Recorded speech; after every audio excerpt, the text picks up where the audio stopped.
As a useless instructor who has failed to recruit students for 5 consecutive years at the Martial Arts Academy, this year finally 2 greenhorns have chosen you as their teacher. But every day, instead of teaching them how to set up stalls and start a business, you are either taking them out to eat, drink, and have fun, or even threatening to train them into extraordinary warriors. Everyone mocks you as a fool and an idiot, and even the dean is so angry that he scolds the 3 of you. However, what they don't know is that these 2 students actually possess astonishing talents. The reason they actively chose you as their mentor is to better conceal their identities and achieve their goals. And after you obtained the system of a good mentor and friend, you had already seen through all the truths. As for their true intentions, you simply don't care at all, because as long as you gain the students' approval, you can share their talents and accomplishments. The deeper the approval, the higher the degree of sharing. At this moment in the dean's office, Dean Lu Cheng is staring at the 2 new students behind you, with a more severe constipated expression on his face. Over the years, every time he sees you, a second-order first-level waste wandering around the academy,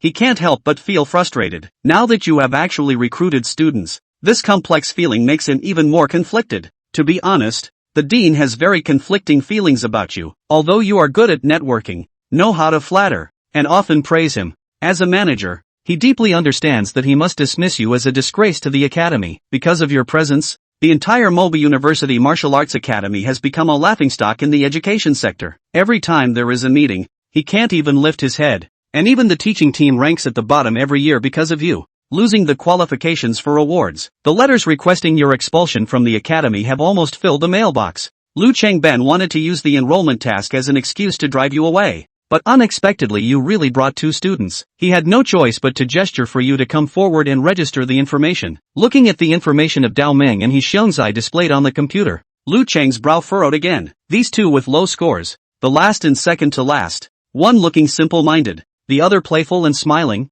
don't seem like smart people no matter how you look at them. He couldn't help but kindly remind them, "Are you sure you want to join Dong Tao's martial arts class? There are many other teachers in the school to choose from." Dao Ming immediately straightened his back and said, "No need to consider. I want to follow Teacher Dong." He appeared straightforward on the surface, but in his heart, he secretly cursed, "Old man, if you meddle in my business again, I'll give you a punch." He Xiongzai also smiled and echoed, "Principal, I applied to Moe University just for Teacher Dong." This statement left Lu Cheng completely dumbfounded. These 2 problematic students were actually here for Dong Tao, which is truly worrying in terms of intelligence. Lu Cheng could only sigh and wave his hand to let Teacher Wang complete the registration procedures. "From now on, you are students of Teacher Dong, so study hard." Looking at their young faces, Lu Cheng couldn't help but feel sorry for their future. Lu Cheng looked at the 2 students, then at you, still feeling a bit reluctant in his heart, earnestly reminding, "You must teach seriously, don't mislead the students." You immediately patted your chest and assured, "Dean, rest assured, I will definitely train them into extraordinary strong individuals." This statement directly stunned Lu Cheng and Teacher Wang. Teacher Wang couldn't help but laugh out loud, while Lu Cheng forced a smile and silently complained in his heart, "You, who are famous for being useless, still want to train students with E and D level talents into extraordinary strong individuals. This is more absurd than taking antibiotics with cephalosporins." What made him even more speechless was that Dao Ming and He Xiongzai were still foolishly giggling, apparently taking this seriously. Lu Cheng looked helplessly at these 3 people who couldn't come up with a smart idea, waved tiredly to let them leave quickly. "You know how to handle things, and before leaving, you still remember to show concern. Dean, don't overwork yourself. Take care of your health. Teacher Wang, take care of yourself too." After watching the 3 people leave, Lu Cheng rolled his eyes, quickly took out his phone and contacted Qin Wanyu. "Teacher Qin, I will personally pick you up by car. You are the pride of our martial arts academy. Whether we can turn things around this year depends entirely on you." Those 4 S-level freshmen have all arrived at the school. Lu Cheng smiled on the phone,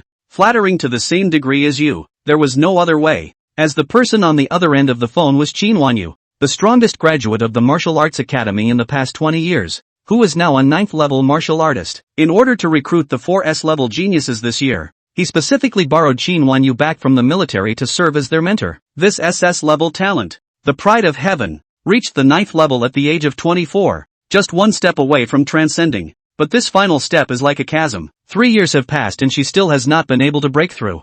Thinking of your silly appearance, Lu Cheng couldn't help but roll his eyes. He no longer expects you to achieve anything, just hoping you won't embarrass the academy. Leaving the dean's office, you smiled at 2 students, We will officially start classes tomorrow. You need to be mentally prepared. What I teach is not the stuff in textbooks." Although Dao Ming and He Xiangzi nodded eagerly, you knew they didn't take your words seriously. For these two kids, entering your martial arts class was already their goal. As long as you become a compliant tool for them, it's enough. However, you don't mind. In terms of talent and cultivation, you may not be as good as these two monsters, but when it comes to social skills and PUA techniques, handling these two greenhorns is a piece of cake. In the evening, you sat at the table, earnestly writing the lesson plan, with the title boldly stating Reversal of Tian Gang. In order to quickly gain recognition and unlock shared cultivation, you came up with this clever tactic of retreat as advancement. These two students may seem respectful on the surface, but they are rebellious inside. They can easily see through the flaws of blindly creating martial arts to deceive a genius. Since they like to act like a tiger in sheep's clothing, you will show them what a real waist looks like. The next morning, in the auditorium of the Martial Arts Academy, President Lu Qingzhang stood on the stage and delivered a passionate speech. "Students, the bell of the new semester has already rung. From this moment on, your life will enter a new stage." The applause below was thunderous, but you sat at the back with two precious disciples, yawning. This old-fashioned way of welcoming new students is sure to turn their excitement into drowsiness. You can imagine that before long, these new students below will go from excitement to decadence. Actually, several years ago, you advised Lu Cheng not to make the welcome activities so stiff. They should have an orientation party, have the upperclassmen perform a few shows, have the teachers do a few interactive trivia games with the freshmen, and the college treats the students to some kebabs and snacks, which is what a college orientation event should be like. Unfortunately, Lu Yuan did not take Dong Chao's suggestion seriously at all. Lu Yuan had organized this speech conference, which was a waste of the students' lives. Taking advantage of the gap between Lu Yuan's interaction with the students in the front row, Dong Chao winked at Dao Shi and He Xiangya, signaling them to bolt. Led by Dong Chao, the three of them quietly left the auditorium and went straight to the classroom of Martial Arts Class 4. This year, the Martial Arts Academy was divided into 4 classes, and Dong Chao's martial arts class had the smallest number of students and the worst enrollment scores, so it was rightfully the 4th class. The classroom of Martial Arts Class 4 was very empty, with only one podium, 2 sets of tables and chairs. On the podium, there was a huge object covered with a red cloth, looking somewhat mysterious. Dong Qiu signaled Dao Shi and He Xiongya to take their places in the seats. "For the time being, you will take your seats as you like. To protect your eyesight, we'll change seats once a week." Michishij and Ho Yuya looked at each other in disbelief. It was only at this moment that the two were completely certain that the 4th class of martial arts, there were only 2 of their students. There's no need to change seats in a 2-person Budo class, right? Also, their titles of class president and vice president don't seem to mean much. Under the dumbfounded gaze of the duo, Dong Chao stood up on the podium and said in a serious manner, "The Academy's orientation activities are just too boring, so let's not participate. With this time, we might as well work harder on our studies." Dong Chao deliberately emphasized the word study. In this moment, Michishij and Ho Yuya's facial expressions were very rich. The scene was hilarious as the wasteful tutor, Dong Chao, actually emphasized on studying in front of them. Dong Chao ignored the scorn that flashed across the faces of the two and continued, "The dean's message just now was lengthy, but one sentence is right. 4 years of college is both an opportunity and a challenge for us. To be honest, the martial arts university is like a filter, specifically used to filter out trash like us. Right now, you can still get into the same university and be in the same class as those heaven's favorites, but 4 years from now, because of the difference in talent, we will all be worlds apart." Dao Shi and He Yuanya's faces instantly went cold. "What do you mean? Losers like us? You're the only loser in this room." The two men mentally cursed. Although both of them were pretending to be pigs and eating tigers, the two of them felt a little uncomfortable in their hearts again when Dong Chao really treated them as waste kind. Looking at the two men's cold as ice faces, Dong Chao laughed in his heart. That was the effect he wanted. He continued, "Our martial path is destined to be fruitless. As wastrels, even if you work harder and harder, you will only be left further and further behind by the others. All of your efforts are useless. In the end, you will be eliminated from the martial arts path and forced to return to the lives of ordinary people. This is something that Sensei feels deeply about." Michishij and Ho Yuya rolled their eyes together. "Who empathizes with you? Why are you empathizing? Don't try to blend in." Dong Chao paused slightly, then his entire body became high-pitched. "Luckily, you have met a life coach like me. It's said that when you see a road, you go around it. Since we can hardly achieve anything on the road of martial arts, let's change the track." As he spoke, Dong Chao picked up the chalk and wrote 6 big words on the blackboard, "For less years of detours." Looking at the slate on the blackboard, Michishij and Ho Yuya were filled with questions. They had a vague feeling that the course seemed to be moving in a strange direction. Dong Chao cleared his throat and his tone became more and more high-pitched. Students, what do martial artists strive to cultivate for? It's just for two things. One is to realize their self-worth, and the other is to lead a better life. Wastes like us, we don't have much self-worth in the first place, so we don't need to realize it. As long as we can live a better life, compared to other martial artists, wouldn't we have traveled many years less? Dao Shi and Hishongya were a bit confused by Dong Chao. They felt that Dong Chao's words seemed right and wrong. As for how to live a better life, it's just from two aspects. One is to work hard to make money, and the other is to learn to enjoy yourself and learn to eat, drink and be merry. Dong Chao once again picked up the chalk and wrote on the blackboard the two lines of the board. College students set up stalls to start their own businesses and eat, drink and play. So, in Sensei's class, don't you guys think about that Bimudo anymore. From now on, let's just swing for the fences completely in martial arts. We'll devote our limited energies to setting up stalls to make money and eating, drinking and having fun. Let's imagine that 4 years later, while other students are unemployed upon graduation, rejected by the military, rejected by martial arts clans and major corporations, and find it difficult to find employment, you guys are earning money and making waves in society with the various skills that your teacher has taught you. Isn't this 4 years less of a detour? Michishij and Ho Yuya were completely tense. What's all this? The two then realized that they might have underestimated Dong Chao before. This big-name trash mentor was even more outrageous than they had imagined. What drove the two men even more crazy was yet to come. Dong Chao looked straight at Dao Shi and Hishongya and said in a solemn tone, "Therefore, for martial arts wastrels like us, it is imperative that we learn to make money. The first lesson that Sensei teaches you is an absolutely lucrative stall project, the making of glutinous rice cakes." With those words, Dong Chao violently lifted the red cloth on the podium. Covered under the red cloth was actually a mobile food truck. The window of the food truck was filled with squares of sticky rice cakes. A mobile food truck with a watery appearance in the classroom? Looking at the mobile food truck in front of them, Dao Shi and Hishongya's cerebellums shriveled up. Learning how to make sticky rice cakes in a martial arts class? What the hell kind of thing is that for a human being to come up with? That's too abstract. Dong Chao rummaged through the dining car and pulled out a white apron, which he tied around his waist in a serious manner. Don't underestimate the glutinous rice cake program. This program is very profitable. Still, when other students are unemployed upon graduation and have difficulty making a living, you have already become the most popular faces in front of primary and secondary schools with this program. When you think about it, doesn't it give you an instant sense of superiority? Dao Shi and Hishongya's gazes froze. They felt as if their chests had been hit by a giant hammer, and they couldn't even catch their breath. A martial artist who graduated from the University of Martial Arts goes to a stall in front of a primary or secondary school to sell glutinous rice cakes? Where the hell did this superiority complex come from? Dao Shi and Hishongya glanced at each other, and both of them saw extreme astonishment in the other's eyes. It was only at this moment that the two realized why Dong Chao had repeatedly emphasized that he would teach them many things that they could not learn from textbooks.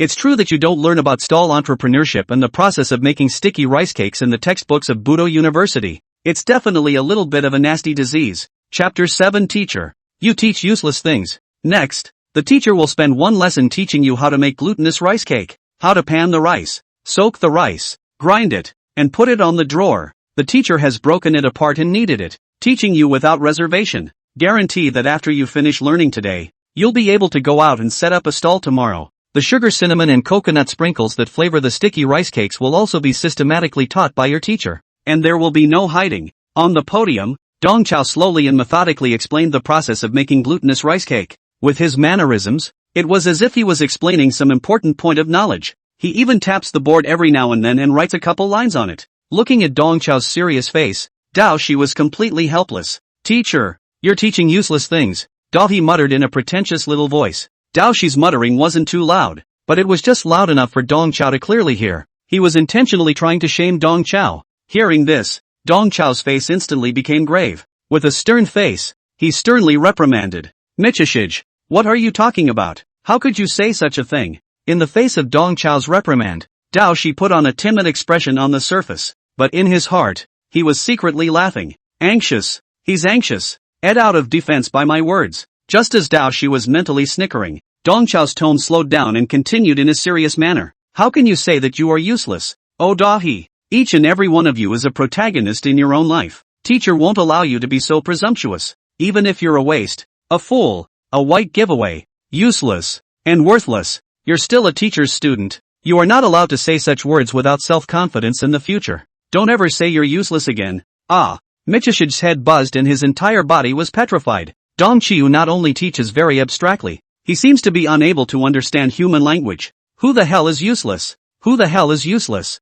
Stupid. Useless. Useless. Useless? After reprimanding Dao Shi, Dong Chao switched back to a serious teaching posture. He held out a basin of glutinous rice from under the dining car, and while washing the rice, he explained to the two students, "This is the glutinous rice soaked in advance by the teacher. The selection of ingredients for making glutinous rice cake is very delicate, and you must use aged rice. The older the better. This is the only way to reduce the cost. During the rice washing session, pay attention to your technique as well. Move gently to avoid washing out the rice pulp. There is also a trick to this part of grinding and powdering. The glutinous rice has to be divided into two batches, one batch to be beaten into powder and one batch to be beaten into large grains, and then they are mixed together. This makes a glutinous rice cake that is both delicate and chewy, with a texture that can pass for new rice. After grinding, it's all about filling the molds with glutinous rice flour and steaming them on the drawer." As he spoke, Dong Chao bent down and took out the induction cooker and steamer from under the podium. He generously boiled water in the classroom.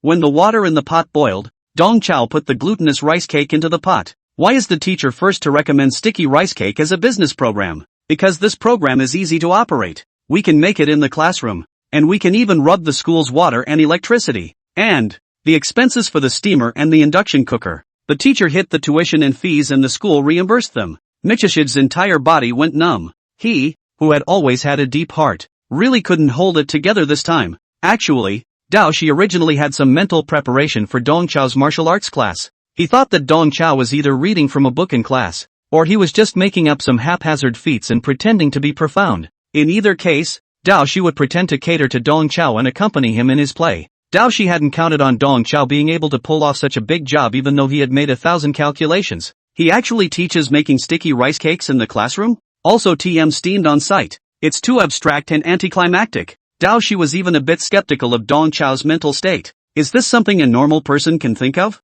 Unlike the dumbfounded Dao Shi, Xiongya listened intently to Dong Chao's lecture with a happy expression on his face. After the initial dismay, Yuanya was already enjoying his martial arts lessons. Learning how to make sticky rice pudding in a martial arts class can be so magical, so abstract, so much fun. This is exactly the kind of college classroom that Ho Xiangya wanted. Xiangya even in the heart of the determination. He also wanted to get a mobile food truck. 4 years later, on graduation day, he was to push a mobile food truck on stage. When the time came, he would first give out a round of sticky rice cakes to the school leaders. Then he would draw his sword and perform a sword chop. The effect of the program is absolutely pulling full circle. And when he gets home from vacation, he can drive his Maserati to the night market and set up a stall. It's also very much a show. The more Xiongya thought about it, the happier he became. This was the big fun he had dreamed of. Yu Yaho's recognition +1. Yu Yaho's recognition +1. Yu Yaho's recognition +1. Dong Chao's ears rang with the system's triple beep.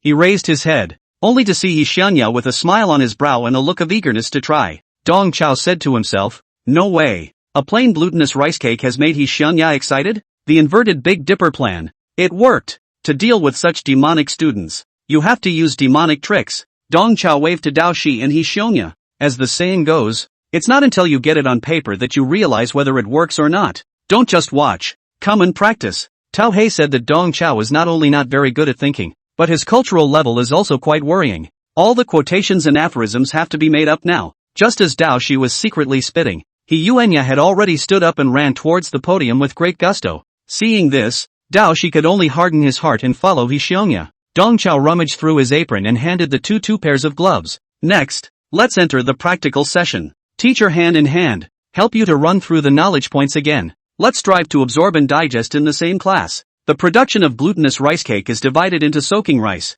washing rice, grinding flour, fastening molds, and putting on drawers. For each link, the teacher has summarized unique tips and tricks. Mastering these techniques, you can surely earn rice hard. Dong Qiu taught the duo how to make glutinous rice cake by hand while lamenting. Teacher has always believed that we, martial artists, are born to be the holy body of stalls. First of all, we know a little bit about fists and kicks, so we can seize the favorable position in the food street. And secondly, we have good physical strength, so the city police can't catch up with us at all. Moreover, we can take the state-issued martial artist allowance while setting up a business outside, earning two incomes at the same time, living and dying beautifully. Michishij felt like his brain was going to explode. Just a short while ago, Dao Shi was still feeling giddy that he had managed to enter Dong Chao's martial arts class. But now, he had some regrets. Unlike Doshi, who was in pain, He Yuanya was already enjoying his martial arts lessons. He Xianya hummed a little song and said joyfully to Dong Chao while panning the rice, "Teacher, your words have opened my mind. I will work hard to learn the craft from you. I want to be the king of stalls." "Good, good. I'm looking forward to seeing you." Dong Chao nodded repeatedly. Dao Shi nearly spewed a mouthful of old blood from the sidelines. Not only is his mentor Dong Chiu not quite normal, but this new classmate of his, He Xiangya, is also a bit of a major disease. Chapter 8, full of social highs. Must be a social brother. Michishij spat, but hardened his heart and opted in. He couldn't let himself seem out of place. Under Dong Chao's tutelage, it only took the two of them an hour to basically master the whole production process. Dong Chao was very satisfied with the progress of their studies. "What did I say? You guys were born with the holy body of stalls. You learn really fast. In the next 2 days, I'll find a time for teacher to take you out to the stalls and give you a practical exercise." Hearing this, He Xianya's eyes were glowing, obviously looking forward to that actual combat exercise. Dahi had no reaction on the surface, but in reality, his brain thrombosis was going to be a problem. Dong Chiu was really going to lead them out to set up stalls. "Ha! This is too counterintuitive." Dong Chao took in both of their expressions, and he pretended to glance at his watch. "It's almost 11 o'clock, so that's it for the morning's lessons. Teacher has arranged a little welcome ceremony for you in the cafeteria. Come on, let's eat." Dong Chao hooked onto the shoulders of the two men with a left and a right and brought them out of the classroom. The three of them staggered, heading straight for the school cafeteria. It was nearing 11 o'clock. The other classes hadn't gotten out of class yet, and there were only 3 of them on the empty campus path. Dong Chao said loudly as he walked away, "I think you can see, the teacher in the school, by everyone's respect, very brand." Dao Shi said, "Respect my ass. When you were in the auditorium, those teachers in the academy, they all rolled their eyes at you. Teacher, I'm so licensed. You guys, as teachers' students, will follow suit. From now on, whether you are spending money at the supermarket, fighting for food in the cafeteria, or bathing in the bathhouse, you don't have to pay. As long as you mention your teacher's name, it's free." As he spoke, Dong Chao led the two of them to step into the cafeteria. Entering the main door of the cafeteria, Dong Chao took a left turn and came to the small drinking station. He gingerly rummaged through the cooler for a bottle of Coke and gulped half of it down before greeting the staff at the drink station. "Old Lu, let me introduce you. These are my 2 new students. From now on, all of their purchases here at your place will be put on my account." With those words, Dong Chao looked towards Dao Shi and He Xiongya. "Quick, call Uncle Lu. Uncle Lu has some business dealings with your teacher. He's your business partner. You guys don't have to pay when you spend money with him. Of course, you have to take advantage of the time when no one is around, so you can't affect Uncle Lu's business." Old Lu rubbed his hands together and smiled in response. "The 2 great-nephews have all the drinks and ice cream they want at my place." Hey. Michishij and Ho Yuya looked at each other in disbelief. Their punk mentor really does have the cards. "Ha!" Just as the two of them stared at each other, Dong Chao copied 7 or 8 bottles of drinks and held them in his arms. "Old Lu, we're going to eat first. We'll come back to you later." Okay. You take care." Old Lu smiled and nodded. For Dong Chao's white-whoring behavior, Lao Lu has never shown the slightest disgust. As soon as he stepped out of the drink station, Dong Chao couldn't wait to show off to the 2 students. "See, he's so social. He must be a social brother. Teachers are so social. In Mo University, when you guys are in trouble, just report your teacher's name. It's definitely good." Listening to Dong Chao's words, He Xiangya's eyes glowed. It's so much fun posing as a socialite on a college campus. Yuyaho's recognition +1. Yuyaho's recognition +1. Yuyaho's recognition +1. Ho Hungyai once again offered Tung Chiu a trifecta of recognition. Dong Chao was secretly delighted. He had sort of found He Xiangya's pulse. At this rate, the task of accumulating 10 points of recognition will soon be completed. It won't be long before the cultivation sharing feature is unlocked. Dao Shi stayed on the sidelines, secretly spitting in his heart. A university martial arts instructor, tainted with social habits. And this old dang is quite proud of himself. But it's time to say no. He can whore out drinks at the drinking station. He does have some skills. Spiteful as he was, Dao Shi still had a delighted smile on his face. Looking not unlike He Yuanya, Dao Shi was doing a perfect job on the surface. But Dong Chao was still able to pinpoint his true inner thoughts with the help of the system. From start to finish, the kid never contributed 1 point of recognition. As soon as Dong Chao appeared in the cafeteria hall with the 2 students, the cafeteria staff immediately surrounded them. "You're here, Mr. Dong. The food is ready." Mr. Dong, these two are your newly recruited students, right? They look smart and clever, just like you. The two freshmen are truly blessed to be under Mr. Dong's tutelage. The cafeteria employees were clearly familiar with Dong Chao as you spoke to them. Facing the crowded cafeteria staff, Dong Chao kept nodding his head in greeting. Older brothers and sisters, it's been a hard day's work. I'll take the kids to the private room first, so you guys just serve the food. Dao Shi and Hishionya were a bit confused. How come the college cafeteria even made a whole private room? Dong Chao could see the doubt in the hearts of the two, and he craned his neck triumphantly, signaling the two to follow. Dong Chao led the two of them east and west, eventually stopping in front of an unused stall in the corner. Dong Chao took out his key and opened the stall's roll-up door. As you can see, the teacher is more particular about people, so the meal has to be a private room. I'm a business partner with the person in charge of the cafeteria, and they gave me this stall to use for free. Dong Chiu pulled open the roll-up door. Spacious and neat stalls, in addition to freezers, stoves, cutting table and other kitchen facilities. There is also an imposing 8 immortal table. Dong Chao waved his hand, signaling Dao Shi and Hishionya to take their seats at the 8 immortal table. From now on, this will be both the private room where we eat and the lab where we take our classes. Those more complicated cooking classes will be held here. Dao Shi's entire body was speechless. He simply wondered whether he was attending a martial arts university or a culinary middle school. How come there was also a whole cooking class? Dong Chao carried out 2 cases of cold beer from the freezer, placed them on the table, and said to the 2 men, "There's no class this afternoon, so I'm going to have a quick drink with you guys to warm you up." As he spoke, Dong Chao started to open a bottle of beer and poured wine for the 2 of them while continuing. "But before we drink, I have to set the rules for you. I'm going to emphasize the issue of class rules." Facing Dong Chao's pouring of wine, Dao Shi held the wine cup with both hands, nodding his head on the surface, but inwardly he was bellyaching. Emphasizing class rule issues over drinks is a real nifty talent. Dong Chao cleared his throat and said solemnly, "The first class rule of our martial arts class 4 is that you must drink beer from bottles. No cans. Bottles are called beer. Cans are called horse piss. This class rule is something you should keep in mind. If I catch you sneaking canned beer, don't blame me for punishing you with a check." Ha! Upon hearing this, Dao Shi froze on the spot. What the hell kind of class rules are these? An ing write a check. Is this something a human being could come up with? Chapter 9, here it comes. Strange class rules, it's here again. Just as Dao Shi and Hishionya froze, a cafeteria lady walked in with a tray. The tray is filled with chilled watermelon cut into fan-shaped pieces. Have some watermelon first to relieve the heat, and the food will be here soon. The cafeteria lady smiled and placed the tray on the table. Dong Chao first gave a burst of thanks, then introduced himself to Dao Shi and Hishionya. "This is Sister Wang from the main food stall. You call her Auntie Wang. Sister Wang's beef buns are the best in the cafeteria. You're in for a treat." As he spoke, Dong Chao nudged at the duo. "What are you waiting for? Give your Auntie Wang a toast." Seeing that the two were still frozen in place, Dong Chao had no choice but to stand up and personally pour a glass of wine for Sister Wang. "Sis, the 2 kids won't be able to do anything, so don't take it personally. I'll give you a toast for them." Auntie Wang accepted the wineglass with some haste. "It's fine. It's fine. Mr. Dong, there's no need to be so polite." Dong Chao clinked glasses with Sister Wang in a bold manner. "Sis, how many times have I told you? Don't call me teacher in private, just call me Chaozi." "I'll do it.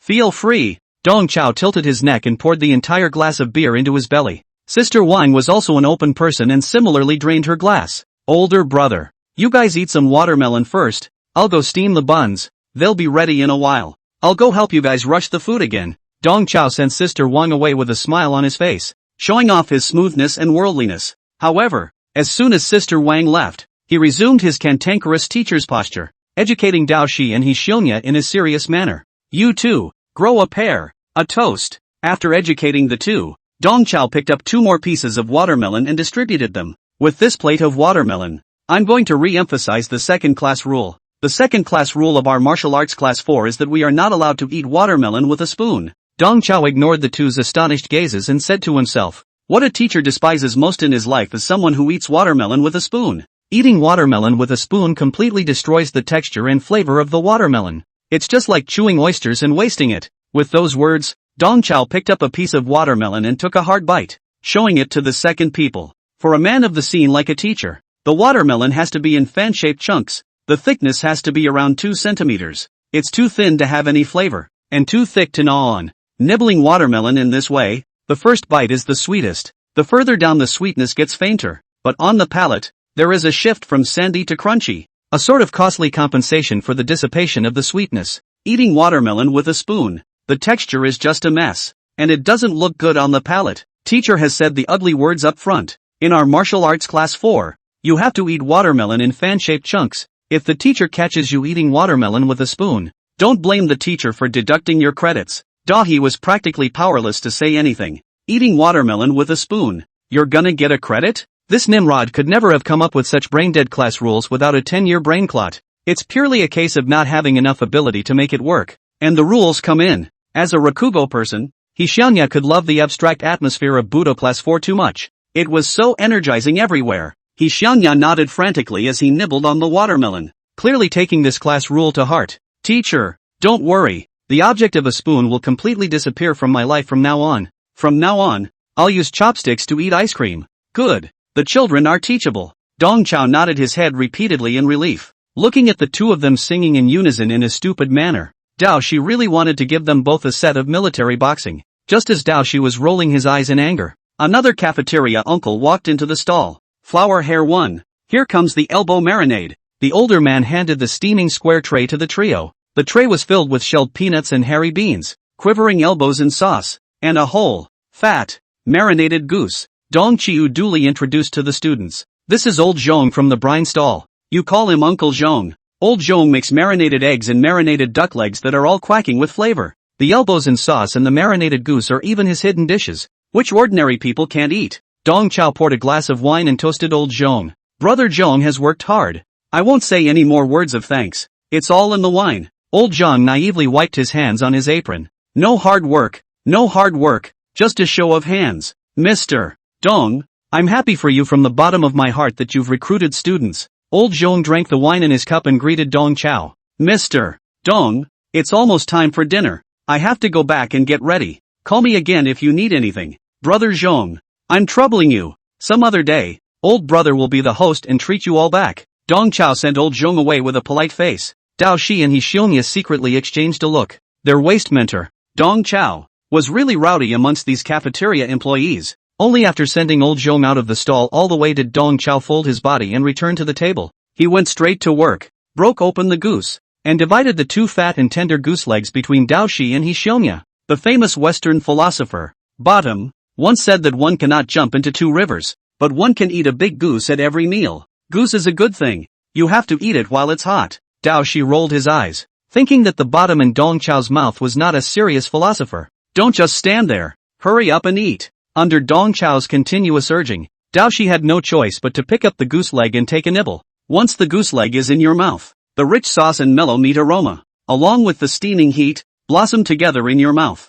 The complex sauce aroma of the marinated goods complements the meaty flavor of the goose, the grease-filled skin and the firm, drawn-out goose meat, releasing long-lasting flavor in every chew. Under the soothing aroma of meat, Dao Shi's brain nerves, which had been ravaged all morning, seemed to relax. He peeked his eyes to watch Hishianya on the side and realized that Hishianya had finished gnawing on the goose leg in 3 or 2 bites and was reaching out to tear the goose wings from the plate. Fearing that he would lose out, Dao Shi hurriedly accelerated his eating speed, lapping up the whole goose leg and dazzling it into his mouth, as well as freeing his hands to tear the marinated goose. Looking at the two students who were eating indiscriminately, Dong Chao was greatly relieved, and he cut up the trembling elbow in sauce and gave the two of them a large piece each, taking the opportunity to say, "As you eat and drink, your teacher will read you the third-class rule again. The third-class rule of our martial arts class 4 is that you must have 4 dishes for drinking. Drinking without food is also called drinking widow's wine, and that is a very undignified behavior. It must be completely discarded from the mind.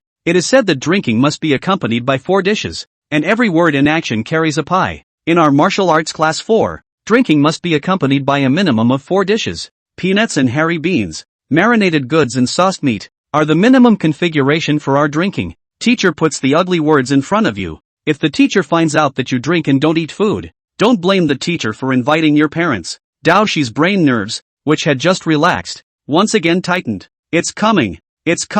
Strange class rules, it's coming again. If you drink and don't eat, you have to invite your parents? How do you have the nerve to say that as a teacher? Unlike Dao Shi, Hishinya had already fully immersed himself into the peculiar atmosphere of the 4th class of Budo. "Don't worry, teacher. I've memorized this class rule. I'm just going to down my wine with slate in the future. I won't even be widowed." Dong Chao patted Hishunya's shoulder in relief. Good. Good boy. As the saying goes, drinking 4 dishes, bare-chested with a tie, wearing fall pants outside of wool pants. People send nicknames to preach strange. You guys should be like your teacher in the future, doing things just as you should. Hearing Dong Chao's words, Daoxi's eyes went black and he nearly fell to the ground. Michishige finally realizes that his plan to hibernate is going to be a lot tougher than he had previously anticipated. Chapter 10, Innate Sword Chi, times, Innate Bitch Chi, square root. Unlike the insanely spiteful Dohee, Ho Yuya can be too fond of these abstract class rules. Beer must be in bottles. No eating watermelon with a spoon. And drinking must be 4 courses. These abstract class rules are a perfect match for He Yuanya's temperament. It's like it was customized for him. Yuya Ho's recognition +1. Yuya Ho's recognition +1. Yuya Ho's recognition +1. Once again, Ho Hongyai offered Teng Chiu a trifecta of recognition. For these strange class rules, He Xianya secretly moved a little while admiring them. It would be so much fun to really be asked to be a parent just because he drinks and doesn't eat his food. Mom and dad would have to be proud of him. He Xianya secretly resolved to wait for the right time and make sure to violate all these class rules. Playing with an abstract. The old bell at the halibut stall had just left, and immediately someone else came with a tray to toast the food. The staff of the 20-odd stalls in the cafeteria delivered their best dishes: sweet and sour pork, charred fish slices, cassoulet beef brisket, and kung pao shrimp balls. A variety of dishes quickly filled the entire 8 immortal table. These dishes are obviously the cafeteria masters deliberately opened a small stove. Not only the materials used to pay attention to, many dishes are also deliberately plated. Looks completely restaurant level. Every time a new dish came up, Dong Chao had to give the 2 students a chopstick. His mouth rambling. Rice is father. Food is mother. It's better to die than to starve. Eat hard and show off. As members of the 4th class of martial arts, we have to have small meals. This is called platooning. In a moment, I'll pull you into the internal group of cafeteria employees. So if you want to eat anything in the future, you can order it in the group. These cafeteria employees, they have business dealings with teachers. You guys eat and drink a little. No offense. Anyway, just remember one thing. In the school, all the places where you pay money, you can brush the teacher's handsome face. We're just not paying for anything. We're just pinching our hands, screaming, and whoring our way to the target. Originally, Daoxi had turned a deaf ear to Dong Chao's words and concentrated on his cooking. But when he heard the word whoring, Daoxi unconsciously raised his eyebrows. He can be too much of a white whore. And, so far,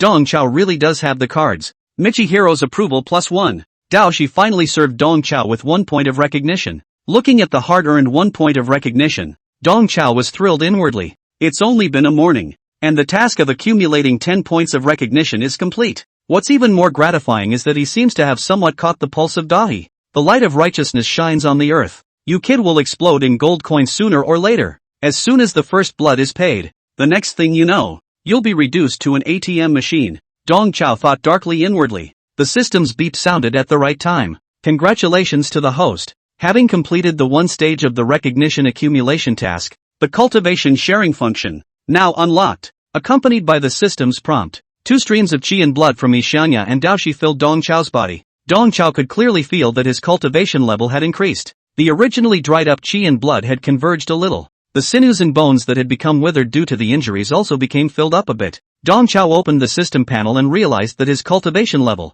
had already turned into the 5th level of the 2nd rank. For the past 5 years, Dong Chao had tried all sorts of methods, and his cultivation had hardly advanced an inch. And right now, with the virtuous teacher system, it had only taken a mere morning for his cultivation to recover 4 small segments. Dong Chao looked at the 2 students with immense relief. With only 10 points of recognition, the 2 students helped him recover to the 5th level of the 2nd rank. What does that mean? This means that the 2 students are top-notch cowboys and horses. Yeah. Phase 2 of the recognition accumulation task is now issued for the host. Please collect 100 points of goodwill as soon as possible to unlock the teaching treasure trove module. Receiving the new quest issued by the system, Dong Chao was secretly staggered. Just after receiving the newbie benefits, the numerical requirements for the next quest increased tenfold at once. This mentorship system is the same formula as cheating Kryptonite online games. But in all fairness, this mentor system is also really powerful. Now that he had only unlocked the cultivation sharing function, a small trial and error had allowed Dong Chao to see the hope of restoring his cultivation.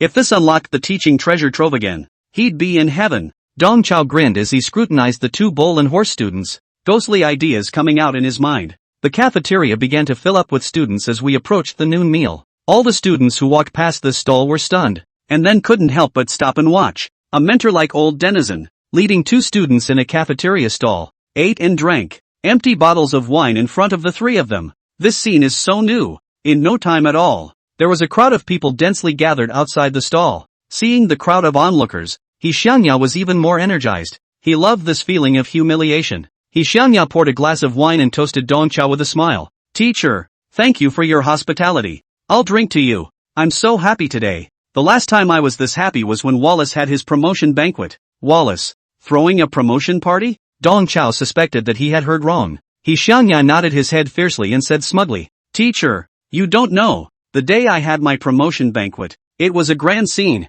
All the dignitaries in our city were there. The public toilets on the street were all overflowing. Dongqiao was a bit taut. Xiangya, this kid, really not a normal canon. Ho Yuya's recognition +1. Ho Yuya's recognition +1. Ho Yuya's recognition +1. Although Xiangya's brain circuits were a bit peculiar, his approval rating for Dongqiao was solid. Once again, he gave Dongqiao 3 consecutive approval ratings. At the same time, Dongqiao's ears rang with another system beep. Student Ho Yuya's recognition level has reached 12 points. For every 10, 50, or 100 points of the student's recognition, the host will be given a chance to draw one of the student's traits. Traits include talents, abilities, kung fu, and chi luck. Now extract the trait of one of Ho Yuya's items for the host. The trait the host has extracted is innate sword chi. Dongqiao was secretly delighted. I didn't realize that there were rewards. A stern sword aura violently appeared in Dongqiao's mind. This sword chi, simple and pure, was like pointing to the moon and reflecting the sky with water.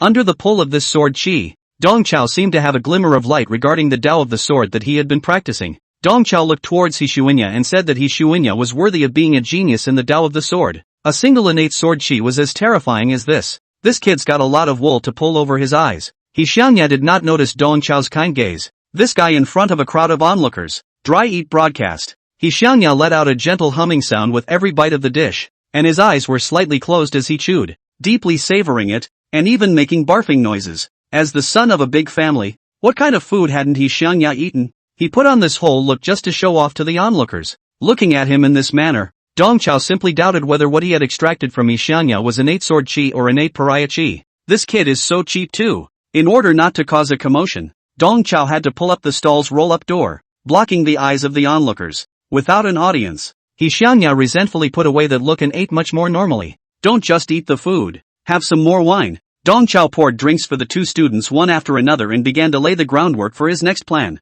After 3 rounds of drinking, Dongqiao began his performance. He held out his hand and pointed to the back window. See, our private room is not only private, but also has a great view. Outside the window is the back of the school's mountain. It's a quiet place with few people. When the weather is good, teacher will take you on a picnic. Dongqiao was only 1 point drunk, but he insisted on pretending to be 7. And when he spoke, he purposely slurred his words and even hiccuped in a series of hiccups. Daoshi and Xiangya followed Dongqiao's finger and looked out the window at the back of the mountains, their minds becoming alive. Dongqiao took in the micro-expressions of the two, and he poured 2 more glasses of wine, pretending to be 10% drunk. I can't, the teacher is a bit out of it today, so I'll have to take a nap. There's no class in the afternoon, so you guys are free to do whatever you want. With those words, Dongqiao made a forward lunge and pretended to be drunk on the wine table. Dongqiao knew that confrontation and competition always abounded between geniuses and geniuses. He deliberately pretended to be drunk in order to create an opportunity for the 2 talented students to touch base. Taking this opportunity, Dongqiao wanted to probe them. Chapter 11. I'm trying to compete with you, but not that kind of competition. Seeing Dongqiao drunk on the table, Daoshi and Xiangya were slightly stunned. Teacher? A trace of contempt flashed across both of their faces as they softly called out to Dongqiao. This old deng is one thing after another at the drinking table, and he thought he was so capable of drinking. He's only had a few bottles and he's already unconscious? It's quite a food saver to drink with him. Confirming that Dongqiao was drunk and unconscious, Daoshi and Xiangya's demeanor changed slightly. Xiangya put away that enjangling face, and Daoshi was no longer the same naive and mute look he had before. The two of them stared straight at each other, and a suffocating tension swirled between them, eventually evolving into thick hostility. Under the wrapping of both sides' auras, the surrounding air was compressed into 2 cyclones, tilting and colliding with each other, emitting hunting sounds. The two had actually quietly engaged in multiple eye contacts this morning, and now that there were finally no outsiders present, they no longer had to hide it. Both of them can feel each other. The other person's cultivation is not bad. Never what martial arts waste. The martial arts class 4, which was claimed to be stacked with wastes, was actually only the instructors themselves who were wastes.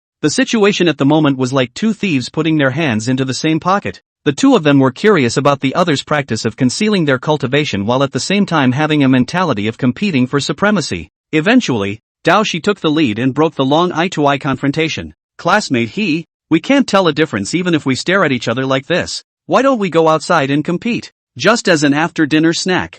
Teasy, we're thinking the same thing. Xiangya's tone was teasing, but his entire person was like a sword, radiating a sharpness. The two of them tacitly looked toward the back window, and then showed their dexterity, and with a gentle leap, they tumbled out of the back window and hurried toward the back of the school's mountain. But in the work of 3 to 5 seconds, the two of them ran out 100 meters away to the flatness of the back of the mountainside. Just as Xiangya pulled back and was about to strike, Dao Shi suddenly interrupted him. Wait a minute, allow me to take off my jacket. With that said, Michishige took off the sweatshirt he was wearing, folded it carefully, and set it aside. Over the years, it was only through his mother's odd jobs that he was able to bring up Dao Shi. The family's difficult circumstances have made Dao Shi a careful budgeting character. He did this because he was afraid of ruining the new clothes his mom had bought him in a fight later. After removing his jacket, Michishige thought better of it and simply removed his sweatpants as well. After another moment's hesitation, Daohi took off his socks as well. Michishige's strange behavior startled Ho Yuya.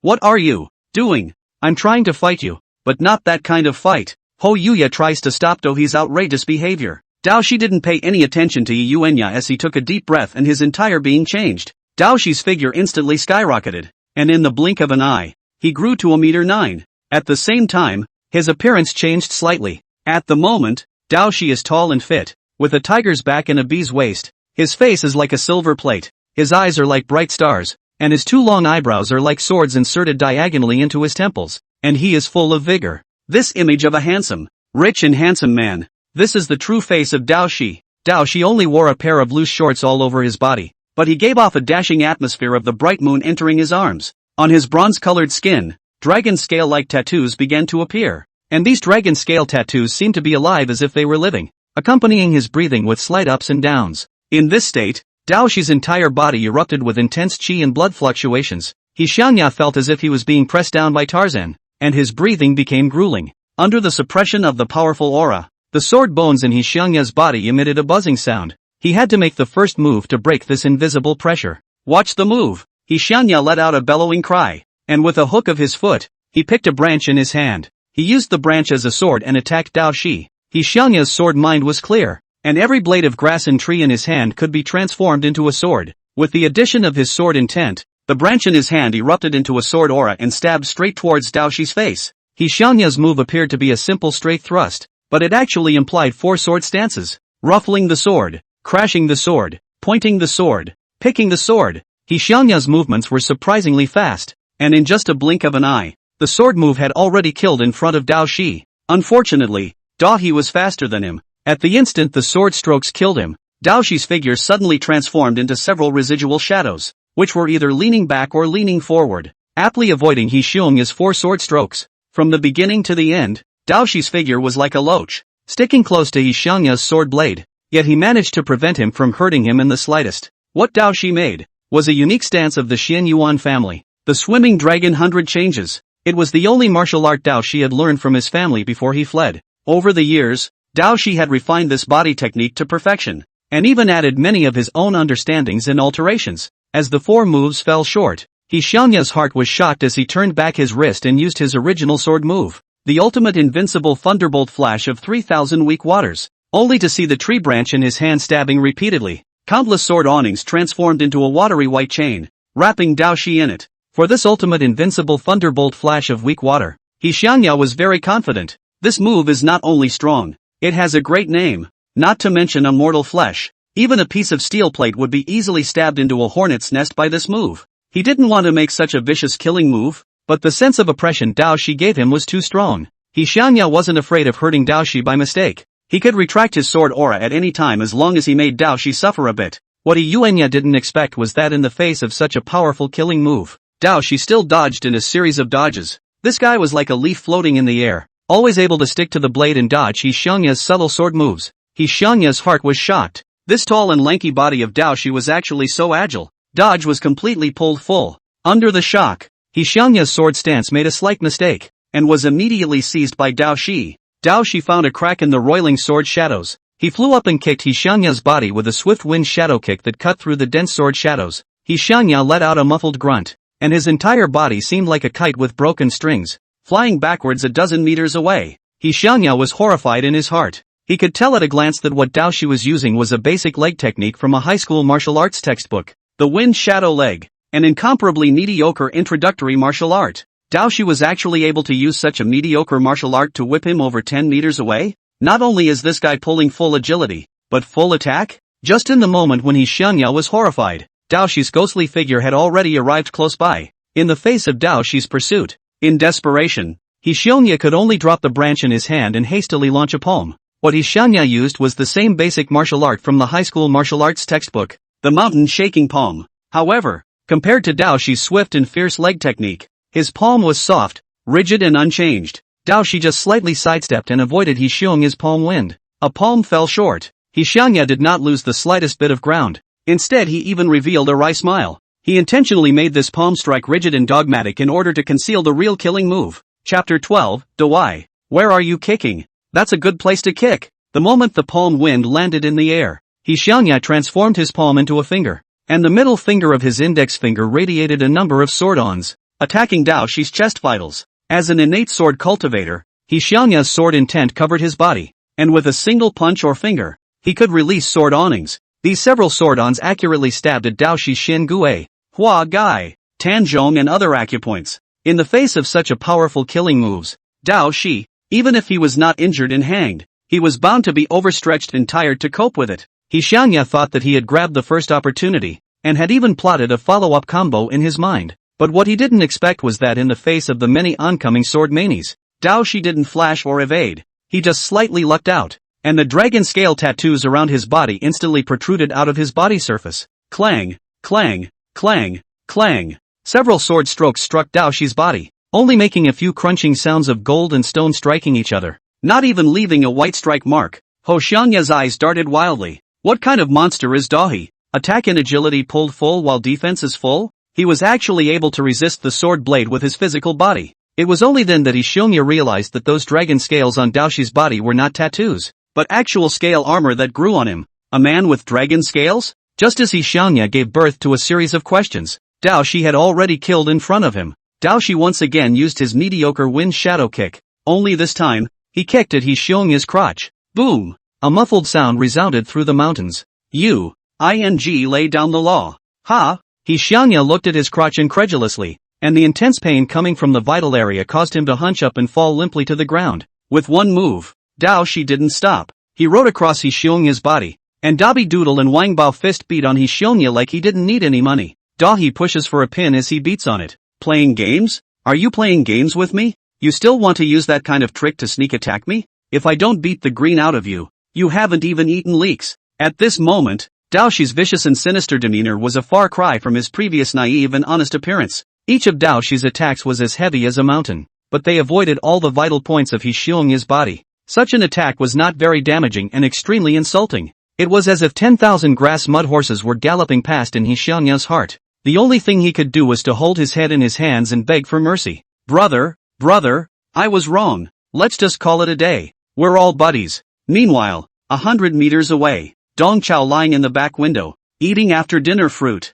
while peeping out of the window at the wonderful show in an old-fashioned way. Aya, where are you kicking? Can you kick that place? Are you trying to sterilize your classmates? But should not say. He Xiangya, this kid is really resistant to beat. Dong Chiu recited a real-time tasting. In terms of cultivation talent, these two students of his were truly one in a billion demons. Even in his heyday, Dong Chao was not qualified to guide them. But in terms of combat experience and combat intelligence, as a former squadron leader of the Great Wall of Flesh and Blood, Dong Chao can teach them a lot of things. Seeing that the competition outside the window had come to an end, Dong Chao drew out his lesson plan book from his arms and began to write and draw on it. Dao Shi, bug-level demon. This kid's hands are dark enough, and that eating kick is quite like me when I was young. You can focus on cultivating him in the direction of being underhanded and poisonous. He Xiangya, combat IQ is quite high, and excellent in field adaptation, but the sword moves are flashy but not practical, must be cut down and simplified. On the back mountain,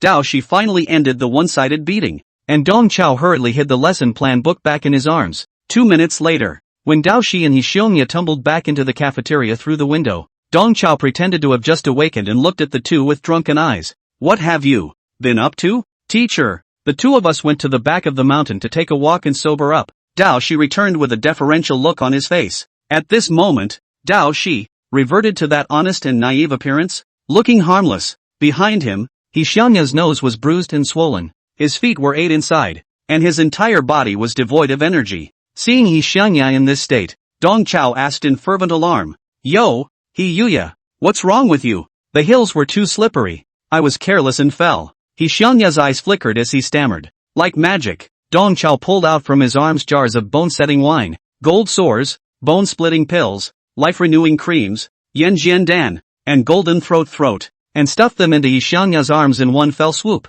You're too careless, you child. These bruise ointments. You take them and use them. Teacher will write you another note, and if you need any more medicine, go to the infirmary to get it. Holding the piles of medicine jars, Xiongya was both amazed and speechless in his heart. I'm amazed that the waste mentor can do magic, to be able to conjure up so many bottles and jars. Breathless is that these medicines are really too much. Not to mention the treatment of bruises. Even a zombie can also be softened, right? Also, Yenqing Dan and Golden Throat. I don't think they cure bruises. Seeing Dong Chao change so many medicines out of thin air, Dao Shi raised his eyebrows covertly from the sidelines, and a trace of surprise flashed across his face. Dong Chao wasn't doing magic at all. He was clearly using some sort of space storage device. A space storage device. A very rare type of strategic support equipment. A large-capacity spatial storage device could even solve the logistical supply problem of an army. As far as Dao Shi knew, space storage devices were very rare. Even in the Xian Yuan family, which was known as the Blessed Family, only a very few people could possess them. And this wasteful Olden with his cultivation pulling crotch in front of him even possessed a piece of spatial storage equipment? Michishige felt that all of his perceptions had been shocked in some way. Just as Dao Shi was slightly stunned, Dong Chao took out a pen and paper and wrote a note to Xiongya. Old Tan, from the infirmary, has business dealings with teachers too. If you take this note, you can get any medicine for nothing. Hearing the word White John, Dao Shi instantly came back to his senses. In line with the principle of don't take advantage of a bargain, he can't let go of this opportunity to whore for nothing. Dao Shi squeezed out a smile and said to Dong Chao, Teacher, why don't you write me a note too? Actually, I just fell too, and I need to get some medicine too. Dong Chao knew all too well about Dao Shi's small mind that wanted to take advantage of the situation. Dong Chao said in his heart that this kid is worthy of being a dragon dog bloodline alien. He is a real dog. Spiteful as he was, Dong Chao still moved his pen and wrote a note to Dao Shi as well. Don't run around in the afternoon. All of you. Go back and get some rest. Don't jeopardize tomorrow's classes. Dong Chao handed the note to Dao Shi. The moment he took the note, Michishige smiled a big smile. Michihiro's approval +1. Dawei offered another 1 point of recognition to Dong Chiu. He was happy as long as he could whore himself out for nothing, regardless of the usefulness of the medicines in the infirmary. Chapter 13, The Showa of Iwei. Evening. Dong Chao sneaked out of the practice room. He looked left and right for a moment to make sure no one had noticed him, and then he breathed a sigh of relief and resumed his usual lazy demeanor. Just now, Dong Chao practiced his sword skills in the practice room. This kind of behavior, which goes against the poser persona, must be done secretly and never be noticed. While practicing his sword, Dong Chao truly felt that his cultivation level had, indeed, improved. Moreover, the incorporation of the innate sword chi allowed Dong Chao to have some more delicate understanding and flavor when he made his swords. It was just that with his current cultivation level and chi in blood, he was not yet able to transform those understandings into actual battle power. Right now, Dong Chao was like a vegetable patient who had been in a vegetative state for many years and finally reacted with a blink of an eye. He recovered little, but the situation is encouraging. After being injured, Dong Chao had tried countless feats and tried countless potions, all of which failed to restore his cultivation by a single point. But now, all he had to do was to ruthlessly puwa those two precious students, and he would be able to regain his cultivation, and even become stronger than he was in the past. It had only been 1 day, and he had swiped 12 points of goodwill from Xiongya, and 2 points of goodwill from Dao Shi, which showed that the inverted Big Dipper plan worked very well. As long as he sticks to this course, it won't be long before he unlocks the Teaching Treasures module. At the thought of the inverted Big Dipper program, Dong Chao's entire body became excited. Humming a little song, he staggered to the teacher's office, ready to give his 2 precious students and devise some more hard work. Near the end of the day, the teacher's office was empty. not a soul in sight. With the noble sentiment of teaching and educating people, Dong Chao sat down at his desk and wrote tomorrow's lesson plan in 3 strokes,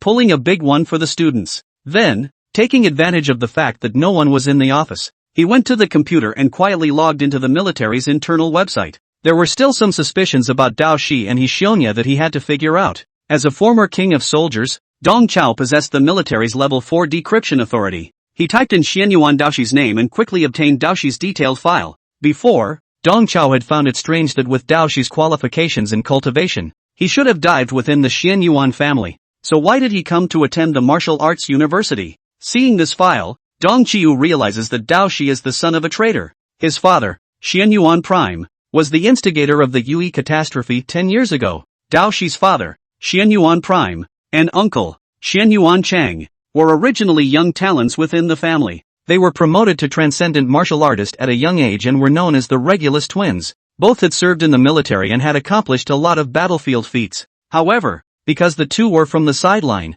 the status within the Xianyuan family was not high. The more they made war achievements, the more they were suppressed and isolated by the direct descendants. And over time, the psychology of the two became distorted. Coupled with the demon race's compulsion and lure, the two finally chose to defect. They handed over a piece of top-secret information from the military to the demon race. This information recorded the detailed information of 20 transcendent martial artists in China, including their techniques, supernormal abilities, martial arts, weapons, and transcendental props. Based on this information, the demon race had formulated a specialized assassination plan for those 20 transcendent martial artists, which lasted for several years. Most of the 20 transcendent martial artists had fallen, and only 2.5 had survived the successive assassinations. The mutiny was quickly exposed, and the Xianyuan family sent a group of experts to try and clean up the 2 traitors. At the cost of the lives of 4 transcendent martial artists, they forcibly killed the bandit leader Xianyuan Prime, but allowed Xianyuan Chang to escape into the misty demon city, and he was never heard from again.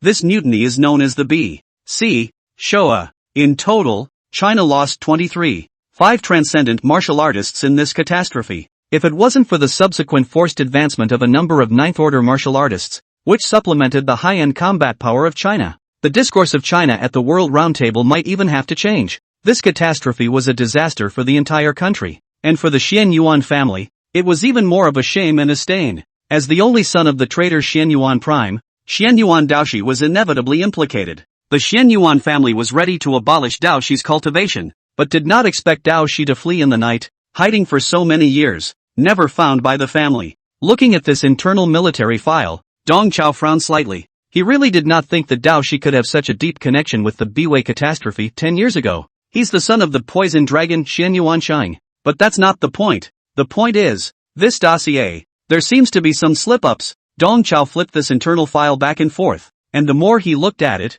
the more wrong it became. What the world knows as the Ebenezer Showa may have a hidden agenda. When he was in the army, Dong Chao hadn't spent much time working with the Xianyuan family. He still had some understanding of the Yuanhua clan. As far as Dong Chao knew, the Xianyuan family did not have any side direct lineage. As a blessed family that has been passed down for thousands of years, the Xianyuan family has only one criterion for selecting talents, and that is to promote the virtuous and capable. It wasn't quite believable that Xianyuan Ku and Xianyuan Chang were suppressed by their clansmen because they were from the collateral line. Secondly, the transcendent martial artists' profile information belonged to the highest level of classified 5 in the military. This level of secrecy was written in coded instruments and encrypted at every level. In the whole of China, there were only 8 people who possessed level 5 decryption privileges. They were the 4 marshals, and the 4 chiefs of staff who served as the marshals' deputies. Even if Xianyuan Prime and Xianyuan Chang could steal the classified documents, they would not be able to decrypt them. Most importantly, there was a huge loophole in the whole incident.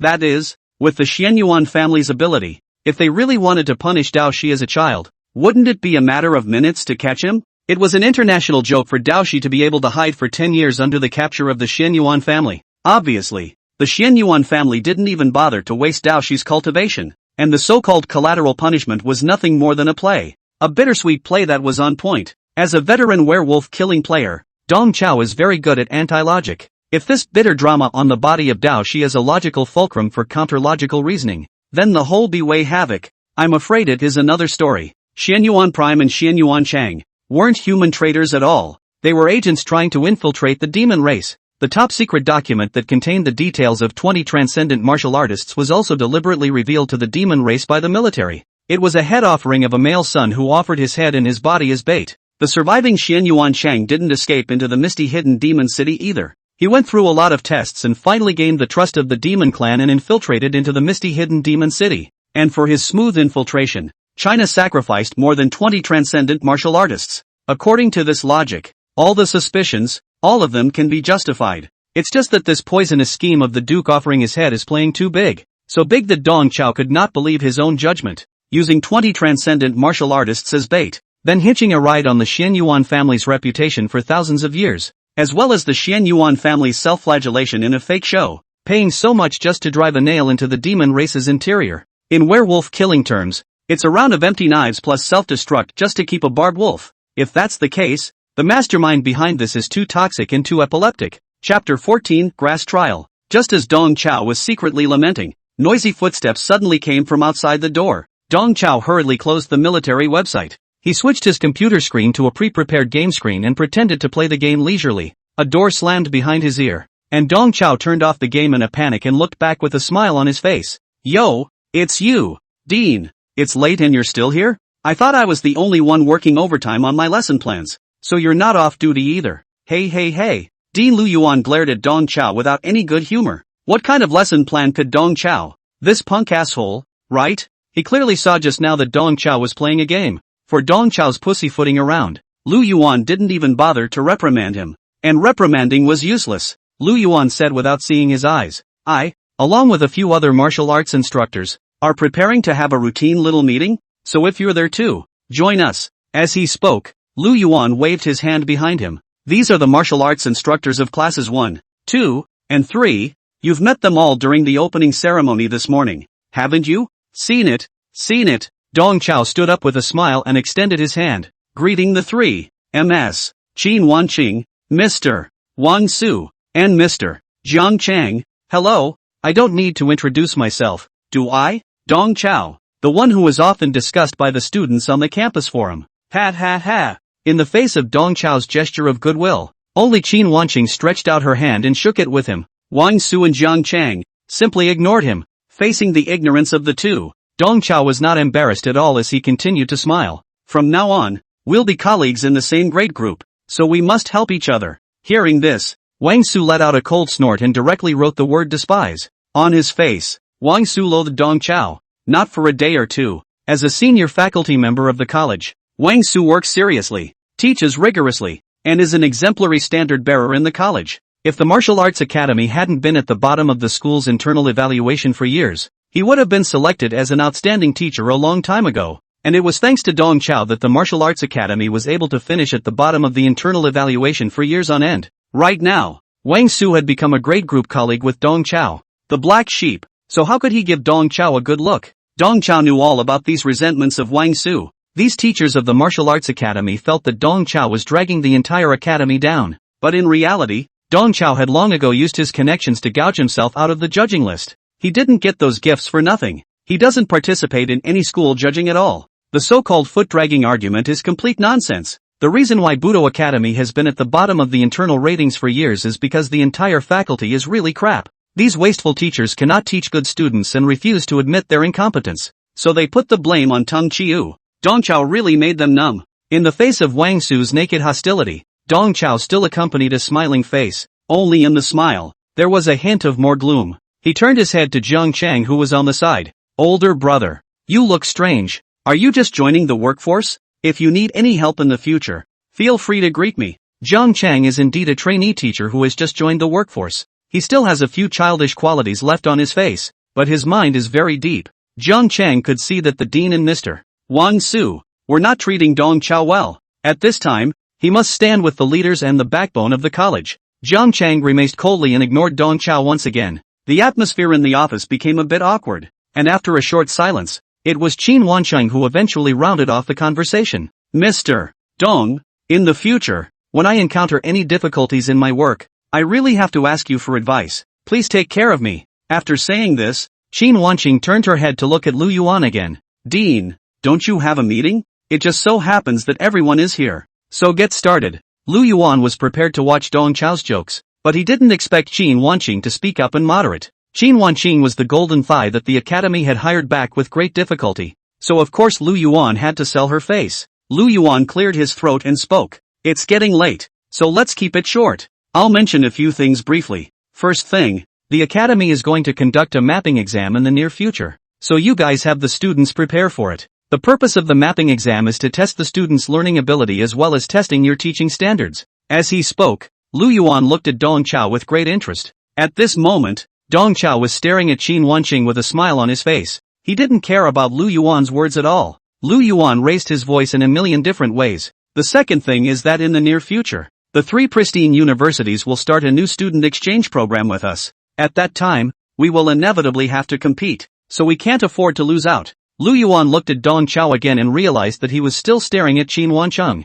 Qin Wanqing had long since noticed Dong Chao's gaze, and under Dong Chao's prolonged gaze, a touch of consternation crept onto her serene, handsome face. Qin Wanqing's own personality was on the soft side, and at this moment, she was in a meeting, so she couldn't say anything, and could only turn her head sideways, pretending that she didn't notice Dong Chao's straight gaze. Dong Chao secretly said in his heart, Qin Wanqing is not only good looking, but she is also strangely nice. She would actually help a stranger out. Had he known this, he would have forcefully argued for Qin Wanqing's approval to participate in that green grass trial back then. Qin Wanqing didn't know Dong Chao, but Dong Chao had known her for a long time. Dong Chao had not only read Qin Wanqing's information, but he had almost become Qin Wanqing's instructor. 5 years ago, Qin Wanqing was also a member of the waiting list for the last green grass trial held by the military. It was only at the last minute before departure that she was eliminated. The military leaders believed that compared to those 4 geniuses who had participated in the trial, Qin Wanqing's talent was ultimately 1 point inferior.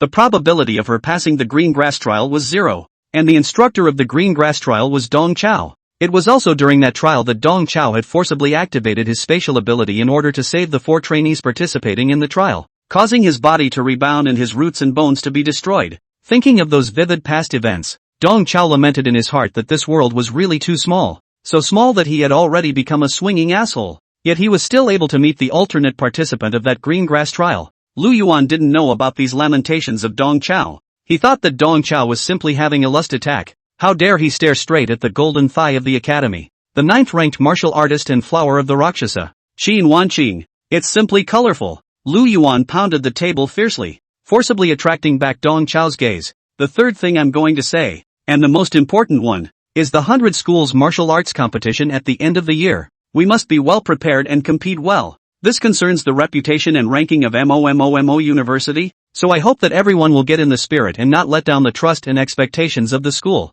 Chapter 15, Recasting Past Glory. When they heard the words 100 Schools Martial Arts Conference, Qin Wanqing, Wang Su, and Zhang Chang were all shocked. The 100 Schools Martial Arts Conference, the largest martial arts tournament in China, was also the most popular annual live broadcast feast. A total of 128 schools competed in the 100 Schools Budo tournament. 118 of them are Chinese martial arts colleges, plus 10 invited prestigious Asian martial arts schools. Each school selects 10 of its best students to form a team, and the teams compete against each other, with the winners advancing and the losers being eliminated. The team that battles to the end is the undisputed number 1 martial arts college. Simple and rough rules, coupled with youthful and hot-blooded battles, have made the 100 Schools Martial Arts Conference the most popular live event in the whole of China, and even the whole of Asia. Every matchup in the Wudao Conference would be broadcast globally, which was both a great publicity for the colleges and a high-profile demonstration of China's reserve power. The 100 Schools Martial Arts Conference was usually held before the Spring Festival.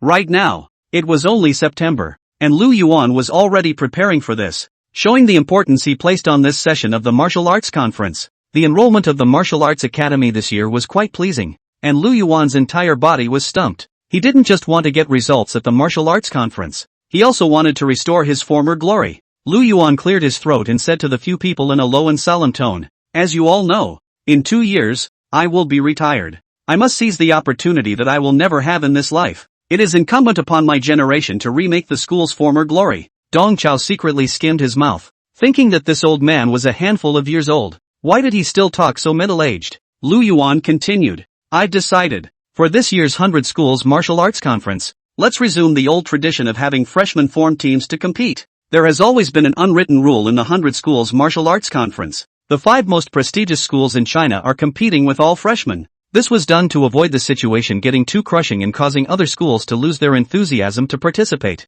After all, the 5 prestigious schools represented the 5 Chinese heritages of Confucianism, Buddhism, Taoism, ink, and sword, and were too much stronger than the other martial arts colleges and universities in terms of both heritage and student population. It's just that in recent years, Mo University, which represents the legacy of the Mo family, has shown some crotch pulling. Originally, the main force that represented Mo University in the competition was the Organs Puppet Academy. It was only in recent years that the Organs and Puppets Academy had certain problems and no longer sent players to compete. The Budo Academy was forced to pick up the slack. Unfortunately, the Martial Arts Academy simply didn't have the ability to pick the top students. Over the years, Lu Yuan had shamelessly sent up senior students, but the results were still not as good as they could have been. In the previous 2 martial arts congresses, the Mo Academy had relied on the luck of the draw and barely made it into the top 30. Meanwhile, Yuelu University, representing the Confucian heritage, Sanqing University, representing the Taoist heritage, Urban Buddhist Academy, representing the Buddhist heritage, and Jiangya University, representing the Sword Dao heritage, perennially dominated the top 4 seats in the Wudao Conference. The achievement gap is widening at the same top 5 schools, but this year, Lu Yuan is full of confidence. As you all know, the Academy's enrollment results this year are very pleasing. The Academy has recruited 4 good scholars with S-class talent. These 4 good saplings have all joined Teacher Qin's martial arts class. Our team this year will use these 4 good students as the cornerstone of our team. As he spoke, Lu Yuan looked at Wang Su and Zhang Chang. Of course, you 2nd and 3rd classes can't slack off either. There are students with excellent grades that the Academy will also focus on. Lu Yuan had actually made a decision a long time ago that the 10 students who would participate in the Collegiate Martial Arts Conference would all be screened from Qin Wanqing's first class of martial arts. The reason why he said this to Wang Su and Zhang Chang was actually to draw a pie for the 2. As for Dong Chao, Lu Yuan was too lazy to draw a cake. Those 2 foolish students in Dong Qiu's class are having a hard time graduating, so don't even think about the martial arts conference. It's not something those 2 poor students should be thinking about. Lu Yuan twisted his head and looked at Qin Wanqing again. Teacher Qin, I'll leave the preparations for the competition to you. After all, you have participated in the martial arts conference as a contestant before, and are more familiar with matters related to participation. Qin Wanqing returned decisively. Dean, don't worry, I'll get the job done. Lu Yuan nodded in satisfaction and raised his volume. You guys probably don't know that 9 years ago, Teacher Qin once represented Mo University and participated in the 100 Schools Martial Arts Conference that year. In the 32-16 match, Mr. Qin defeated the famous Fusan School, Wazita Spellcraft Academy, with 1-4, almost by himself, and led Mo University to advance to the top 8. It's a pity. That year's martial arts conference was comparable to a fight between the gods. If it wasn't for the encounter with one of the 4 little heavenly kings,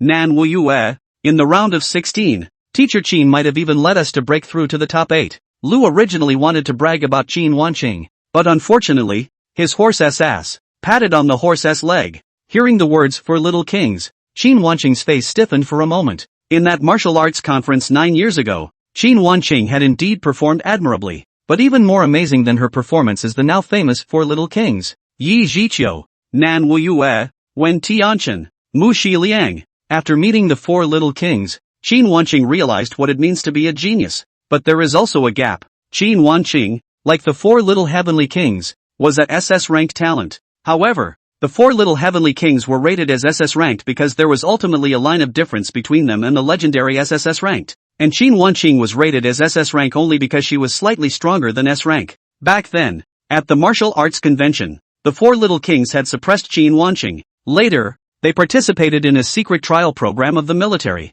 and their cultivation skyrocketed, completely closing the gap with Qin Wanqing. Nowadays, the 4 little heavenly kings had long since advanced to transcendent martial artists, becoming the mainstay of the new generation in China and shaking the world with their fame. Qin Wanqing, on the other hand, was stuck at the beginning of the 9th stage, and after so many years, it was difficult to make an inch of progress. Obviously, they were all SS-level geniuses, and the gap between the 2 sides, however, grew wider and wider. Every time she thought of the 4 little heavenly kings, Qin Wanqing would develop a kind of red-eyed and helplessness that was born of both. Lu Yuan could see that Qin Wanqing's mood was not quite right, and he hurriedly changed the topic. Let's not mention the past. Now that Ms. Qin's identity has changed, I believe that under her leadership, we will definitely make gains this year. Not only are we going to restore our former glory, we're also going to pick off those 4 prestigious schools. For the school, we're regaining our lost honor. And for you personally, Ms. Sheen,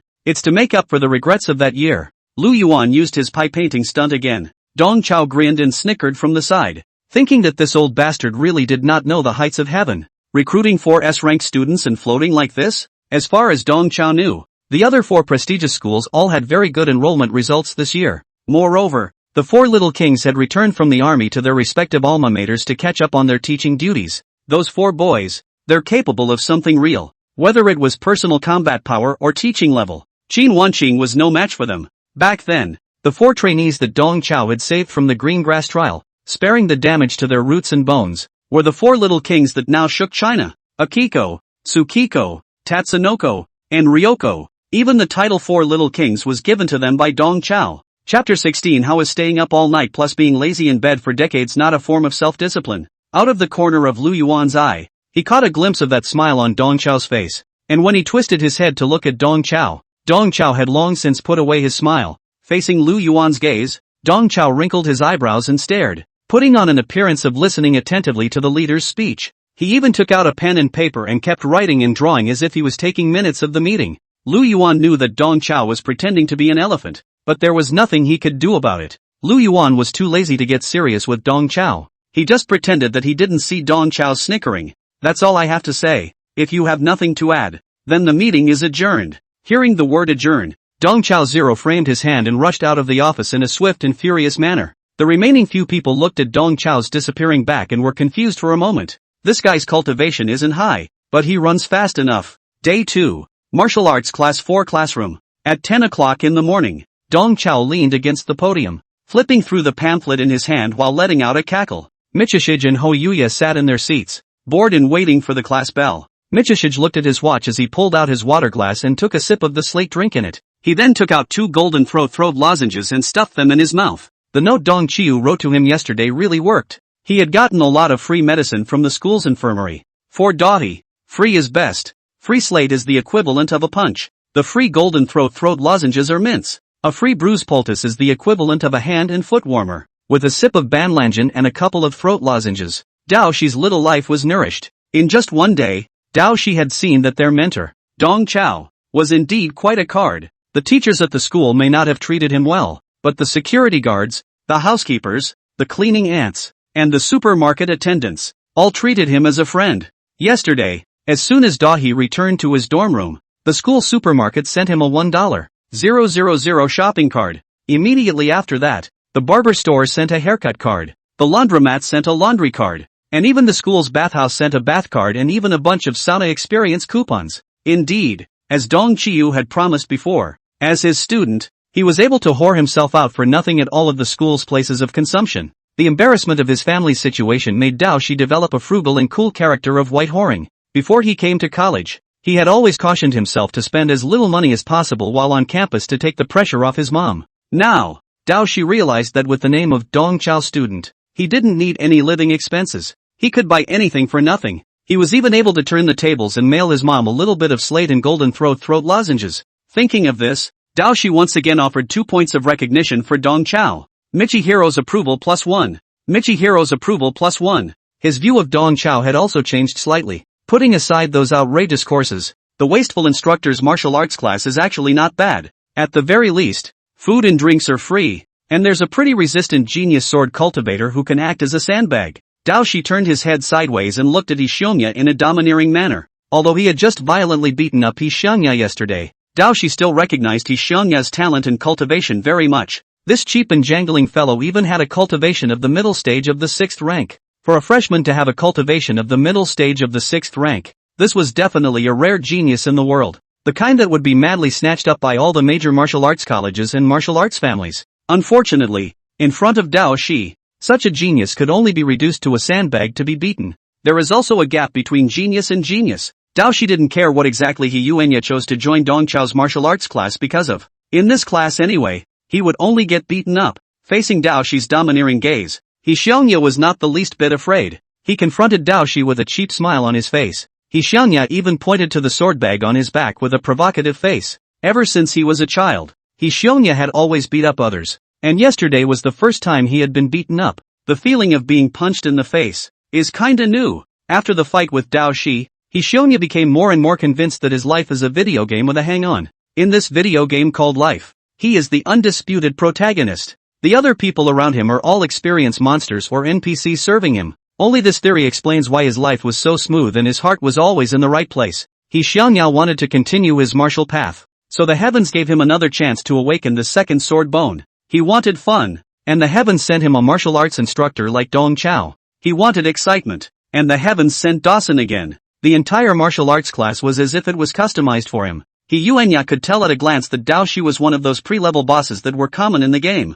High attack, high sensitivity, high defense, and no weaknesses in his body. It has to be defeated with skillful technique, and absolute numerical crushing. Going up against a level boss like this is just exciting enough. Yesterday's one-sided beatings, instead of bringing any psychological shadow to Xiongya, inspired his great passion for the game. Last night, he spent the night meditating with his sword in his arms. This was the first time in his life that Xiongya had practiced overnight. In one night's time, not only had he comprehended a new sword stance, his cultivation had also seen a breakthrough. Nowadays, his cultivation level came to the 5th level of the 6th rank. In martial cultivation, the 6th rank was already considered a rare mid to high-end combatant. How many 6th-ranked martial artists had struggled to advance even an inch after years of bitter cultivation? And Xiongya only used one night to break through one realm. If he hadn't been watching a live stream of beautiful women in the second half of the night, he might have broken through more. Right now, Xiongya was full of confidence and was ready to challenge Dao Shi as a level boss again.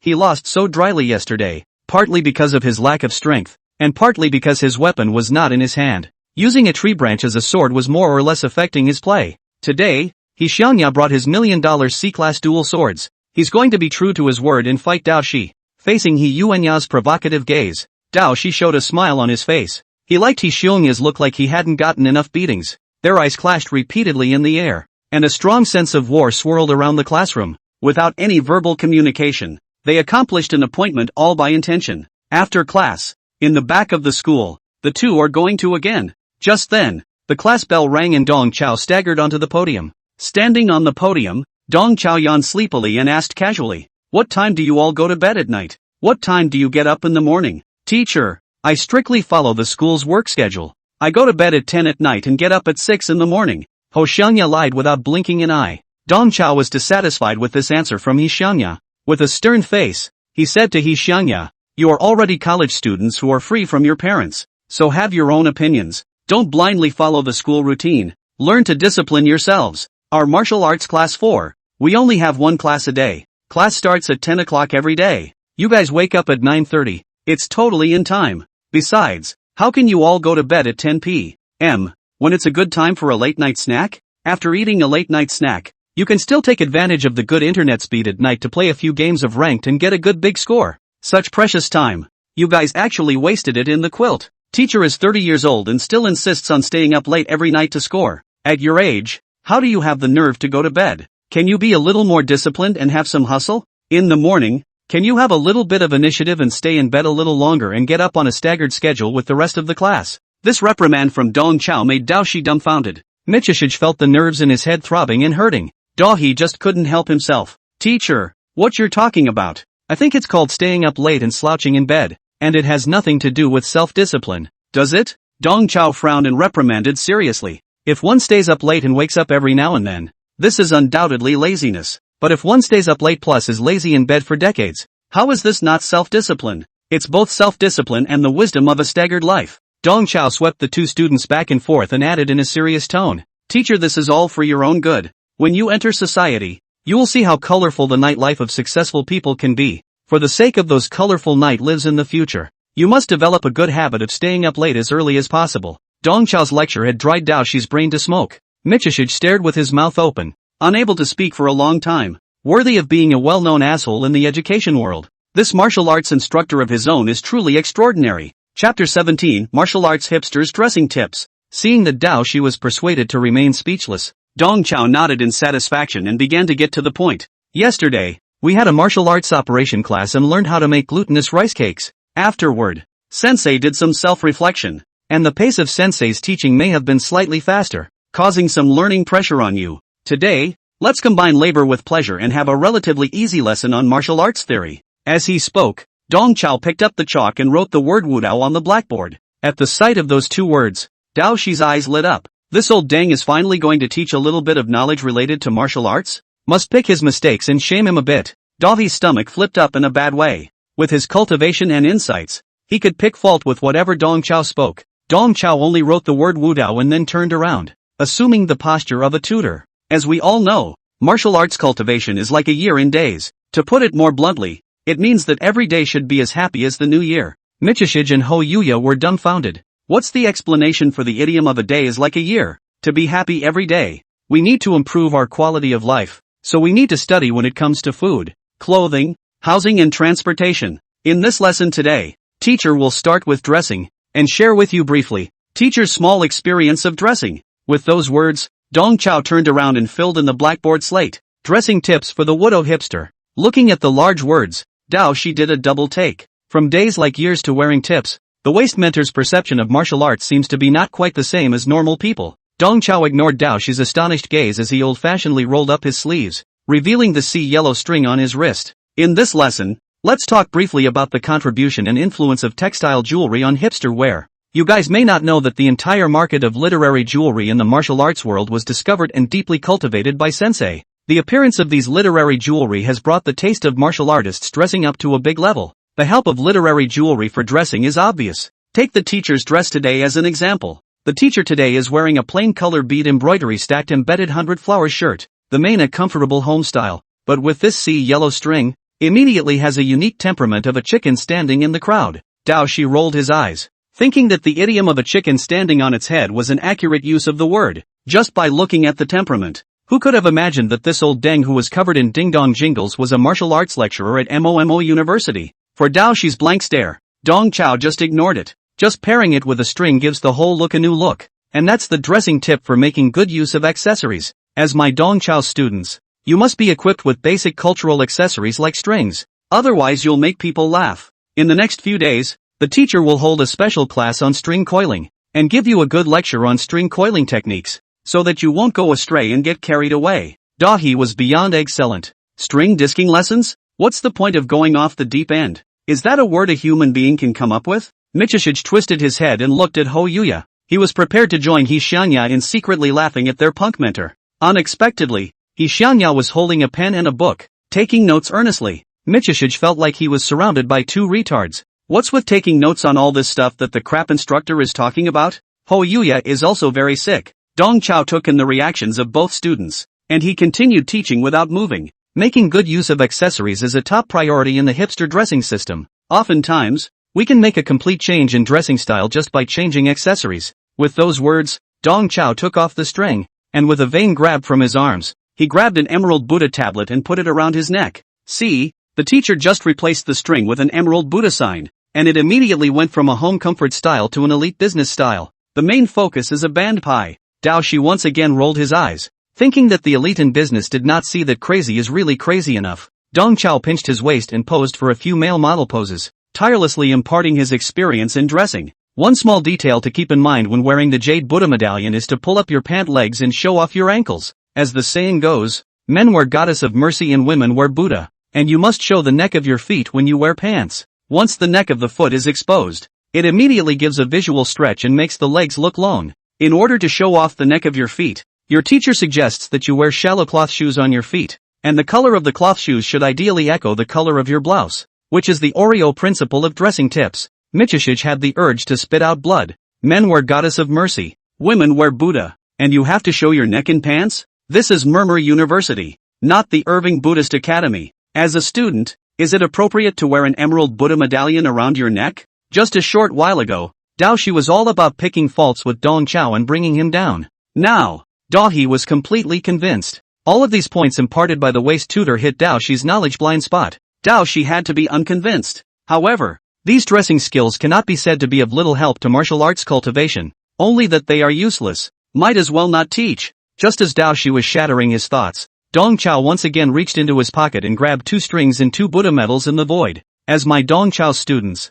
you all have to be equipped with these literary jewelry. These 2 strings are the very best in sea yellow, 3.0 handmade large beads, plus genuine tree core old material. One of them is bran pear. One is oil pear. The chafing pear has a distinct grain. The oily pear has an oily color. And each has its own flavor. Dong Chao handed the chaff pear string to Dao Shi and the oil pear string to Hishionya. These two strings, a small gift from teacher to you, represent teacher's great expectations for you. I hope that you will correct your attitudes and play with the strings seriously. The teacher will check your homework from time to time. As he spoke, Dong Chao took out the 2 Buddha medals again. These 2 Buddha medals, you should also play with them from time to time. This is a serious old pit material, glutinous ice seed, coupled with the carving master's hand-carved fine carving, Gaga upstream. The statues on the Buddha medals are also reproduced according to the Guanyin statue of the Urban Buddhist Academy. When you guys walk in society in the future and wear these 2 Buddha plates, you can completely pass yourselves off as lay disciples of the Urban Buddhist Academy. Dong Chiu personally hung the Buddha medals around the necks of the 2 students. Michihiro's approval +1. Michihiro's approval +1. Michihiro's approval +1. Michihiro's approval +1. Just a moment ago, Dao Shi was still spitting on his wasteful mentor. But at this moment, looking at the strings on his wrist, and the Buddha medallion around his neck, both of Dao Shi's eyes turned into the yen shape. Dao Shi knew that the strings of yellow flowers and pears and the jadeite Buddha medals of glutinous ice type were worth a lot of money. These can be hoarded out. Dao Shi looked at the 2 treasures and was overjoyed. He didn't even think Dong Chao's course was outrageous and abstract anymore. Anytime you can whore yourself out for nothing, it's a big getaway. Michi followed the example of her wasteful mentor and mentally came up with a rhyme. Chapter 18 Defense, Women's Self-Defense. Ho Yuya's recognition +1. Ho Yuya's recognition +1. Ho Yuya's recognition +1. Ho Hangyai also presented Dong Chiu with the recognition trifecta. He Xiangya didn't care about the value of the strings and Buddha medals. He just really felt that after listening to today's lesson, he had really taken a step forward towards being a martial arts hipster. For every point of recognition the duo contributed, Dong Chao's cultivation rose by 1 point. At this moment, his cultivation level had already come to the 8th level of the 2nd rank. Dong Chao didn't move on the surface, but inside, he couldn't wait to kowtow to the 2 students. It took Dong Chao a lot of effort to suppress the excitement in his heart. Next, he has a big job. Dong Chiu stood back up on the podium. The way of dressing is profound, and teacher is only taking you through some superficial fur today. Today's lesson, that's it, teacher has to cook. At noon, teacher will personally cook. Let you all taste teacher's handiwork. Dong Chao looked at Dao Shi. Joy, you stay and clean the classroom. I'll call you when the meal is ready. When he heard the name Hei-Zi, Hishionya poofed. This appellation was too earthy. But soon, Hishionya couldn't laugh anymore. Jocko, don't be idle. Go to the cafeteria and give me a hand. Ha! Hishionya almost spat out a mouthful of old blood. Jocko is a terrible title. It's not as bad as Kiko. Dong Chao hooked his finger and led Hishionya out of the classroom, leaving Dao Shi alone in the large Budo class 4. Dao Shi took a broom and mop, and in 3 tries, he got the sanitation work done. Then, with a godly head, he came to the podium. Dao Shi was genuinely curious as to what exactly the wasteful mentor was looking at before class that he could let out a lewd laugh like that. Under the podium, Dao He found 2 pamphlets, and he picked them up curiously. The 2 booklets, both stamped with the library seal, would have been borrowed from the library by the waste mentor. Looking at the title of the book on the title page of the pamphlet, Dao Shi was speechless for a while. Women's Self-Defense? Dong Chao, that old den, really isn't looking at anything serious. Dao Shi knows that women's self-defense, also called the thug's excited fist. Some of the postures of this boxing is a bit ambiguous. If not used properly, not only can not defend themselves, but will also make the thugs more and more excited. Dong Chao, that old dang, was obviously looking at those boxing schematics and getting himself excited. Michishij bristled and prepared to put the pamphlet back down. But soon, his entire being was frozen in place.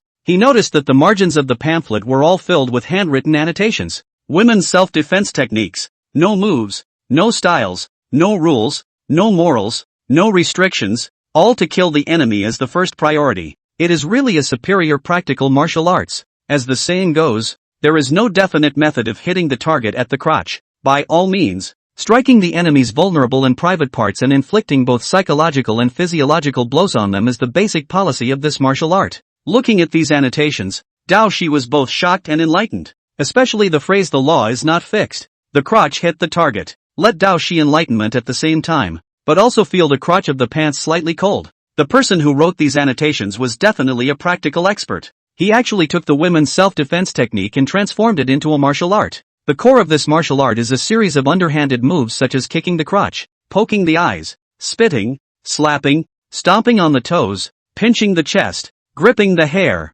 and cursing the idle street. This martial art was a bit of a departure from the norm, but it worked. Just like the endorsement said, this unique martial art with no morals and no limitations was a great killer in real combat. Ordinary women were too weak in strength to utilize the true power of women's self-defense techniques. A martial arts fierce man like Dao Shi, who was more than 1 meter 9, had the strength of 10,000 pounds with a single punch, and if he were to perform these underhanded tricks, it would inevitably deal a devastating blow to the enemy's psyche and physiology. Looking at these annotations in the book, Dao Shi couldn't help but nod his head repeatedly, as if he had been given a treasure. The predecessor who wrote these annotations was truly a genius. The pamphlets were thin, and it didn't take Dao Shi a moment to see the end. He couldn't get enough of it and picked up the second pamphlet. The second pamphlet is a handwritten note in the same handwriting as those previous annotations. The name on the title page of the note shocked Dahi. Defense, Women's Self-Defense. What was recorded in this notebook was not a specific technique, but a martial arts program.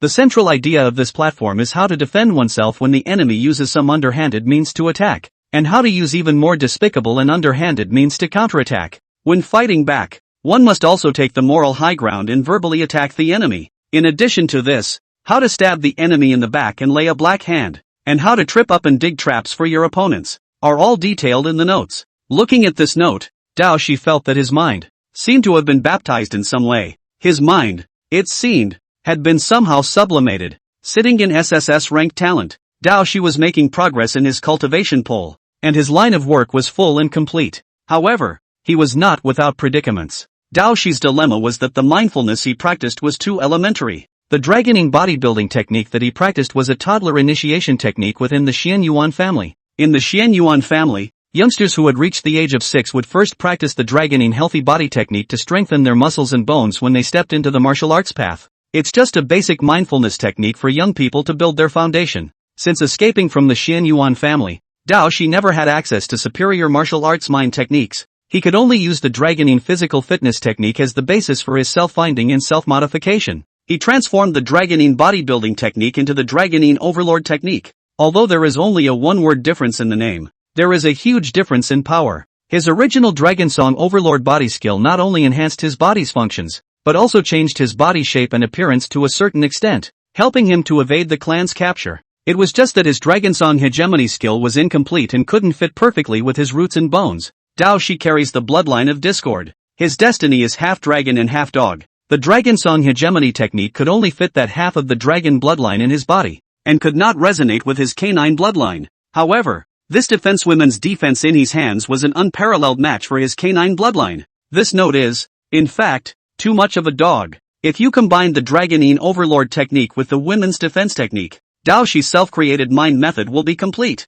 In this way, Dao Shi's fighting style seems to be wide open and bright, but in fact, it secretly hides underhanded and detrimental moves, lack of morality and smoke. This dual temperament of being a dragon and a dog happens to be a perfect match for Dao Shi's discord bloodline. With this note, the problem of his mind that had plagued him for years was so watertight. Dao Shi hurriedly flipped through the 2 pamphlets again, memorizing every word in his brain. At the end of the pamphlet, Dahi found a hidden signature, the black knife. It is obvious that these subtle and original notes were written by this Black Dagger senior. For this senior whom he had never met before, a strong sense of gratitude and admiration rose in Dao Shi's heart. Dao Shi a strong emotion. The gap between people is really too big. Jerkasses like Mentor Dong Chao just know how to look at those ambiguous boxing schematics and giggle. Whereas a martial arts genius like Senior Black Dagger was able to comprehend a set of martial arts techniques from the women's self-defense techniques, and even a set of mind platforms. The two are simply different. Thinking like this, Dao Shi gained a little more admiration for Senior Black Dagger. If I were fortunate enough to know Senior Black Dagger and ask him for face-to-face guidance, I would definitely benefit a lot. Michishige couldn't help but mentally envision it. Chapter 19, I have a friend. In the meantime, and used stalls in the cafeteria, Dong Chao, who was busy chopping vegetables, received a prompt from the system. Xian Yuan Daoshi's approval rating +5. Xian Yuan Daoshi's approval rating +5. Dong Chao's ultimate secret has obviously benefited Daoshi greatly. Dahi popped him a huge wave of gold coins. Xian Yuan Daoshi's recognition level has reached 18 points. Now extracting one of Xian Yuan Daoshi's traits for the host. The host has extracted the trait, Bully. Dong Chao felt that all the cells in his body seemed to be burning. and his chest and abdomen were roaring like a fuel engine. By the time the mutation ended, Dong Chao's entire body had refined and strengthened. Dong Chao could feel that the overlord body did not only passively enhance the body's functions, it could also actively open a defensive posture. In this defensive stance, Dong Chao can counteract many negative effects. In addition to this practical overlord skill, the huge 10 points of recognition provided by Dao Shi also allowed Dong Chao's cultivation to rise once again. Dong Chao's cultivation soared by 3 small segments to the first level of the 3rd rank, a martial arts waste known to all. In just 2 days, he had risen by a great rank. What kind of promotion speed is that? It's like a vegetable who learned to blink just yesterday, and today can already chew on a lighter and play with it under the covers. Dong Chao was able to ascend so quickly, and on the one hand, it was his plan to reverse the Big Dipper, which worked very well. On the other hand, it was also because of his low starting point and poor cultivation right now, and the effect of sharing a little bit from the 2 talented students was immediate. As his martial Dao rank increased, his promotion speed afterward would inevitably drop drastically, but Dong Chao wasn't worried at all. He had sort of played with the virtuous teacher system to understand it. As long as he hugged the student's thighs tightly, Dong Chao's promotion to transcendent martial artist lying down was all but guaranteed. Right now, having been promoted to the 3rd rank,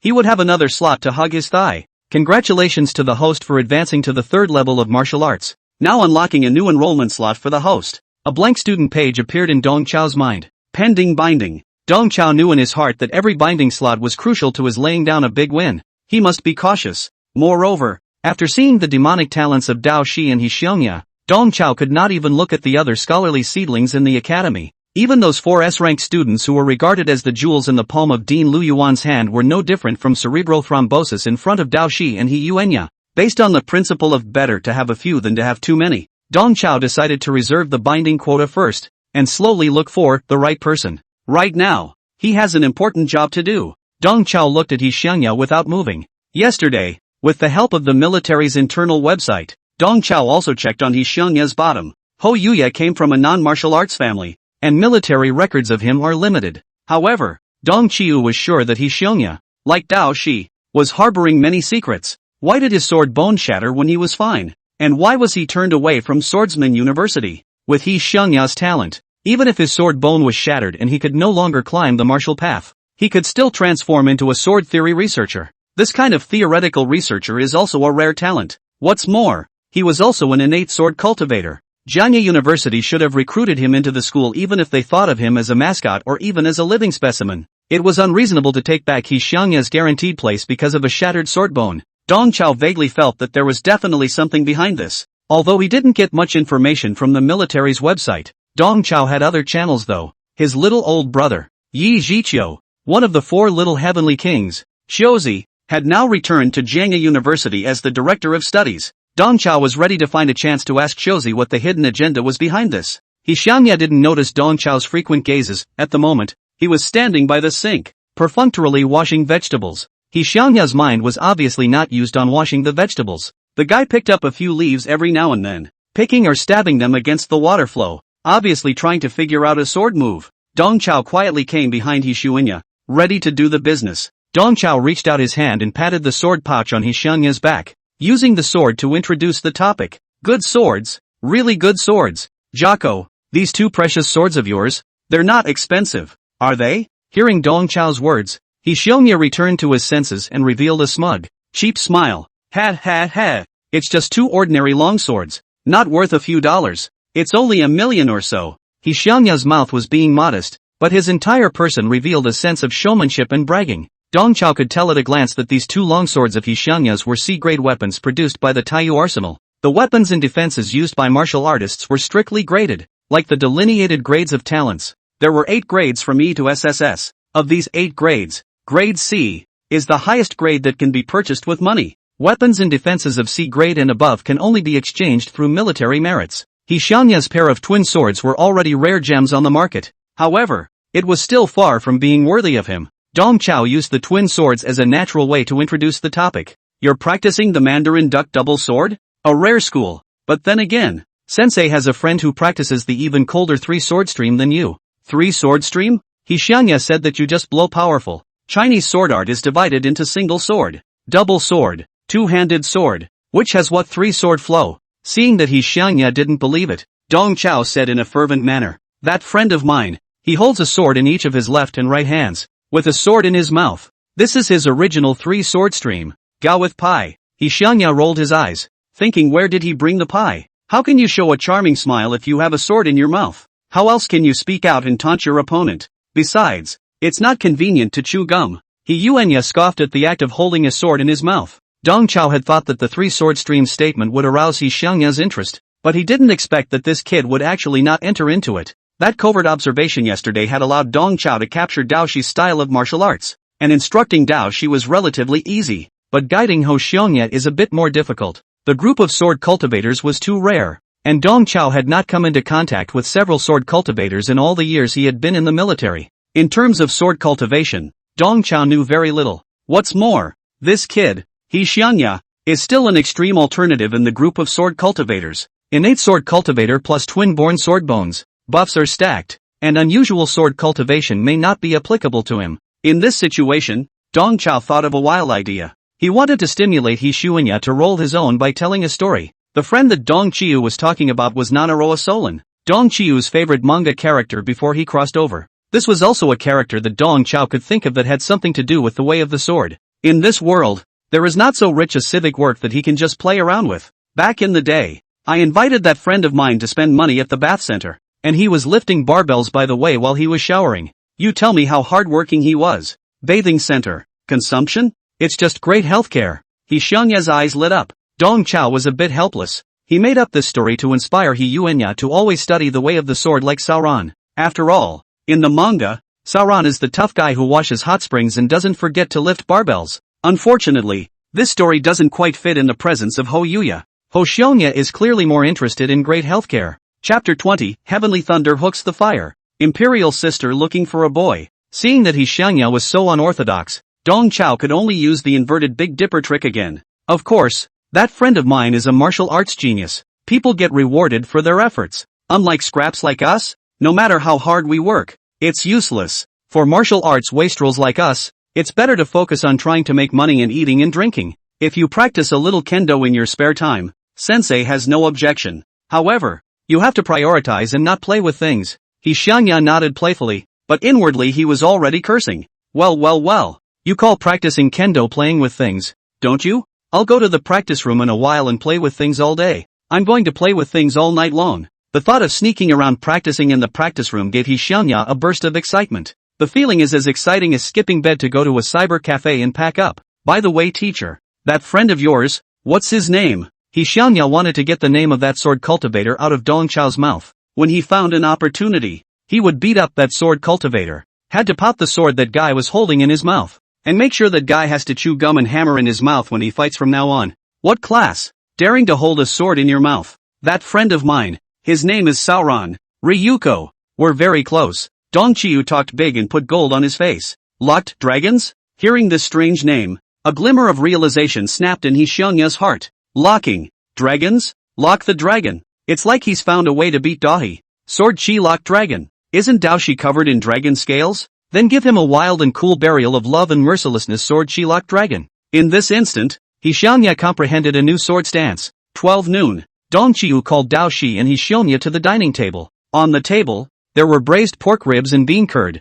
stir-fried 3-piece set, combined vegetable capers, and cold cucumber. A full 4 courses, plus a slinky seaweed soup. Seeing the 4 dishes in one soup, Dao Shi's eyes went straight. He said to himself, tutor jerk kana. So a moment of work, the whole out of 4 dishes, and color and flavor are all complete. This is completely the level of a professional chef. In that case, it seems like the asshole tutor isn't so useless. At least, his stir-fry smells pretty good. You've seen the teacher's handiwork, haven't you? Don't just stand there. Turn on the dazzle. Dong Chao greeted the 2 students and hurriedly started. Let's not drink today. Simply have a bite of lunch. Teacher has a business K in the evening, so we have to stay in shape and drink with those goblins. Michishij and Ho Yuya exuded envy. What a colorful spare time this old den has. Enjoying the envious gazes of the duo, Dong Chao heatedly smiled. Eat.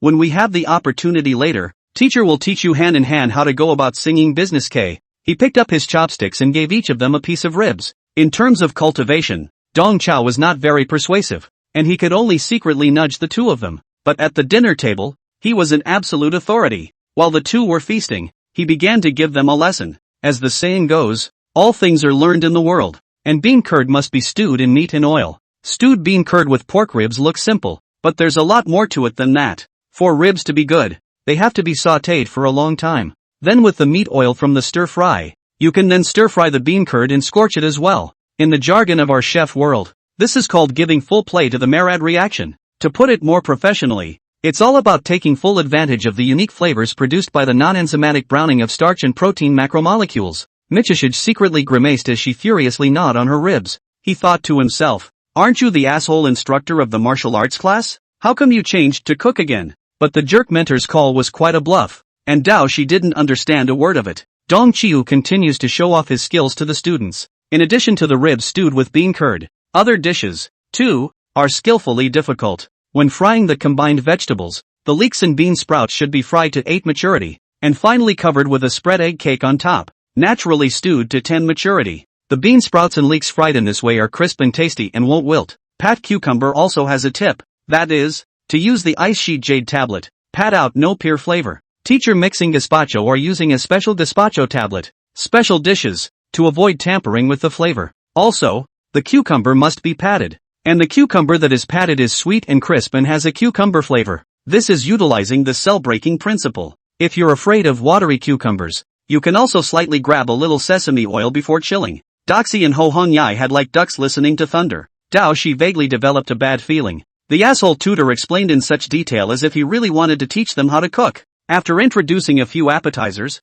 Dong Chao pushed the real main course. In front of the two students, the most technical dish on this table is this stir-fried three-piece set. Lamb's waist, lamb's egg and lamb's gun, commonly known as the three-piece kidney tonic set. They are all fishy, but when done well, they have a wild flavor. If you want to do well in this dish, you have to go to the waist. Use the material water to suppress the stench of the sheep gun and sheep eggs. And when you are stir-frying, the fire has to be in place to reach that line of the zone between raw and cooked. Only between raw and cooked, to ensure that the taste of the soft and crunchy. This all requires perennial stovetop kung fu. As the saying goes, heavenly thunder hooks the earth's fire, and the royal sister is looking for a young man. At your age, it's a crucial time to replenish your kidneys. You have to eat more of this dish. Dong Chao allocated half a plate to each of the two men. Then, in a solemn tone, he exhorted the two students. Each of the 4 disciplines of eating, drinking and playing is profound. Take eating alone. There's a lot to learn here. It's really a matter of living to learn.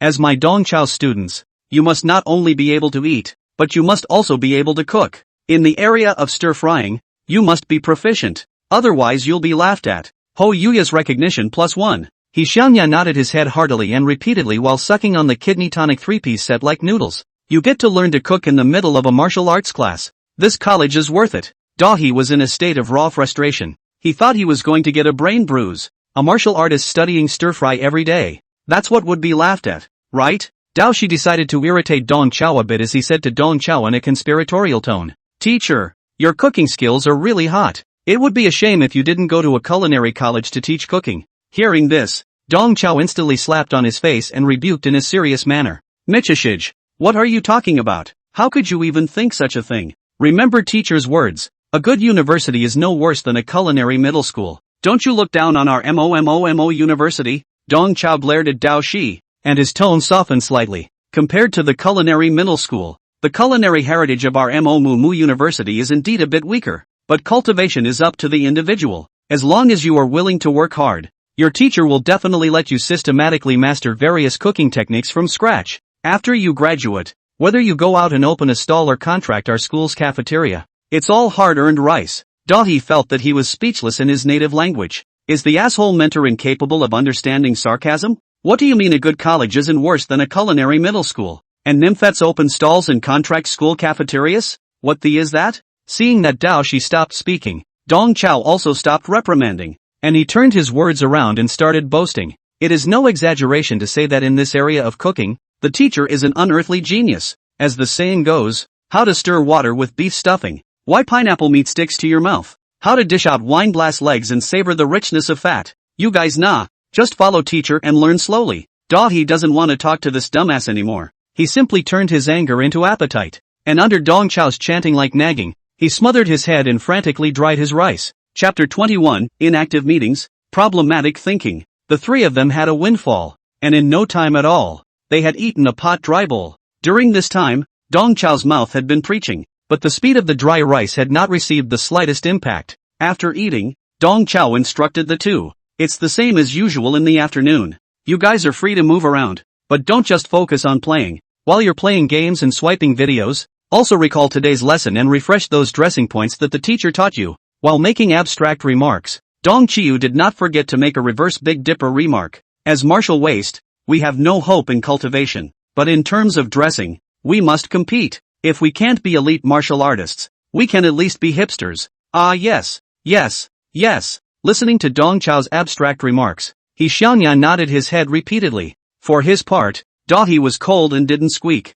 Dao Shi only wanted to do one thing right now, and that was to hurry to the practice room and sew together his long-in hegemony technique, an anti-women's defense technique. Dao Shi was a top genius who could self-improve his feats. The asshole tutor actually treated him as one of his own kind. Dong Chao's words were trash like us, which made Dao Shi feel very unhappy. But Dahi couldn't show this displeasure. The only thing he could do was to turn this displeasure and indignation into motivation for cultivation. Taking advantage of Dong Chao's inattention, Dao Shi lowered his voice and said to He Xiongya, I have something to do this afternoon. Our sparring session is cancelled for now. I have something to do too. I'll learn more from Brother Shizi some other time. He Xiangya responded with a grin. At this moment, what He Xiangya had in mind was also to hurry to the practice room and test his new sword stance. Teacher's office in the evening. Di Lu Yuan sat in the main seat with a big horse and passionately gave a meeting to several teachers. First of all, I would like to commend all the teachers here. I'm glad that you were able to sacrifice your off-duty time and take the initiative to stay and attend this regular internal seminar meeting.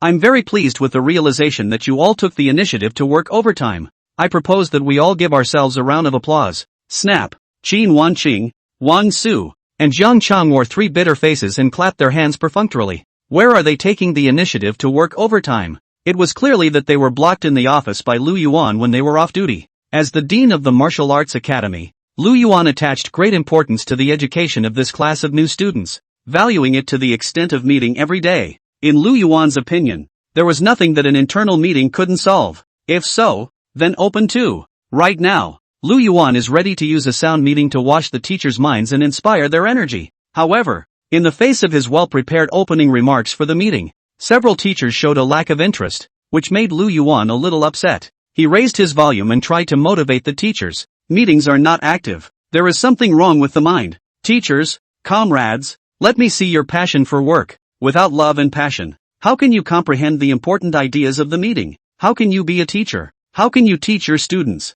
Come on, let's clap together and encourage ourselves. Lu Yuan thought that this through speech was uplifting. However, Qin Wanqing, Wang Su, and Jiang Chang have put on a mask of pain. A few people on a day of classes is already physically and mentally exhausted. After the class still have to participate in the regular meeting, the excitement can be high on the strange. What's worse, President Lu Yuan is a typical meeting type leader. Meeting for the sake of meeting. The content of his meetings is nutritionless and pure torture. At this moment, the Dean Lu Yuan asked everyone to applaud and interact again. Several people in the heart of the Mamma Mia pie at the same time, but also had to harden their heads and comply with Lu Yuan's instructions. Just as several people raised their hands, ready to deal with the errand, there was a sudden, crisp and rhythmic applause beside them. Pop, pop, pop, pop, pop, pop, pop, pop. Only Dong Chao was seen sitting at the end of the conference table, holding his back and applauding vigorously. Dong Chao applauded while nodding his head repeatedly at Lu Yuan in a high-pitched gesture. Good, Dean. What you said is wonderful. Your words have infected me and set my whole being on fire. Dong Chiu was possessed by the playwright and became more and more excited as he spoke. How can you be a teacher without love and passion? How can you educate students? That's a wonderful thing to say. Dong Chao couldn't help but stand up, his entire body radiating a holy aura. The profession of teaching is sacred and great. As a martial arts instructor, the first thing I do every morning, as soon as I open my eyes, is to admonish myself in my mind that I must persevere in my beginnings and dedication. I will crash the iceberg of reality with the Titanic of faith. I will ride the fast horse of love and raise the sail of devotion. I will never turn on the most difficult road ahead. Even if I remain silent and unknown for the rest of my life, I will still be a green brick under the feet of my students. This is the job of a martial arts instructor. Dong Chao's string of long and difficult sentences with catchy platitudes and rhymes directly dumbfounded the few people present. Dong Chao's paragraph, whether literary style and intention, are all complete to beat the opening statement of the meeting of President Lu Yuan. It's just that such a richly risque passage, coming from the mouth of Dong Chao, a jerk, gave off an absurd sense of incongruity. Even though the expression on Dong Chao's face was sacred and sincere, it just gave the impression that he was bull ting. Several teachers looked at me and I looked at you, wanting to laugh but not daring to do so. Principal Lu was grim, with a look of wanting to knife someone. In the entire office, the one who cooperated the most with himself was, on the contrary, Dong Chao,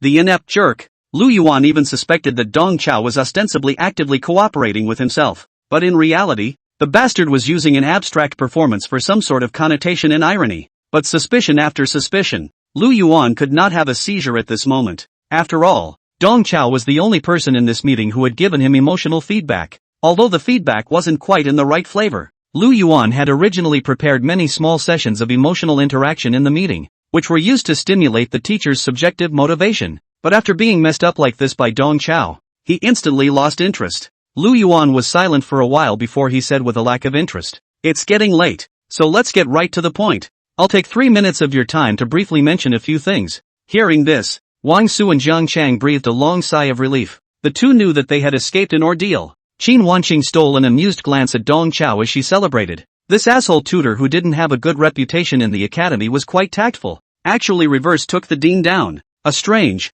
playful smile surfaced on Qin Wanqing's serene and beautiful face. This devil woman bad smile, which was completely contrary to Qin Wanqing's quiet temperament, was instantly captured by Dong Chao. When Dong Chao twisted his head and looked at Qin Wanqing put away that smile. She avoided Dong Chao's gaze as if nothing had happened, no longer making any eye contact with Dong Chao. Chapter 22, My Minister Father. Lu Yuan didn't notice this eye pull between the two as he continued in a sweeping tone. Next, the first thing I want to emphasize is the quality of teaching. Today, I sat in on a martial arts class with Sensei Qin Wanqing. Mr. Qin's class was very insightful. Not only were the students enlightened, but I was also enlightened as I listened in. Teacher Qin is truly worthy of being a 9th-ranked martial artist, a rare SS-ranked genius in the world. Lu Yuan took the opportunity to give a rainbow fart. For this golden thigh of the academy, Lu Yuan had only one strategy, and that was to endlessly brag about it. After bragging about Qin Wanqing, Lu Yuan also complimented Wang Su and Jiang Chang in passing,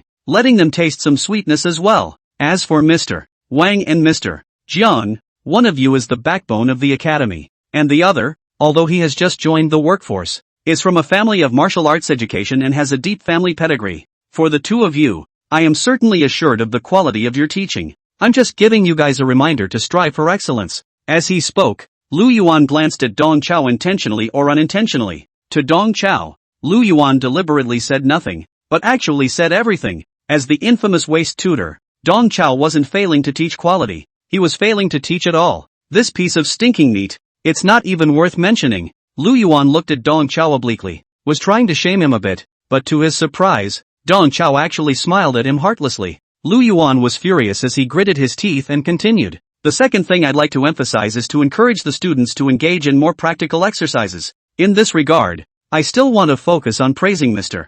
Qin. Under the leadership of Teacher Qin, the students of the first class of martial arts have begun their one-on-one practical combat confrontation. Lu Yuan did not only observe the lessons of the first class of martial arts today, he also observed the students' actual combat drills. The level of combat power displayed by the first class of martial arts had made Lu Yuan very satisfied. Especially those 4 S-rank geniuses had performed amazingly well. Among the 4, one of them had already reached the early stage of the 5th rank in terms of cultivation, and the remaining 3, all of them, were also at the great circle of the 4th rank. In the actual combat drills, the 4 of them were as if they stood out from the crowd, incomparably conspicuous. The excellent performance of the 4 made Lu Yuan look forward to the 100 Schools Martial Arts Conference at the end of the year. He looked at Wang Su and Jiang Chang and started to draw the pie for the two of them again. You second and third shifts. You need to keep up with the first shift as well.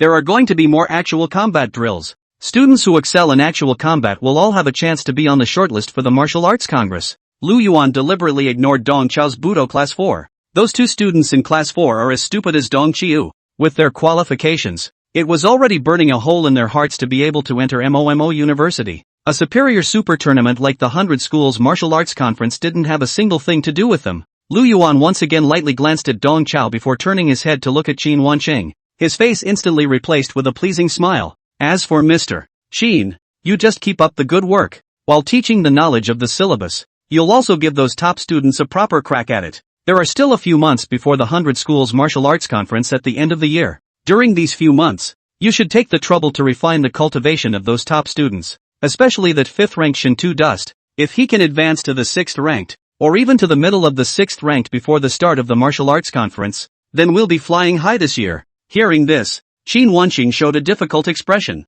and Wang Su and Jiang Chang also had a non-committal expression. A few teachers in the heart of the realization. Lu Yuan Dean is obviously perennial detached from the front line of education, resulting in the heart of no B number. A freshman, promoted to the 6th rank before the start of the martial arts competition? And it's still the middle of the 6th rank? This was such a terrifying thing. How dare Dean Yuhara speak such bespeak? When he thought about it, when Qin Wanqing participated in the martial arts conference as a contestant, her cultivation level was only at the beginning of the 6th rank. She, on the other hand, was the strongest genius in the martial arts academy for 20 years. Although Shintu Dust's talent in the first class of martial arts was good, there was still a considerable gap compared to Qin Wanqing. Expecting Shintu Dust to advance to the middle of the 6th rank was better than expecting him to be Qin Shi Huang. Looking at the confident Lu Yuan, as well as the several teachers who frowned frequently, Dong Chao was unmoved on the surface, but smiled inwardly. Lu Yuan, this old dang, really thought that he could make waves at the 100 Schools Martial Arts Conference with just 4 S-ranked freshmen.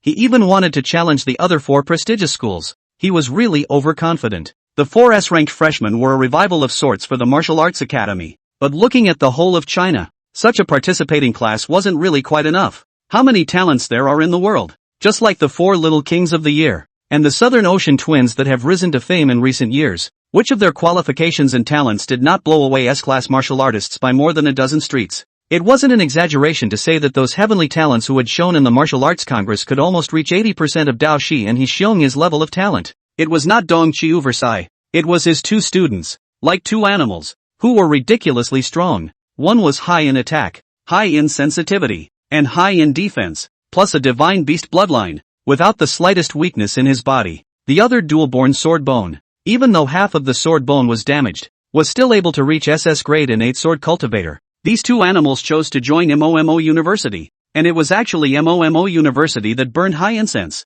For S-ranked students, let Lu Yuan treasure into this way. If let this old boy know the real talent of Dao Shi and He Xiongya, he must not lick his tongue all bald skin? When he thought of Lu Yuan's fawning appearance, Dong Chao secretly laughed in his heart. Lu Yuan scanned everyone present and found that everyone's looks were quite complicated. He simply thought that a few people were having trepidations. Don't be afraid. There is nothing difficult in the world. Only fear of those who have the will. As long as we have more meetings, and good meetings, we can overcome any kind of difficulty. I'm full of confidence in this martial arts conference. Hearing that Lu Yuan wanted to hold more meetings, the few people present were all in 2 minds. That's all I have to say about the main thing. Oh, yes, there's one more little thing. Lu Yuan made a show of slapping his head as if he suddenly remembered something. In reality, what he was going to say next was the top priority. Along with the enrollment of new students, our college's student council has also opened its recruitment process. Many new students have submitted written applications, wanting to join the student council and contribute to the college. I certainly strongly support the students' enthusiasm to participate in management. Qin Wanqing, Wang Su, and Jiang Chang were confused. Why is Lu Yuan, the first dean of the hall, still concerned about the work of the student union? This kind of thing is still brought to the meeting to say, is also too trivial, right? Lu Yuan flipped open the file folder, pulled out a piece of manuscript paper, and continued. In the midst of the many written applications, there was this one letter that struck me deeply. I will read you the title of this letter. A filial legacy, remembering my military god grandfather and my father, the Minister of Education for Martial Arts. Listen, you guys, what a great headline. What young people lack nowadays is filial inheritance. Dong Chao rolled his eyes, thinking that what the young people lacked was a filial heritage. What they lacked was grandfather military god and father minister. I've already ascertained that the person who wrote this application letter is Sun Jingfeng from the 2nd class of martial arts. His filial piety has deeply touched me. I decided to give him a chance to express himself and make him the new student council president. You guys have no objections, right? Several people shook their heads back and forth. Lu Yuan has said it all. What else can they object to? Besides, they wouldn't dare to disagree. Dong Chao raised his eyebrows covertly while shaking his head along with the crowd. Looking at the whole of China, the only one who could be honored as a military god was the 6-eared marshal who ranked 2nd among the 4 marshals, Dong Qiu's old leader. This Sun Jingfeng, who emphasized filial piety, was the grandson of Marshal Six Ears. After so many years, this brat from the six-eared Marshal's family is still so unconscious, Dong Chao secretly lamented. Chapter 23, The Old Man in the Fast Lane. Seeing that several people had no objections, Lu Yuan nodded in satisfaction. Then today's regular meeting is over. Teacher Qin, you stay for a while. I have something to tell you. Everyone else, adjourn. Finally hearing the word dismissed, Wang Su and Jiang Chang didn't want to stay a second longer and hurriedly packed up and left. Dong Chao's eyes roamed over Qin Wanqing's body for a moment, and he also pretended to be relaxed as he left. Only after confirming that several people had walked away did Qin Wanqing ask in a deep voice, Dean, what did you want to see me about? A pleasing smile reappeared on Lu Yuan's face. Teacher Qin, it's like this. All along, I've been committed to the optimization and upgrading of the Academy's faculty, and now the results of the upgrading have begun to bear fruit. Aha! Qin Wanqing nodded her head caterwaulingly, revealing a polite but not awkward smile. She really didn't understand what Dean Lu Yuan was going to say. Right now, the only stumbling block in the entire team of teachers is Dong Chao. I've long wanted to fire Dong Chao, but this matter, right, needs your help. It wasn't for a day or two that Lu Yuan wanted to fire Dong Chao. Even a few days ago, he almost succeeded. If it wasn't for those two stupid students who insisted on joining Dong Chao's martial arts class, allowing Dong Chao to complete the enrollment task, Dong Chao would have rolled out by now. Originally, Lu Yuan wanted to think long and hard,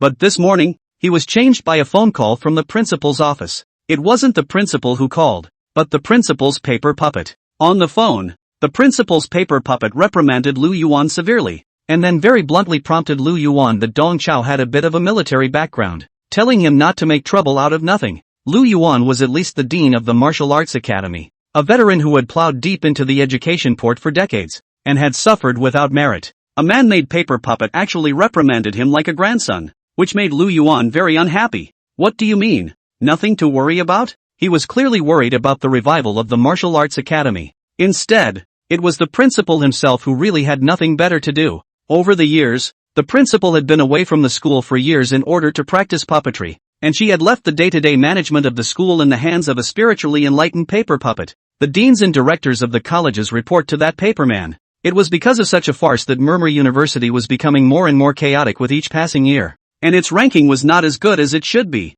For the principal's dereliction of duty, Lu Yuan originally had a belly full of bird anger, and today received a reprimand, which completely inspired Lu Yuan's rebelliousness. Dong Qiu is a piece of rat. He's going to clean it up. The dismissal of Dong Chao has both purified the faculty of the college and given that silly times paperman a kick in the pants. Lu Yuan left Qin Wanqing behind to make advance preparations for firing Dong Chao. Lu Yuan put on a righteous and hard posture and said to Qin Wanqing, I've heard that Dong Chao has a bit of a military background, which is why he's emboldened. However, in order to clean up the academy's environment, I must clear him away. Teacher Qin, I'd like to ask you to help me to find out the bottom of Dong Chao. As a major in the military, you have high decryption privileges, right? Help me find out what kind of people are backing up Dong Chao. Find out who's behind him, so I can respond earlier. Lu Yuan, after all, is a veteran who has been in the workplace for many years, and does not fight unprepared battles. What Lu Yuan wanted was to fire Dong Chao while trying not to offend the military people behind him. Hearing this request from Lu Yuan, Qin Wanqing was filled with difficulty. Dean, I'm afraid this isn't too good. Besides, I think Mr. Dong is actually okay. Wanqing, Lu Yuan changed to a more intimate address. There are 2 more years. Teacher I will retire. I have worked in Momo University for a lifetime. When I first joined the work, our Momo University is still the real 5 famous universities, and those 4 universities are not different. But now, although we still hold the title of the top 5 universities, we have actually been reduced to a 2nd or 3rd-rate school. I can't just retire in disgrace. It's a shame for those seniors who once lifted me up. Right now, with the Academy's excellent student body and a talented martial artist like you as a mentor, this may be my last chance to revitalize the Academy. I don't have a personal grudge against Dong Chao, and I even admire him in some ways. However, for the sake of the Academy's revival, he must leave. Lu Yuan's words, true to his feelings, were completely true to his heart. His gesture of an old steed in bowing down to the end of his life moved Qin Wanqing a bit. Qin Wanqing recalled the scene when Lu Yuan taught them years ago, when she was a student. Dean Lu Yuan might be a bit pedantic, a bit of a bureaucrat, and didn't have much to offer in terms of education, and even had a bit of geriatric middle-agedness at times. However, he was truly devoted to the martial arts academy. While Qin Wanqing was deeply moved, a naughty little thought arose in her heart. In front of Lu Yuan, Qin Wanqing forcefully suppressed the trace of naughtiness in her heart. Dean, you have said so. Then I will help you check Dong Chao's bottom tonight. Qin Wanqing finally agreed to Lu Yuan's request. Good. Lu Yuan nodded repeatedly. It's getting late. You go back to rest early. You still have to attend classes tomorrow. Dean, I'll go first then. The moment she turned back around, Qin Wanqing's facial expression began to crumble, changing from serenity to a bad smile. It would be so much fun to probe Dong Qiu's old self and have Dong Qiu and the Dean fight each other. The corners of Qin Wanqing's mouth rose high, and her two bright eyes curved into two evil crescents. At this moment, she was a different person from the plain look she had just had. Chapter 24 Codename, Witch. After sending Qin Wanqing away, Lu Yuan leaned back in a tactical backward position and leaned on the back of his chair with complacency. He himself had finally carried all of it, with the college on his back. At this moment, Lu Yuan felt that he was really bowing down and dying. 100 years later, he was fully qualified to dine at the same table as Jiang Wei, Shi Kafa, Xin Qiji, and Yu Qian, and he has to move his chopsticks first. Without him, the entire Mo Mumu University would really be finished. He's the last backbone of Murmur University. This self-eulogy and self-movement made Lu Yuan's whole person hesitant. Cleaning out Dong Chao was only the first step in his revival of Mo Mumu University. Immediately after that, he wants to overthrow the comatose rule of the paperman puppet. He will retrieve the principal, set things right, and revitalize the dynasty. If he can't get the principal back, then he'll be the new principal. If he had been the principal, he would have taken the teachers and students to conferences every day. Good conferences, good meetings. In meeting after meeting, he would turn the school's culture around and bring the ghosts of Murmur University back to life. The more Lu Yuan thought about it, the more excited he became, and the elderly middle-aged soul in his body was burning. He is deeply convinced that he has a great deal of work ahead of him. At the same time, he is convinced that no difficulties or stumbling blocks can stop him from moving forward in front of his ambitious goals. Take for example the stumbling block at hand, Tung Chiu. So what if Tung Chiu has some military background? Who doesn't have some background and connections anymore? Lu Yuan's favorite student, Qin Wanqing, was at SS-level genius that the military had focused on cultivating, a ninth-order martial artist, a flower of the Rakshasa, and a major officer. Jiang Chang, Lu Yuan's hand-picked graduation internship teacher, came from a family of martial arts educators, and his uncle was a well-known martial arts educator with strong ties to the military. Most importantly, the student council president that Lu Yuan had just promoted was the grandson of Marshal Six Ears, the son of the Minister of Martial Education. Who wouldn't have made a few connections already? Lu Yuan is now a little bit involved with the top military bigwigs. Although this layer of relationship is very far-fetched, but no matter what, Lu Yuan is also considered to climb the high branch. If we could use Sun Jingfeng as an opportunity to strike up a conversation with Marshal Six Ears and Minister Son of the Ministry of Martial Education, wouldn't it be a breeze to fire Dong Chao? No matter how much background Dong Chao has, it's impossible for him to know the four marshals, right? Ha ha ha ha ha. Lu Yuan amused himself with this little thought that popped up in his mind. How many connections could a martial arts douchebag with a cultivation level of second rank have? It was impossible for him to come into contact with bigwigs at the level of the four marshals even if he was sitting on his second kick. How can one still associate mole crickets with the sun? Lu Yuan was helpless and amused at this absurd idea that suddenly popped up. Hey. Night, teacher's dormitory. Qin Wanqing sat at the dining table, indulgently nibbling on a duck neck while logging onto the military's internal website with her tablet. At the moment, Qin Wanqing was wearing an open riveted jacket lined with a sports corset, a wild and casual outfit that was a sharp contrast to her quiet appearance during the day. At this moment, she was not the real Qin Wanqing, but Qin Wanqing too. Or rather, she was Rakshasa. Qin Wanqing's special ability was the Rakshasa bloodline. She was able to transform into a Rakshasa during battles, boosting her body's functions. But it also gave birth to her second personality, the Rakshasa woman personality. Legend has it that the Rakshasa woman is stunningly beautiful, but is an evil spirit in the clouds. Under the Rakshasa woman personality, Qin Wanqing's entire body exuded a sexy and enchanting aura, and at the same time, her original gentle and kind character had turned into a bellyful of bad water. Right now, Rakshasa Qin Wanqing cackled and gnawed on a duck neck, and the piles of white bones on the table were hard to create a general atmosphere of horror in the lion's hump. Ah shucks, after a bout of sucking and chewing, Qin Wanqing managed to spit a whole duck neck bone out of her mouth, showing off her unique talent in some way. She licked her fingers in satisfaction and typed in keywords such as MOMO University and Dong Chao on the search bar of the military's website. At this moment, Qin Wanqing was not just fulfilling Lu Yuan's commission, she was also satisfying her curiosity. After just 2 days of getting along, Qin Wanqing had a hint of curiosity about that asshole co-worker. A jerk with a cultivation level of only the first rank of the second order was actually not submissive when facing a rank 9 expert like Qin Wanqing. He even dared to have a brilliant mind and peaked frequently. He was ostracized by his colleagues and leaders, but Dong Chao was able to take it in stride. I don't know if it's because he's too strong mentally, or he's just a dead pig. It was indeed a bit annoying to be peeped at frequently by Dong Chao during the meeting, but the one Dong Chao peeped at was Qin Wanqing. What did it have to do with her? The Rakshasa lady? It's not like this body is under his control during the day anyway, so it's a good idea to look at it.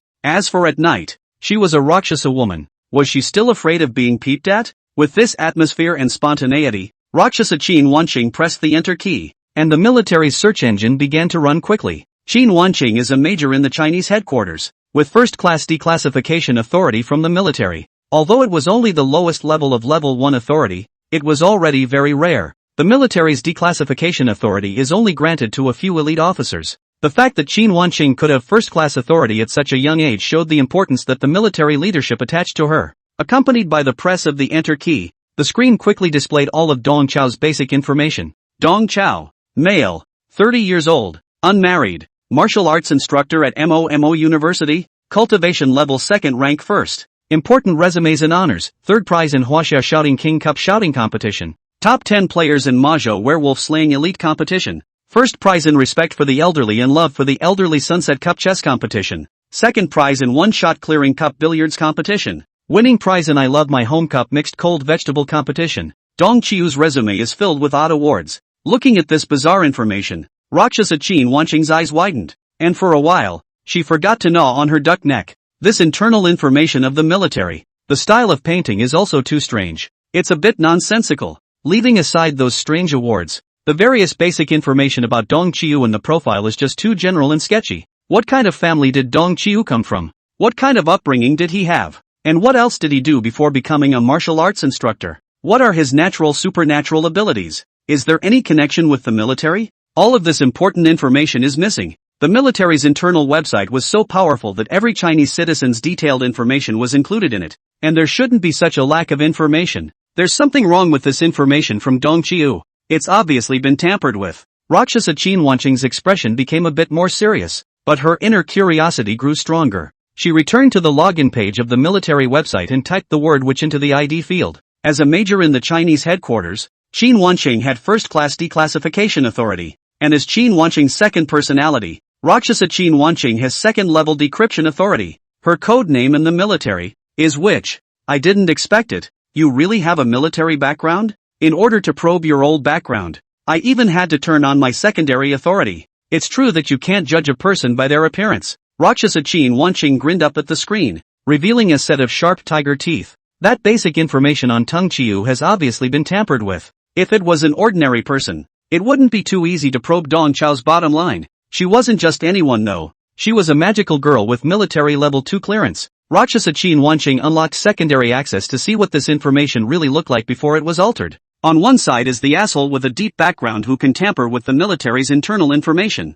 And on the other side is the dean who is full of energy and has no B counts. This is a good show. It's getting more and more exciting. A harmonic smile appeared on Rakshasa Qin Wanqing's face at the thought of Dong Chao and the dean's impending fight. Chapter 25, The Plan to the Death. Unlocking the secondary authority, Qin Wanqing once again entered the search bar and typed in Dong Chao's name. The basic message that pops up on the site is no different than it was a moment ago. Ka-ching. Qin Wanqing crunched the duck neck in her mouth with a look of incredulity. How is this possible? The witch has secondary access to 85% of the military's top secret files, not to mention the resume of a mongrel teacher. She had the right to see the status of the garrison in every city in China and the deployment of the various bases. But at the moment, she actually couldn't view a jerk's real profile. Qin Wanqing didn't believe it and typed in keywords such as Dong Chao and real information again. But this time, what she got was a pop-up message from the military's website. User which has repeatedly violated the rules, and has now blocked witch's secondary access. Qin Wanqing was then kicked off the login page of the military website.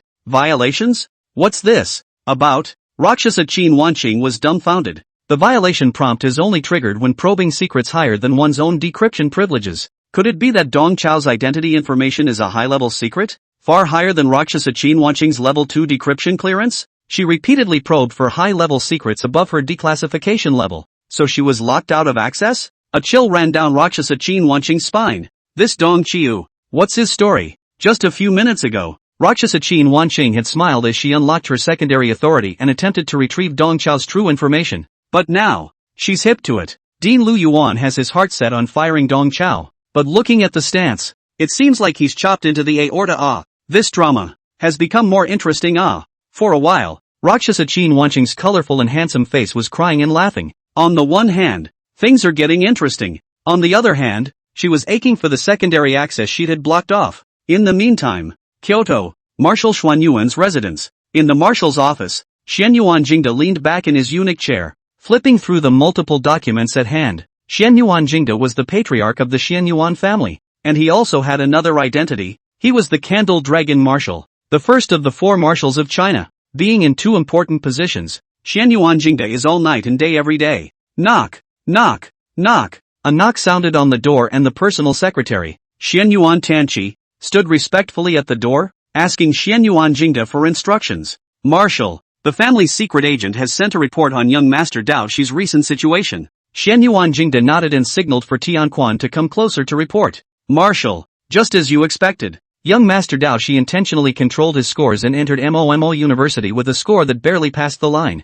Regulus Jingde let out a soft laugh. This kid, just like his father, Xianyuan Prime, cautious, and with a belly full of heart. Xianyuan Jingde was originally smiling, but when he thought of Xianyuan Chang, his expression instantly fell. All along, the Xianyuan family had been secretly monitoring Dao Shi, but they weren't trying to capture him, they were trying to protect him. The SSS-ranked genius, Xianyuan Dao Shi, was not the son of a traitor. On the contrary, he was the son of a hero. Dao Shi's father, Regulus Prime, was not a traitor, but the initiator and executor of the death plan. 10 years ago, the eBay catastrophe was in fact a carefully prepared death plan by the military. In the plan to go to death, Huaxia lost more than 20 transcendent martial artists, but it also achieved its ultimate goal, nailing in a nail in the higher echelons of the demon race. That nail in the coffin was Dao Shi's uncle, Xianyuan Chang. Over the years, Xianyuan Chang has continuously sent back information, allowing the World Round Table Resistance Alliance,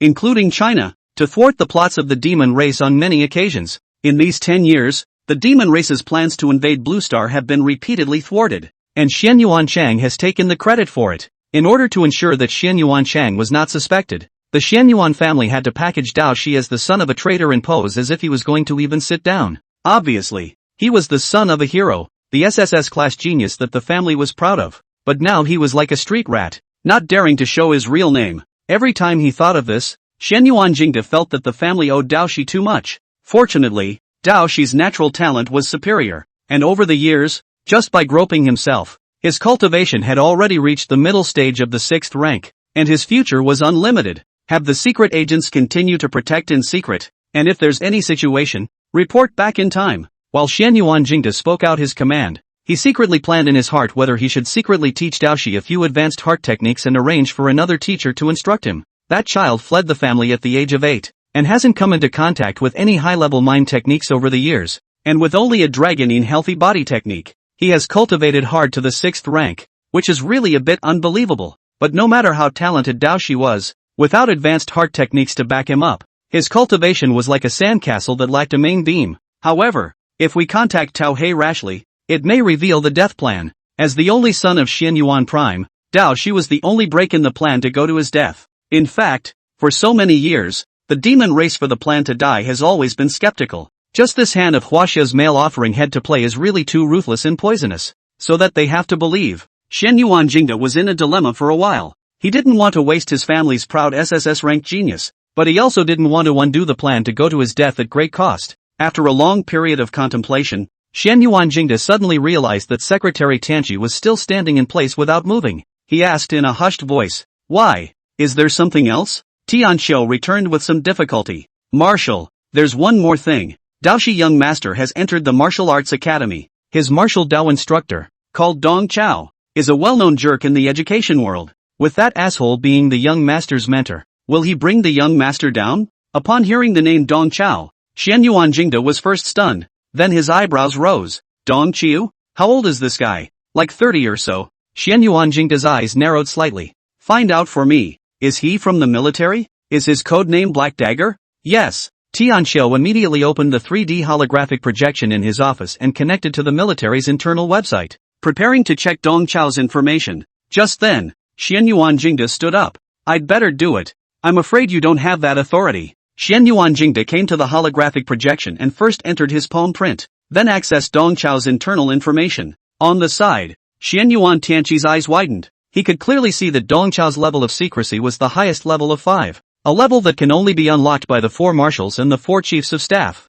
That's him. Squadron leader of the Great Wall of Flesh and Blood Troops, leader of the Sharp Blade Anti-Rape Special Operations Team, sole instructor of the Green Grass Trial Program, colonel of the Chinese headquarters, and a former 8th Order martial artist. The Black Knife Dong Chao, the sharpest knife under martial 6 ears. This kid, how did he become a teacher? Xianyuan Jingde laughed softly a few times, seeing Dong Chao's message again after many years. Marshal Xuanyuan's face was filled with undisguised delight. Although not a soldier under his own command, Xianyuan Jingde hadn't heard much about Dong Chao's exploits. Regarding Dong Chao, Marshal 6 Ears had a very famous comment. In terms of natural talent, Dong Chao was not a genius, but in terms of brains, he was a ghost talent that was even more rare than a genius. He was also the undisputed king of soldiers for the past 10 years. Chapter 26, Black Sword Dong Chiu. Black Sword Dong Chao has become Dao Shi's martial arts instructor? Good. The more Regulus Jingde thought about it, the happier he became. Previously, he was still contemplating whether or not he should secretly provide Dao Shi with some help to avoid Dao Shi going off on a tangent in his cultivation. Now, he didn't need to worry about it at all. Looking at the entire Xianyuan family, they might not be able to find a more suitable teacher than Dong Chao. This must be 6 Ears' arrangement. That old kid, 6 Ears, has finally done something. Xianyuan Jingde subconsciously felt that the 6 Ears must be involved behind this. Looking at the marshal's delighted face, Xianyuan Tianqi said timidly, But Marshal, that Dong Chao is very strange. He actually taught young Master Dao Shi to make glutinous rice cakes during martial arts class. Ha ha ha. In a good mood, Xianyuan Jingde made a rare joke. Don't worry, Dong Chao is very good at making street food. The glutinous rice cake he taught you is absolutely authentic. Regulus Tianqi had a black line on his head. It's a matter of authenticity. Xianyuan Jingde said with a smile on his brow. That guy, Dong Chao, is not quite the same as the king of soldiers as traditionally perceived. I'm not surprised no matter what he does. Mentioning Dong Chao, Regulus Jingde had admiration written all over his face. He was interested in lifting up Xianyuan Tianqi who was beside him. Tianxiu, the family has been training you as a reserve chief of staff. Today, let's break the rules and let you meet the current strongest soldier king of Huaxia. Xianyuan Jingde controlled the projector and showed Dong Chao's rich resume to Tianqi. Perhaps in the perception of ordinary people, a soldier king should be sharp and domineering. But that guy, Dong Chao, is smooth and worldly, and even has a mercenary aura. But it's also this unique temperament of his that has made him unbeatable in all his operations, taking the assassination missions alone. As the leader of the Sharp Edge Riders team, Dong Chao has carried out 7 assassination raids on human riders without a single failure. Moreover, the targets he assassinated were all above the 9th level of cultivation. Regulus Tianqi had an incredulous look on his face. An 8th-ranked martial artist, specializing in assassinating 9th-ranked powerhouses, assassinated them 7 times, and none of them failed? How is this possible? Tianqi's incredulous look was completely expected by Xianyuan Jingde. Xianyuan Jingde directly called up the detailed reports of Dong Chao's previous assassinations. Those traitors that Dong Chao assassinated were not idle. You've heard of the long-armed Darshur, haven't you? Before this guy defected, he was the senior chief of defense in Tianzhu, with a mid-9th order cultivation. In order to assassinate him, Dong Chiu disguises himself as a barbecue vendor and uses the smell of the barbecue to lure Del Suk. When Del Suk came to buy a skewer, he was stabbed to death by Dong Chou's cold shoulder. The look of surprise on Tian Xiu's face increased. Regarding Dong Chao's brilliant battle record, Xianyuan Jingde was as if he knew it by heart. There's also this Jenny Makaba. This was a high-ranking nun of the Holy Roman sect before her defection, with a 9th order grand round cultivation. In order to finish him off, Dong Chiu disguised himself as a nightclub male publicist and accompanied this old for a night of ballroom dancing. Dong Chiu danced to the point of ecstasy and then stabbed her to death. The amazement on Tian Xiu's face changed to shock. Regulus Jingde's narration continued. St. Gilges, the deputy leader of the Knights of the Jousting with the Dragon Order, with a cultivation of the middle stage of the ninth order. Dong Chao disguised himself as a scrubber and stabbed Gilbs to death while he was taking a Turkish bath. And then there's Paom Galumphon, who was the commander of the City Defense Force Police in Siam before his defection. Dong Chiu, disguised as a massage technician, stabbed Paom to death while giving him a Thai oil push. Tianqiu's mouth was wide open and his jaw dropped to the ground. And then there's Nancy Patricia, former machine secretary of the North American Joint Parliament and advocate of the gender diversity movement. Dong Chiu disguised as a male ketone and stabbed him to death at a male ketone dating party. Ivan Nosik, a loyal machine servant of the Mechanical Truth cult and a board game enthusiast. Dong Chiu disguised himself as a tabletop game player and stabbed Ivan to death while playing Please Close Your Eyes When It's Dark with him. Taking advantage of the night's action time, listening to Dong Chao's brilliant achievements, Tianqiu's entire body went numb. He felt as if his brain had been stabbed countless times, and he couldn't even turn around. Regulus Jingda's narrative, however, continued. Dong Chiu's most illustrious assassination resume was the assassination of Fuso's ghost boy Kazuo Kawasaki.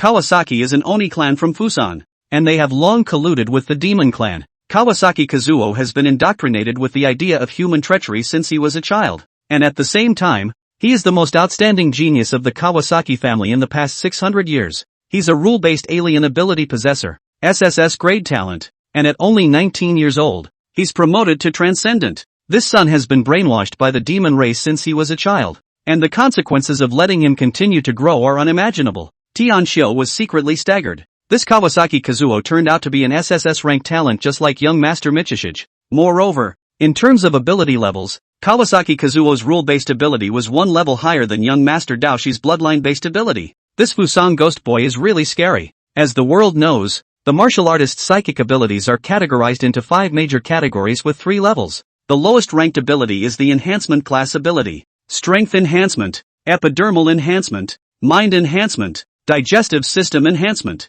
transforming palms into axes, eye-shooting lasers. Any psychic ability in which a part of the body is strengthened or mutated belongs to the enhancement class of psychic abilities. This type of psychic ability is the most common, and the upper ceiling is relatively fixed. It is difficult to carry out high-level application and development, so it is called the lowest grade psychic ability, also called basic psychic ability. The second level of psychic abilities were divided into 3 categories, which were inheritance-type psychic abilities, bloodline-type psychic abilities, and elemental-type psychic abilities. Sword cultivators who carried sword bones, Mozi puppet masters who manipulated puppets with their love threads, and Sanqing Taoist cultivators who practiced the art of star sacrifice all belong to the inheritance class of supernormal abilities. The Xianyuan family's dragon beast bloodline, the Shinto family's tiger beast bloodline, and the Sun family's ape beast bloodline all belong to the bloodline type of psychic abilities, and the ability to manipulate the power of elements such as wind, thunder, water, fire, earth, frost, time, space, etc., is an elemental class ability. These 3 categories of psychic abilities have large individual differences, large gaps between the upper and lower limits, and are difficult to compare between the various categories, so they are collectively referred to as second-level psychic abilities, and the highest-ranked psychic ability is the rule-based psychic ability. A rule ability holder holds a rule that cannot be broken. Some of these rule-based abilities were completely chicken ribs that didn't help in combat in the slightest. Some were completely bug-like. The Lone Wolf Marshal, who was ranked 4th among the 4 great marshals of Huaxia, was a rule system alien ability holder. Lone Wolf Marshal possessed a rule ability called Forced Deathmatch. With this ability, he is also known as the strongest single combatant in the Blue Planet. Although Tianqiu didn't know what Kawasaki Kazuo's rule ability was, but listening to the tone in which Marshal Xianyuan Jingda spoke, Tianqiu could imagine that Kawasaki Kazuo's rule system ability was definitely not weak. Regulus Jingda knew what Tianqiu was thinking, and he added in a timely manner, Kazuo Kawasaki's rule ability is called human ghost sharing. He can share his life with the ghosts he harnesses. As long as one of him and the ghosts survives, the life sharing will not be disconnected. Simply put, Kazuo Kawasaki and his 7 Oni form an aggregate life form. In the state of the Imperial Ghost, both he and those 7 ghostly creatures must be destroyed in order to cause their death. Otherwise, both those ghostly creatures and Kawasaki Kazuo's main body can be reborn indefinitely. Hiss! Tenkako wrinkled his brow and stared with an expression of egg on his face. Just by listening to the marshal's narration, he already felt how terrifying this Kawasaki Kazuo was. This guy was practically unkillable. Unless he and the 7 ghostly creatures were wiped out at the same time within a short period of time, they would come back to life indefinitely. Kawasaki Kazuo is a transcendent martial artist. It was not easy to kill him and his ghostly creatures in a short period of time. While sighing at the fact that Kawasaki Kazuo was too powerful, Tianxiu became more and more curious in his heart. Martial, such a powerful transcendent martial artist. How did Senior Dong Chao assassinate him? A complicated expression of crying and laughing surfaced on Xian Yuanjingda's face. He, had an online relationship with Kazuo Kawasaki.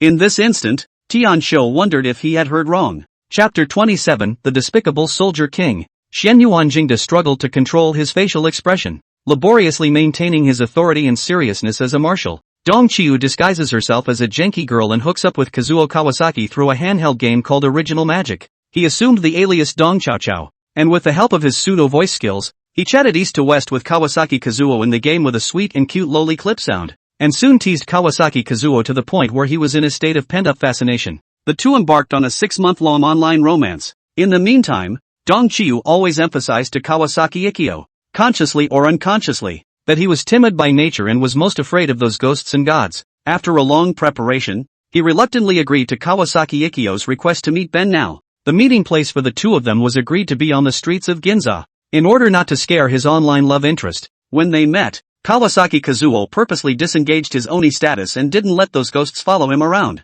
And Dong Qiu also changed into his carefully prepared JK female costume and went to the appointment. Speaking of this, Xian Yuanjingda couldn't hold it together any longer, and he had a helpless smile on his face that didn't match his status or age at all. Can you imagine what kind of collapsing feelings a 19-year-old innocent boy has when he waits for his online love on the street and ends up waiting for a tigerish old man in women's clothes? The moment he saw Dong Chao, Kawasaki Kazuo's entire body was dumbfounded. Instead, Dong Qiu seized the opportunity, and while calling out for his brother, he instantly moved in front of him and stabbed him to death. That boy Dong Chao only used one slash to kill a transcendent martial artist who was nearly impossible to kill. A vicious chill ran through Tianxiu's body. He was inexplicably reminded of an internet catchphrase. What a cap, my old meanie. Where does Senior Dong Chao look like a soldier king? He clearly looks like an old six. Even, like he is held by the poet for these egregious deeds. For a moment, Tenkeki actually empathized with Kawasaki Kazuo, who was a human traitor. Tianxiu could completely imagine that as an SSS-ranked genius, Kawasaki Kazuo was either in hard training or on his way to hard training every day. At 19, he was probably like a blank sheet of paper with no emotional experience. The sudden appearance of Dong Chao Chao stirred up 1,000 ripples in his boring and monotonous life. However, what stirred his pool of spring water was not a beautiful love stone, but a pile of replies. Ikkyo Kawasaki's thoughtful act of lifting his Oni status and not wanting to frighten his female companion has led to his own grave. A transcendent martial artist with SSS grade talent actually died under the sneak attack of an 8th-ranked martial artist. Xian Yuanjingda could see Tianqi's heart sighing. He reached out his hand and patted Tianqi's shoulder. Dong Qiu is known as the Black Dagger because he is good at laying a black hand and stabbing his enemies in the back. Being despicable is synonymous with him. However, this meanness of his is only directed at his enemies. Moreover, putting aside the issue of stance and just talking about strength, Kawasaki Kazuo is far from being considered a strong man. He deserved to die under Dong Chao's blade. Kawasaki Kazuo's cultivation and talent are certainly strong, but his heart is far from mature. Perhaps given 3 to 5 years, he could slowly move towards maturity. But Dong Chao just seized the opportunity and strangled him in his childish stage. Speaking here, Xian Yuanjingda's words changed. A despicable assassin who is good at figuring out other people's hearts is also bound to be a good teacher who is good at polishing his students' hearts. Cultivation realm is important, but only those who can defend against open fire and dark arrows are worthy of being called masters. There was another sentence that Xian Yuanjingda held in his heart and did not say. With Dao Shi's identity and talent, the open shots and dark arrows from the demon race in the future would never be few. Dong Qiu was definitely the best person to teach Dao. Tianxiu knew in his heart that the marshal was intentionally promoting himself by saying so much to him. He respectfully said, "Marshal, I've memorized everything you've said. That's all I have to report. I'll retire now. You have an early night." Xian Yuanjingda nodded, signaling that Tianxiu could leave. Tianxiu bowed and withdrew a few steps before Xian Yuanjingda violently opened his mouth to ask again, "Is Michishij the only student in Dong Chao's Budo class?" Tianxiu rushed back. "There's another person named He Xianya, who seems to be a sword cultivator. This He Xianya, keep a close eye on him as well. To be recruited as a student by Black Dagger Dong Chao. This kid, he's definitely not ordinary either." "Yes." Tenkako straightened up and gave a military salute. Day 2, Mo Mu Mu University, Martial Arts Class 4 classroom. Dong Chao stood in front of the blackboard, sputtering and talking. "See, after Sensei puts on a suit, that's 2 words, bring on the pies." Of course, Sensei is a martial arts hipster. A walking clothes rack. He looks good in everything. This is something you guys shouldn't be jealous of sensei. Down at the podium, Dahi secretly rolled his eyes. Dao, she said, I am jealous of a 6A. You're wearing this suit, like a real estate agent, and you still feel good about yourself? Today's lesson in Budo Class 4 is Budo Hipster Formal Wear Tips for Men on the wonderful use of suit cufflinks and armbands. Listening to the content of Dong Chao's lecture, Dao Shi was like an on his back, like a fish in his throat, like walking on thin ice. Listening to Dong Chao for one lesson would be a real waste of 40 minutes. That's all for now about the wonders of cufflinks and armbands. When you have a chance in the future, your teacher will tell you more about how you should wear your back pants, and whether you can play basketball while wearing them or not. Hearing Dong Chao utter his final concluding words, Dao Shi let out a breath of air as he felt that he was finally alive again. On the side, He Xiangya was filled with a look of disbelief. The Wudo hipster dressing class was just wonderful. Who said this class was boring? This class is fantastic. He simply couldn't hear enough. Dong Chao took off his suit jacket and put this suit away carefully as a teaching tool. Right. There's something I forgot to tell you guys. Today and tomorrow, the academy is going to have a mapping exam. This afternoon, we'll take a written theory test. And tomorrow, we'll take a practical exercise. Of course, for losers like us, touch the bottom or not, we are at the bottom of the academy. Let's just eat, drink, and don't take the results to heart. When the exams, give the dean face, go to sign in on the line. Upon hearing that there was a touch test, Dao Shi and He Xiongye exchanged glances, and both of their expressions became enriched. Chapter 28, A Discipline from the Ministry of Martial Arts Education. Dao Shi had intentionally controlled his scores even in the martial arts entrance exam. He certainly wouldn't expose his level just because of a small touch test, but He Xiongye is different. He's already thinking about how to live a whole life. The facial micro-expressions of the two were all seen by Dong Chao. Dong Qiu was about to knock He Xiongye to keep this kid out of trouble when the sound of hurried footsteps suddenly sounded outside the door. Dong Chao turned his head sideways, only to see Dean Lu Yuan standing panting at the classroom door, hooking his finger at Dong Chao. You, come out here. Seeing this, Dong Chao immediately greeted him with a winking smile on his face. Dean, what did you want to see me about? This fawning attitude of Dong Qiu made Lu Yuan's heart feel good. However, he still had a stern face and said to Dong Chao in a reprimanding tone, Of course I'm looking for you. Just follow my lead and don't ask questions you shouldn't. Seeing this, Dong Chao could only turn back and let Dao Shi and He Xiongye go to eat first, while he himself followed behind Lu Yuan with his ass in the air. Lu Yuan brought Dong Chao with him and arrived at the door of the classroom of the first class of martial arts in a flurry of wind. Completely different from when he was looking for Dong Chao. Lu originally put on a curt smile outside the door and then gently knocked on the door. Mr. Sheen, are you out of class? If class is over, I'd like to invite you to the conference room. Lu Yuan's tone highlighted a politeness. Dean, wait a moment. I have a few more words to instruct the students about the afternoon exam. Qin Wanqing on the podium didn't give Lu Yuan too much face. Lu Yuan fawned more and more. It's fine, Mr. Sheen. You are busy with your business. Don't delay your business. I'll wait at the door for a while. Lu Yuan smiled all over his face. Qin Wanqing nodded and continued to lecture the students. For the afternoon exam, I hope you can take it seriously. This set of exam paper, I was the one who came up with the questions,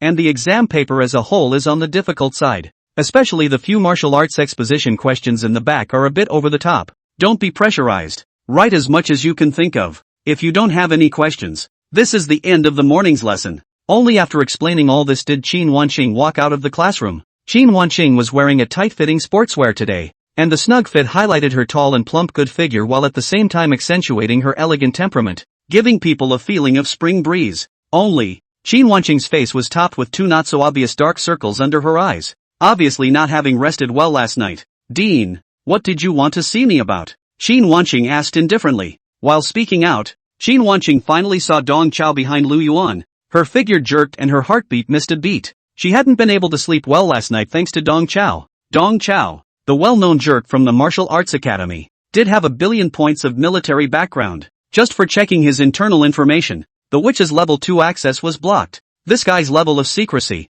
it's horrendous. Although he didn't understand how this guy with weak chi and blood fluctuations and a low cultivation level could have such a high level of secrecy, there was one thing that was obvious. Dong Qiu's position in the army is definitely not low. The so-called asshole mentor is just his disguise. Looking at Dong Chao, Qin Wanqing had some nervousness and constraints, but Dong Chao smiled and nodded at her. Good work, Mr. Qin. Smoking a Huazi? Dong Chao violently took out a brand new box of Huazi from his arms. Dong Qiu doesn't smoke himself. but he keeps a box of huazi on him all year round for ushering in. It's just that his actions in the school building, honoring a female teacher with a cigarette, are more or less abstract. This unexpected little joke of his drew a snort of laughter from Qin Wanqing, and the somewhat awkward little atmosphere between the two dissipated. Good noon, Mr. Dong. Qin Wanqing pulled up the corners of her mouth, revealing a warm smile. Good noon. Dong Chao was just about to respond when Lu Yuan violently stepped across and stopped between the two. Lu Yuan glared at Dong Chao and reprimanded.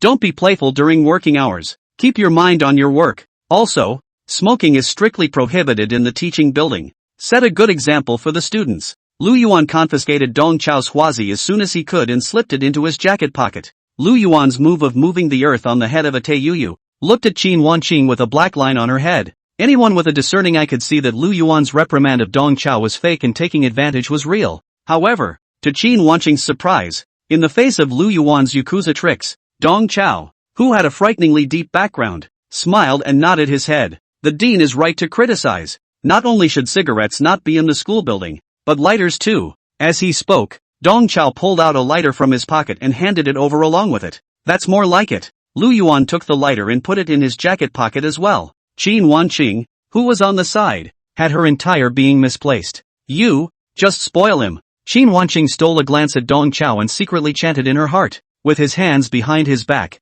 Lu Yuan said to the two while leading the way. It's like this. The director of the Direct High Office of the Ministry of Martial Arts Education, Director Yang, has come to our academy to inspect our work. Director Yang named you two to talk to. He is waiting for you two in the conference room. As he spoke, Lu Yuan twisted his head to look at Qin Wanqing. This is the director of the Office of Colleges and Universities, work directly under the Ministry of Martial Arts and Education. A proper department-level leader. But you don't have to be nervous. Mr. Qin, you're a rare talent in our academy. Director Yang's talk will definitely be based on encouragement and praise. After touting Qin Wanqing, Lu Yuan looked at Dong Chao with an unspeakable expression. As for you, you're on your own. In Lu Yuan's opinion, the inherent meaning of Director Yang naming the two to talk to him was simply too obvious. Director Yang is obviously grasping at straws. The Ministry of Education is bound to praise and care for top talents like Qin Wanqing, who was seconded back from the army. And at the same time, the Ministry of Education had finally noticed Dong Chao.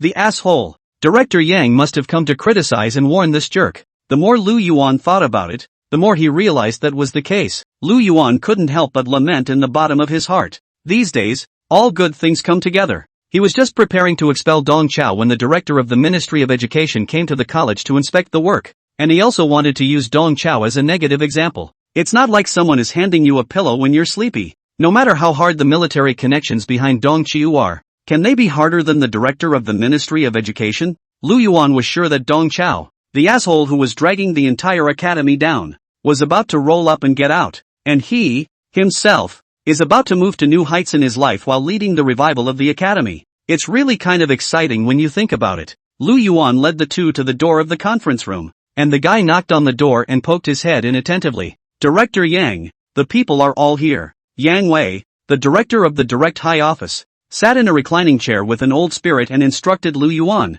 I'm going to talk to them one-on-one. Let Qin Wanqing come in first. You wait outside. Yes, yes. Lu Yuan nodded his head attentively and repeatedly. At Lu Yuan's gesture, Qin Wanqing walked into the conference room. The moment the door of the conference room closed, Yang Wei raised his hand fiercely and summoned several iron curtains out of thin air, sealing the doors and windows to avoid the sound from leaking out. Only after doing so did Yang Wei look at Qin Wanqing and said expressionlessly, Qin Wanqing, right? I'm the director of the Direct High Office of the Ministry of Martial Arts Education, as well as the director of the Army's Cybersecurity Supervision Division, colonel of the Huaxia headquarters, Yang Wei. Yang Wei took out his officer's license from his arms and waved it in front of Qin Wanqing. I called you here today to talk to you about your illegal use of the military's internal website yesterday. Yang Wei's words were like a thunderbolt, causing Qin Wanqing to freeze on the spot. Chapter 29. Don't tear the BA. It's all for the kids. While Qin Wanqing's body froze, her thoughts were running fast. Just because he looked up Dong Chao's information on the military's internal website,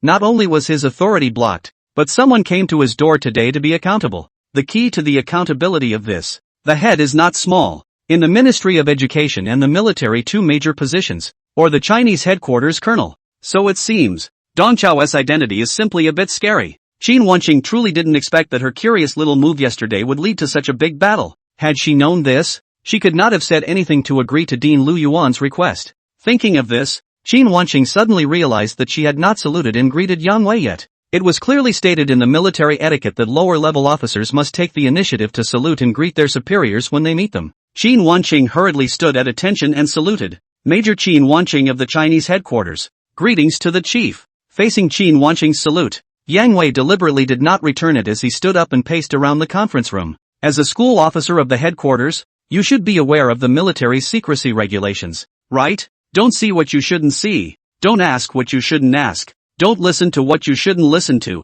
Don't say what you shouldn't say. And never record what you shouldn't record. With every word Yang Wei said, the outwardly released qi and blood became 1 point stronger. And when the secrecy ordinance was finished, his qi and blood had the appearance of a mountain, completely outwardly released. The air in the conference room seemed to have condensed into iron, and Qin Wanqing's breathing became extremely arduous. Qin Wanqing clearly sensed that the Colonel Yang Wei in front of her was at the 9th stage of great perfection cultivation. Moreover, he was an elemental allomancer and could summon metal elements. Yang Wei looked at Qin Wanqing, still with an expressionless look. This secrecy ordinance is not only for you to memorize, but for the guy inside you, too. Can you do that? Qin Wanqing knew that what Yang Wei was referring to was precisely the second personality in her body, the witch. Qin Wanqing nodded with difficulty in the stagnant air that was like iron. It's good to be able to do that. Yang Wei instantly retracted his supernatural ability. Qin Wanqing's pressure plummeted, and she hurriedly took 2 hard, deep breaths. Whatever you saw or associated with yesterday, forget it. Just like forget this conversation you and I are having today. Can you do that? Yes, Chief. Qin Wanqing nodded again. Janeway looked at her watch and said, you're going out in this state and you're going to make people suspicious. I'll give you a minute to self-adjust your mood. When you push the door out in a moment, have a smile on your face, as if you've been honored. Meanwhile, outside the conference room, Dong Chao leaned on the windowsill and waited in boredom. Lu Yuan looked him up and down from the sidelines. Looking at this lazy posture of Dong Chao, Lu Yuan snickered in his heart. All the great difficulties are approaching. Dong Chao is still not alert. This kid's career as a teacher is over. Lu Yuan was surprisingly born with a trace of lingering love while rejoicing in his heart. In fact, putting aside Tung Chiu's crotch-pulling cultivation, outrageous doings, abstract ideas, and unspeakable level of teaching, Tung Chiu is not without merits. At least, he's pretty good at what he does and has good taste in cigarettes. Thinking of this, Lu Yuan decided to admonish Dong Chao. Dong Chiu, you, find a class as soon as possible. Dong Chao had a question mark on his face. As if he hadn't heard Lu Yuan's words, Lu Yuan said in his heart that he is young. How come his ears are still not good? But some words, he can only point to the end. Forget it, forget I said it. Lu Yuan took out his huazi from his jacket pocket, unwrapped them, and handed one to Dong Chao upside down. You smoke a cigarette and adjust your mood. When you meet Director Yang later, be in good spirits, don't lose face. Lu Yuan could completely imagine what kind of dogged reprimand Director Yang would give after meeting Dong Chao. Director Yang's cultivation was extraordinary. A slight outward release of his qi and blood could stare Dong Chao silly. Facing the cigarettes handed by Lu Yuan, Dong Chao shook his head and refused. Thank you, I don't smoke. Lu Yuan let out a soft grunt. This is huazi of mine. You really don't know what you're talking about. Lu Yuan lit one for himself and leisurely gulped down the clouds. He had all but forgotten that just a few minutes ago he had criticized someone that smoking was strictly forbidden in the school building. Right at this moment, Qin Wanqing pushed the door and walked out of the conference room. On her face, she wore a slightly dull smile. Mr. Dong, Director Yang invites you in. Qin Wanqing didn't even dare to look at Dong Chao with her eyes as she spoke. Lu Yuan added to the confusion with a cigarette roll in his mouth. Keep your head up, be spirited, and don't lose your head. Dong Chao nodded and walked into the conference room with his head held high. Just as Lu Yuan had said, the door to the conference room closed, and Yang Wei waved his hand again, summoning several iron curtains to seal the doors and windows. Only this time, Yang Wei stood up and took the lead in saluting Dong Chao. Colonel Dong Chiu, long time no see. Dong Chao hurriedly returned the salute. Director Yang, what are you doing? We're equal in rank, and you've been in the army longer than me. How can you salute me? Janeway smiled and didn't say anything. Although the two men were equal in rank, in terms of position, there was a considerable gap. Dong Chao is the squadron leader of the Great Wall of Flesh and Blood, the elite force of China.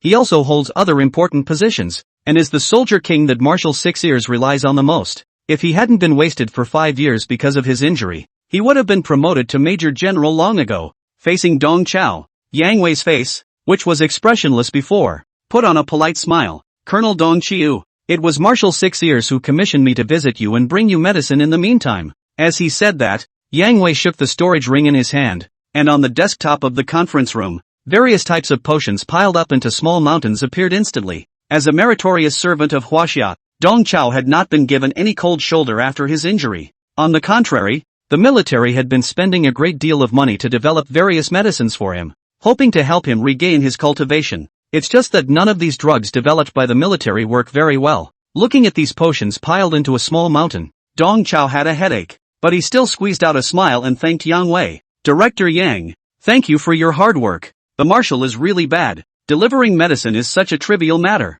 but he still troubles you to make a personal trip. As he spoke, Dong Chao reached into his pocket and drew out a long gift box from his own spatial storage bag. Director Yang, it's a small gesture. No honor. In terms of dealing with people, Dong Chao definitely pulled full circle, and there was no way he was going to let Yang Wei make a trip for nothing. Colonel Tung Chiu, what are you doing? Janeway hurriedly refused. As a senior soldier king and colonel of the Chinese headquarters, Dong Chao was acting as if he was a mercenary villager carrying milk to relatives at the moment. Director Yang, don't you tear the BA from me. This is all for the child. Take it for the kid. Dong Chao forced the gift box into Yang Wei's arms. Chapter 30, The Old Fox of Wisdom Almost Demon. Afraid that Yang Wei would be apprehensive, Dong Chao even opened the lid of the box on purpose. Director Yang, these are all my own whole secret realm souvenirs. It's not against discipline. Inside the gift box was a beast bone that glowed with fire, a piece of beast tendon that was steaming, and a musk sac that seemed to breathe. This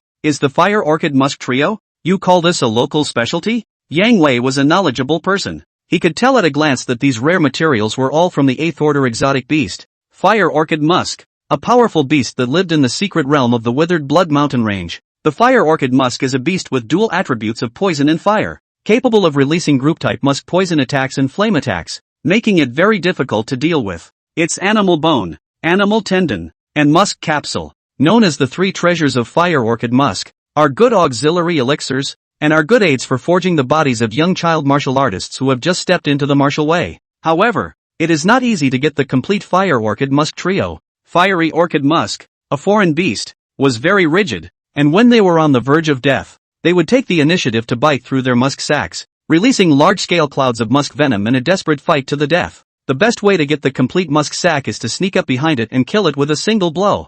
Thinking back then, Dong Chao used these Fire Orchid Musk to practice and hone his assassination skills. Such Fire Orchid Musk 3 treasures, he had plenty of them in his storage bag. In Dong Chao's opinion, the 3 treasures of Fire, Orchid and Musk are the best gifts. No cost, pushy, and the other side has to appreciate him. My great-nephew is going to be in middle school soon, right? These are just what he needs. Take them home and give them to him to make up for it. As he spoke, Dong Chao once again reached into his pocket. He fished out another air-dried musk whip from his storage bag and mysteriously handed it to Yang Wei. The Fire Orchid and Musk triple treasure is for my great-nephew, and this is for you. A man has to take care of himself in case his strength fails him, whether this stuff is brewed or eaten. It's a crunchy kidney tonic. No middle-aged man can resist the temptation of kidney tonic. Even the 9th-ranked martial artist Yang Wei is no exception. In that case, I'll be respectful. Yang Wei didn't excuse himself anymore and joyfully put the 3 treasures and the musk whip into his storage ring. Taking a shorthand, Yang Wei, who had received the gift, decided to reveal a little information to Dong Chao. Qin Wanqing tried to access your file last night, and although she failed to decrypt the real file, she may have guessed something. I knocked her around a bit just now, so she shouldn't dare to make another move. As for that fellow inside her, he should also be able to be honest for a while. Thanks a lot. Thanks a lot. Dong Chao nodded repeatedly and thanked Yang Wei. But in fact, Dong Chao had already guessed what Yang Wei had said. This very act of Yang Wei finding the 2 men to talk alone had already made Dong Chao guess the matter to a T. Older brother. On the side of the Ministry of Education, I'm the one who is in charge of colleges and universities. If you need any help, just greet me anytime. When Yang Wei said this, he wasn't just taking a shorthand. This was also an intentional gesture of goodwill towards Dong Chao. As a good at camping the old oil, for this common workplace something you just ask this kind of polite questions, Dong Chao has long mastered the whole thing. Dong Chiu looked like he had gone off the deep end of his emotions and patted his chest. Brother, nothing more to say, all in the heart. Thank you Ao. In the future, my younger brother really have any trivial trouble you? You don't think I'm troublesome ah? This response from Dong Chiu was, first of all, to express his gratitude and not to let the other party's goodwill dissipate into the air. Secondly, brother mess call. Pull the two sides close to the feelings, but also secretly praise Yang Wei. Leave a button at the end, so that when something really troubles Yang Wei in the future, it will make it hard for Yang Wei to refuse. In this world of martial arts, the minds of martial artists were all used in martial arts, and very few people studied these routines for ushering in the world. With the rich experience Dong Chao had accumulated from being a social animal in his previous life, it was simply easy to pin down these martial artists in terms of dealing with people. Although Dong Chao's response was a bit oily, it made Yang Wei's heart feel hot. Yang Wei also changed his name to Dong Chao. Older brother, there's still work at the ministry, so I'll go back first. If you have anything in the future, just look for me. Brother, I'll give you a ride. Dong Chao stood up and hooked up with Yang Wei toward the door. In the meantime, outside the conference room, Lu Yuan paced back and forth in the corridor with a cigarette in his mouth. He looked at the closed door of the conference room for a moment, and then at Qin Wanqing. According to Yang Wei's instructions, Qin Wanqing had been deliberately controlling her expression, not daring to show any emotion. This, however, gave Lu Yuan a different interpretation. Having received Director Yang's commendation, and still being able to show honor and disgrace, Qin Wanqing deserves to be a key talent of the military, and it is such excellent talents that Lu Yuan has brought out. Lu Yuan unconsciously straightened his back with honor. He paced beside Qin Wanqing and preached to her in a leadership stance. Mr. Qin, it's good to be praised and not be shocked. However, in your work, you should be full of vigor. Happiness has to be expressed in a straightforward manner. It's also a positive emotional feedback to the leader and to the entire work team. Qin Wanqing had a look of soybean sweat. She's in the mood to cry now, and Dean Lu Yuan wants to make her laugh? If this moment is a Rakshasa woman character, Qin Wanqing high and low have to give Lu Yuan a black tiger to pull out the heart. Let him feel what is called crying and laughing. Lu Yuan hadn't yet noticed that Qin Wanqing's mood wasn't quite right. He glanced at the still closed conference room door and asked in a low voice, Mr. Qin, have you checked Dong Chao's military background for me? Me. How could Qin Wanqing, who had just been held accountable, dare to talk nonsense again? She could only stutter.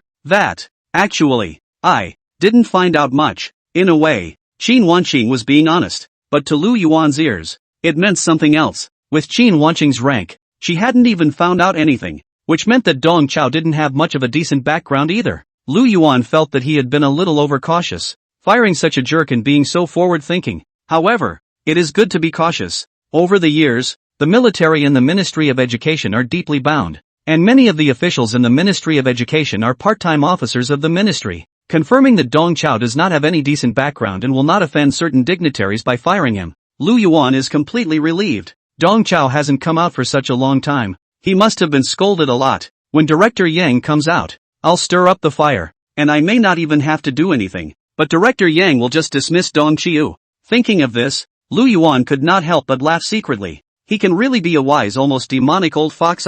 Hey! Just then, the door to the conference room slammed open, and Dong Chao and Yang Wei walked out side by side. Chapter 31, Sorting Out the Big and Small Kings. Director Yang, you worked hard. Lu Yuan followed the original plan and greeted him with a smile, and only when he came close did he notice that something was wrong. Dong Chao, who was caught as a negative example, was actually playful. It didn't look like he was being lectured at all. Shouldn't he be hanging his head like a lost dog? Director Yang's face was also quite calm. Not a trace of anger could be seen on his face. Shouldn't Director Yang be angry and show the majesty of a leader? This peaceful look of the two, and what Lu Yuan had expected was completely different. Lu Yuan's wisdom is almost demonic brain was a bit confused for a moment. Qin Wanqing, who was on the side, captured a small detail that had been overlooked by Lu Yuan. When Dong Chao and Yang Wei walked out of the conference room, it was Yang Wei who reached out to open the door. Yang Wei, a colonel of the Huaxia headquarters, director of the Direct High Office of the Ministry of Education,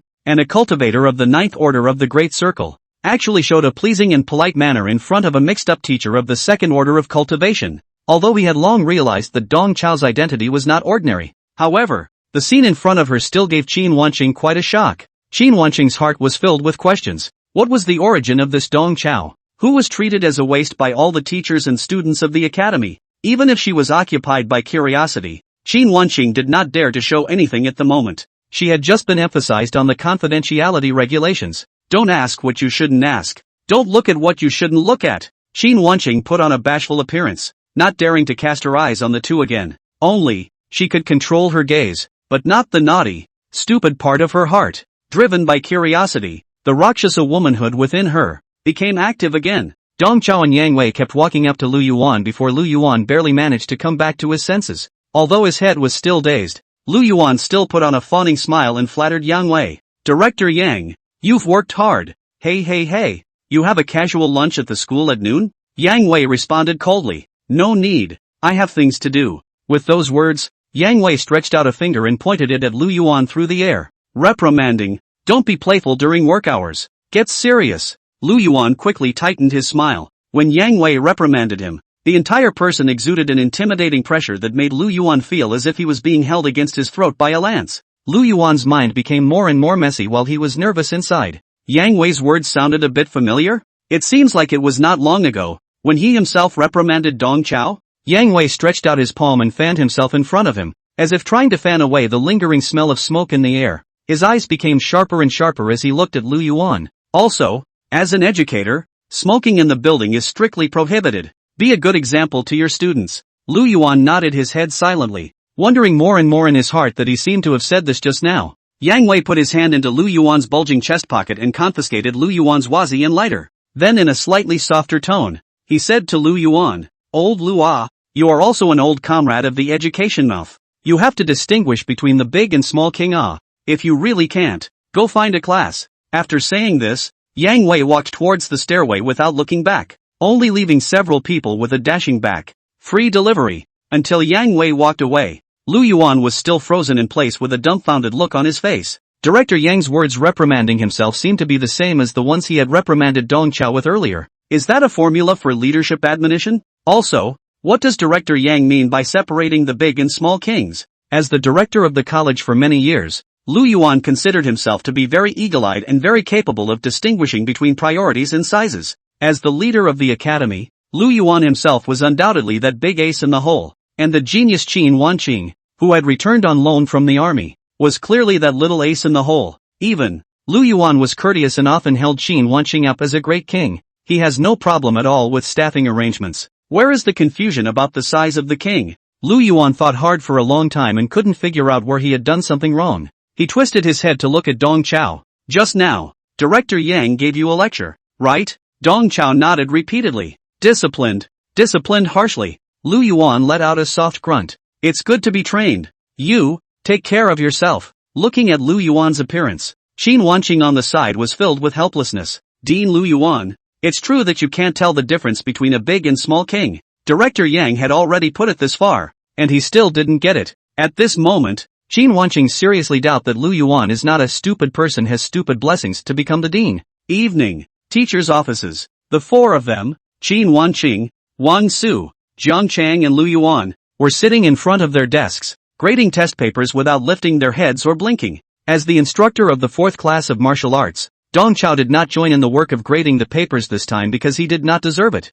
This test paper, which was questioned by Qin Wanqing, the test questions were on the difficult side overall. Especially the martial art exposition questions in the second half were completely out of the syllabus. Not to mention those students who had just recently enrolled in school. Even the two teachers, Wang Su and Jiang Chang, had difficulty answering them. Such a difficult test question. A jerk like Dong Chao couldn't even grade it. In order to shame Dong Chao a bit, Lu Yuan purposely deprived Dong Chao of the right to work overtime to grade papers. He took Dong Chao's place and graded the papers himself. He did this because, on the one hand, he wanted to get a realistic picture of what the students were learning, and on the other hand, he wanted to help the teachers finish grading papers as soon as possible to save time for the regular evening meeting. As the questioner of this exam, Qin Wanqing had deliberately compiled the test questions to be so difficult, and he was trying to give the students a head start. In the past 2 days, Dean Lu Yuan had nothing to do but run to the 1st class of martial arts, touting to the students of the 1st class, causing the students to flutter, especially those 4S rank students. Under Lu Yuan's bragging, they really thought they were the dragons and phoenixes amongst the people. Their tails were all up in the air. Qin Wanqing compiled such an exam question to kill the students' arrogance. Judging by the results of the grading, she achieved her goal. The highest score granted by several teachers, as of now, is 75. This test paper comes from the best student in the entire grade, Shintu Dust. But even Shintu Dust failed to score on those last 2 woolly exposition questions. Thanks to his good grasp of the syllabus, he didn't lose any marks on the basic questions. That's why he got a decent grade. To be able to score 75 points in the face of such a difficult paper fully reflected the power of Shintu Dust's talent. worthy of being the bloodline of the Shinta family, an outstanding S-class genius. In addition to Shinta Dust, those 3 S-ranked students in Qin Wanqing's class also scored above 60 points, all showing their superiority. The talented students with S-class talent were just barely passing this exam. The test papers of the other students could be completely described as miserable.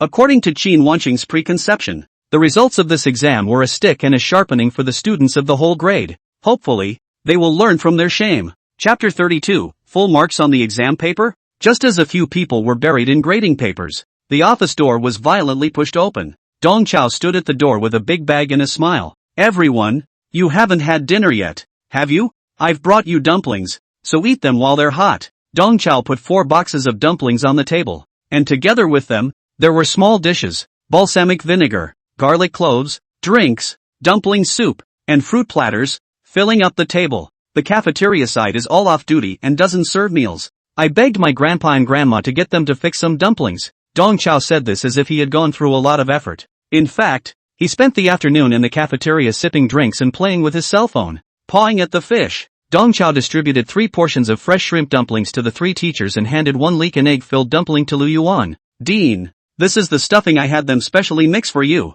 More leeks, less eggs. It's sure to be to your liking. Dong Chao knew that Dean Lu Yuan had peculiar tastes and loved to eat flavorful food. Not only were the dumplings stuffed with leeks ordered especially for him, but the big bowl full of garlic cloves was also prepared especially for him. Hearing that the dumplings were filled with leeks, Lu Yuan's eyes immediately glistened. After seeing that big bowl full of garlic cloves, Lu Yuan's face even emerged with an uncontrollable smile. That's a big bowl of garlic. It's got to be a pound. He can eat garlic to his heart's content. For this dinner arranged by Dong Chao, Lu Yuan is very satisfied. However, as a leader, Lu Yuan had to find something wrong when he praised Dong Chao. The meal was arranged okay. At least you know to prepare the garlic cloves. As the saying goes, eating dumplings without garlic is like not eating garlic. But you only prepared the garlic cloves, not the sugar garlic and brine shrimp oil. After eating raw garlic, your mouth tends to taste bad, and you must eat a few more heads of sweet garlic to cover up the taste in your mouth. This is the most basic common sense of eating garlic. Also, for the balsamic vinegar for dipping the dumplings, you have to put some marinated shrimp oil in it. That's the only way to bring out the fresh flavor. You haven't done enough. Yes, yes, yes, yes. Dean educated. Dong Chao nodded repeatedly. He said, next time, I'll make all the dumplings filled with garlic for you. I'll make you eat garlic till you drop. Lu Yuan picked up a leek dumpling with 3 cloves of garlic and ate it with a frown on his face. The other teachers stopped what they were doing to fill their bellies first. Taking advantage of this opportunity, Dong Chao hurried to find a sense of presence. He was busy handing out drinks and distributing small dishes. In the face of Dong Chao's attentive service, Qin Wanqing thanked him restrainedly, while Wang Su, the backbone teacher, grimaced and didn't give Dong Chao the slightest bit of good looks. Wang Su was not only looking at Dong Chao, but he also has a belly full of anger from grading papers. Qin Wanqing wants to wear down the sharpness of those few top students. Wang Su can completely understand. However, she didn't need to make the whole school suffer along with her. The set of exam papers that Qin Wanqing put out was too superb. The best qualified martial arts class. Only 4 people passed. The second class of martial arts taught by Wang Su was even completely wiped out. Wang Su estimated by himself that the average score of the second class of martial arts Dao in this exam was only 30 or 40 points. As the backbone teacher of the college, Wang Su was a little embarrassed about his face. However, Qin Wanqing was a 9th order martial artist, a golden thigh that the dean had invited back with great difficulty. So Wang Su, no matter how upset he was inwardly, did not dare to argue with Qin Wanqing. The only thing he could do was sulk like a toad. After hastily eating a few mouthfuls of dumplings, Wang Su picked up the stacks of test papers again and continued to grade them. To be fair, this one was difficult to test, but not difficult to grade. The only ones that need to be carefully scrutinized are those basic questions in the front, and those big questions in the back. Just hit times brainlessly. Wang Su's work progressed quickly, and it didn't take long for it to come to an end. The last paper made Wang Su's eyes light up. This student actually got all the basic questions right. Wang Su looked at the martial arts comprehension analysis questions in the back with some curiosity. This student also answered the parsing questions beautifully. Only the handwriting is a bit scribbled and there are a lot of typos. It was obvious that this test paper came from one of the top students in the first class of martial arts. Such a difficult analyzing question, but this student answered it with an incomparable standard. Wang Su couldn't help but wonder if Qin Wanqing had penetrated the question in the class in advance. How could there be no mistakes at all? The more Wang Su thought about it, the more upset he was. and he blew the whistle by drawing circles on the misspelled words, forcing the student to deduct 3 points. In this way, deducting those last 2 difficult and somewhat perverted martial articulation questions, and deducting the 3 points for typos, this student's score was 77 points. It was 2 points higher than Shintu Dust. Isn't Shintu Dust the most outstanding scholars in this class? How can someone be even better than him? With such thoughts, Wang Su subconsciously looked at the last 2 elaboration questions, and then, the whole person froze. This student's elaboration questions were also written all over the place. Moreover, the few arguments he elaborated on were exactly the same as the reference answers given by Qin Wancheng. Although the arguments are the same, this candidate's writing is more down-to-earth and concise, and does not read as raw as Qin Wancheng's. This candidate also scored full marks for the 2 Wurlitzer elaboration questions. He was the only person in the entire class to make these 2 martial arts expository questions. In this instant, Wang Su realized 2 things. First, Qin Wancheng must have been in the class through the questions. Secondly, even if Qin Wancheng had penetrated the questions in advance, this student's talent was high, ridiculously high. Even if he had memorized the questions ahead of time, it's not easy for him to convert such a complex argumentative thesis into his own words to express it. As a backbone teacher, Wang Su was clueless about these 2 martial arts and science exposition questions. He still read Qin Wancheng's reference answers before he had a little bit of furtive understanding. If he was allowed to answer the questions,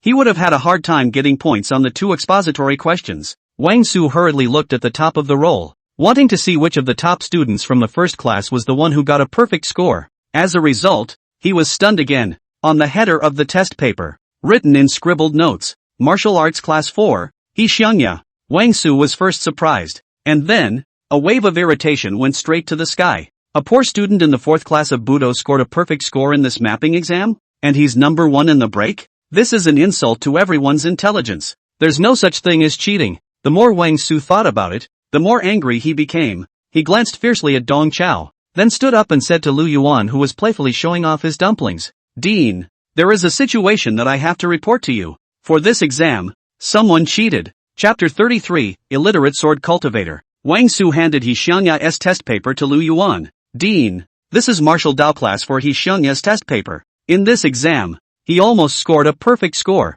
Those 2 martial arts theory exposition questions were also written out without a hitch." Ha! Lu Yuan, who was involved in the whole process of grading the papers, immediately realized the seriousness of the problem. The best qualified Shintu Dust in the whole grade only scored 75 points, and He Xiangya in Dong Chao's class actually scored 97 points? The only point deduction is still for typos? How is that possible? Dean, it's obvious that this He Xiangya is being a smart ass. He thought that copying a good grade would satisfy the vanity in his heart, but he didn't realize that this time, the paper was so difficult that Shintu Dust, the scholar of the 1st class, only scored 75 points. This perfect score that He Xiangya copied seemed so ridiculous and abrupt. Wang Su spoke his judgment. Lu Yuan nodded his head repeatedly, obviously agreeing with this statement of Wang Su. A poor student with an E-rank talent finished off the S-rank school bully Shintu Dust in the exam. Apart from cheating by taking cheat sheets, Lu Yuan couldn't think of any other possibilities. Also, the cheat sheet is a bit silly.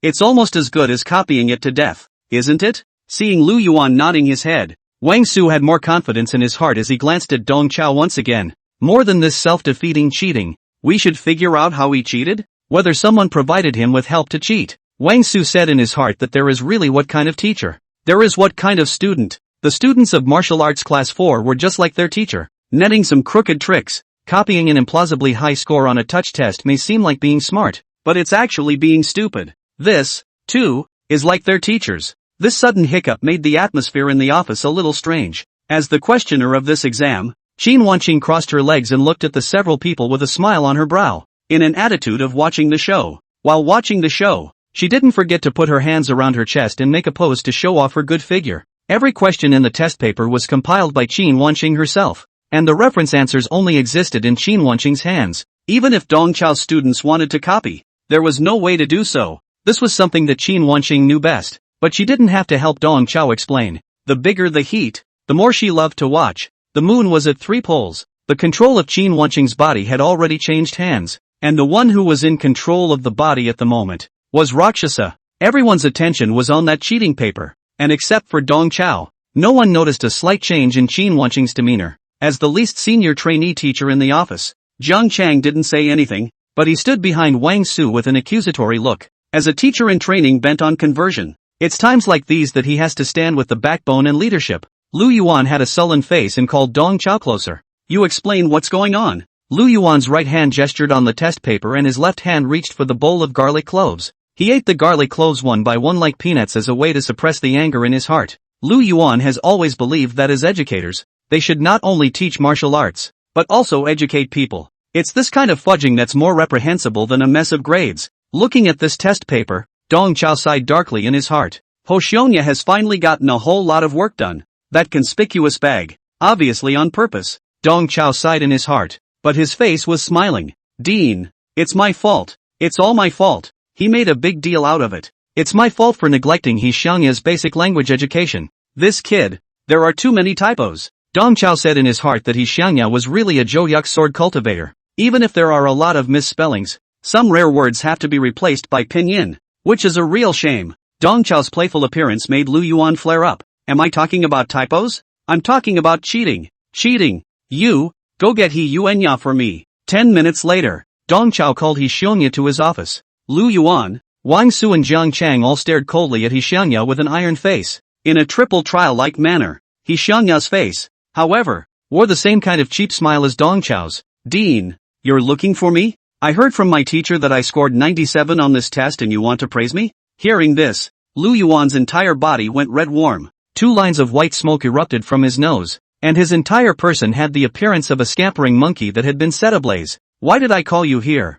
Don't you have any idea in your heart? Look at your test papers yourself. Lu Yuan flung the test paper in front of He Xiongya. He then flipped out Shintu Dust's test paper and dumped it on He Xiongya as well. Look again at the test paper of the best genius in the entire grade. Shintu Dust, don't you have anything to say? He Xiongya pretended to compare the 2 test papers, then let out a soft laugh. This Shintu Dust really doesn't want a B-face. He has the nerve to leave such a simple martial arts question blank? Is he not willing to part with his pen water? But it's time to say no. He writes better script than I do. Lu Yuan's brain was buzzing with cerebral infarction. Is this a font thing? This student of Dong Qiu's. How come it's so difficult to communicate just like Dong Qiu? At the moment, He Xiongya was enjoying the gazes that several teachers were casting at him. All of this was expected of him. He just intentionally took a high score to scare the whole school. Who would have thought that the second worst student in the year, casually, could deliver a perfect score? If only he hadn't been docked points for typos. Lu Yuan took a deep breath and in a stern tone, reprimanded. What I'm going to talk to you about is not whether the words are good or not. What I'm going to talk about is cheating. How did you score so high? Don't you know in your heart? You got all the answers right on such a difficult paper. Don't you think you're trying to cover your ass and make a fool of yourself? Hearing this, He Xiongya realized that the teachers were actually suspecting him of cheating. Such an easy paper and you suspect him of cheating? He was a little taken aback at first, then his eyes lit up. Cheating? How did you guys see that? I cheated. I did cheat. Ho Yuanya's death-defying attributes exploded. As a Rakugo man, He Xiongya realized with a jolt that being suspected of cheating by his teachers was more fun than scaring them with a high score on a test. These fools, they actually suspect a genius of cheating. This is so much fun. Just thinking about it like that was going to make He Yuanya happy. As a lezi, is he afraid of chaos? He's afraid the mess won't be big enough. Thinking of this, He Xiongya forced back the smile on his face. With an earnest tone, he said to Lu Yuan, Dean, since you can see that, I have to admit my mistake. I saw that this test paper was too pedestrian to be of any value to do, so I just randomly copied my classmate Dao Shi's test paper. Who would have thought that the second to last copying the first to last would actually copy a high score? I admit my mistake. I did cheat. He Xiongya, who didn't think the mess was big enough, came with a woe is me, trying to drag Dao Shi down as well. Looking at this old rebellious disciple, Dong Chao on the side was really convinced. Chapter 34, Showdown. Dean Lu Yuan was about to blow a gasket. At this point, He Xiongya is still full of lies. Papers too pedestrian to be worth doing? Randomly copying Doi's classmate's test paper? This kid, he really doesn't see the coffin. For this kind of student with a stubborn character, he must be criticized and educated ruthlessly. He must be left without a defense. Lu Yuan grimaced, found Dao Shi's test paper from the pile of test papers, and flung it to He Xiongya. Copied Michi's test paper. Ha! I'd like to see how you copied it. He Xiongya looked at Dao Shi's test paper with a smile, and then, the whole person stood frozen on the spot. He Xiongya's intention was to get Dao Shi to come to the office as well and be criticized with him. Obviously, they were 2 supreme geniuses who were 1 in a billion, but they were treated as 2 poor students who cheated. and were lectured by a bunch of stupid teachers who had no eyesight. It's an exciting scene to think about. Such interesting and great fun. He would have to ask Dao Shi to enjoy it with him. However, after seeing Dao Shi's test paper, he Yuanya violently realized that Dao Shi is A. On this paper, Daohi scored 18 points. He Xiangya cursed Dao Shi as a real dog in order to disguise as a poor student. The face is not even want. With his perverted credentials, it's much harder to get an 18 than a perfect score. What makes Ho Yuya feel even more disgusted is that Daohi did the trick. The few multiple choice questions at the beginning of the test paper, Dao Shi's answers were scribbled and changed and scribbled. Hating to choose ABCD all over again, it looks very much like a poor student with a poor grasp of knowledge who is in a state of repeated self-denial. In the fill-in-the-blank stage, Daohi highlights a nonsense. Those answers of his were like a sick and desperate poor student who had filled in all the knowledge points he could think of into the brackets. If you get one right, you've earned it. He Yuanya even saw that in the question how to accumulate qi and blood quickly. Dao Shi answered with an obtuse angle. By the time we get to the part of the martial arts comprehension and analysis questions, the show continues for Doshi. His answers stood out as a donkey's mouth, all of which were irrelevant. Some of the answers even copied directly from the question stem, or even from the multiple choice questions in front of them. But anyway, he showed a lot of sincerity by filling up the answer sheet. As for the two martial arts expository questions at the end, it was Doshi's crowning performance. For these two questions, Dao Shi left a lot of white space, only writing the words solve and set in the answer. He Xiangya's entire body was confused. What does it mean to write a solution to a whirly exposition question? You think it's a math test? You'll get points for writing a hypothesis? What's even more outrageous is that the grading teacher actually added 2 points to Daohi.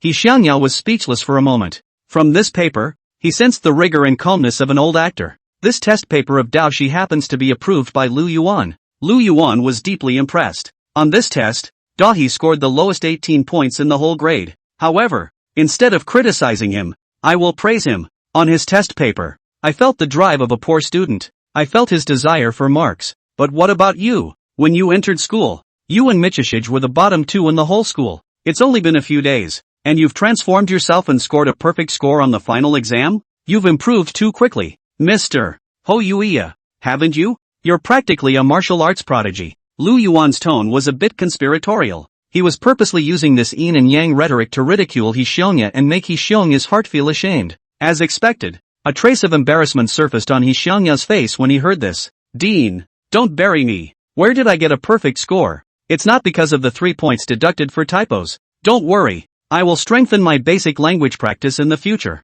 I'll bring my dictionary to the next exam. Lu Yuan's entire face turned into a pig liver color in anger. In an almost snarling gesture, he yelled at He Xiongya. What am I talking about? The typos? I'm talking about your self-defeating cheating behavior. Also, let me ask you, how did you manage to copy a perfect score out of Dao Shi's 18-point paper? At this point, why don't you give an honest answer? He Yuanya shattered inwardly. First of all, that dog package of Daohi is not a poor student. He's a super genius beyond your perception. Secondly, that BYD is purely playing you. While shredding, he still put on a smiling face. Yes, I cheated. Dean, don't worry about how I cheated. Just fast forward straight to the punishment section and punish me hard. He Xiangya said in his heart that making up a cheating maneuver can be much more difficult than answering a question. There was work to think about cheating techniques and the papers were all answered. He Xiangya's careless demeanor infuriated Lu Yuan's cerebral thrombosis. The more He Xiangya avoids the issue like this, the more Lu Yuan feels that the matter here is worth looking deeper into.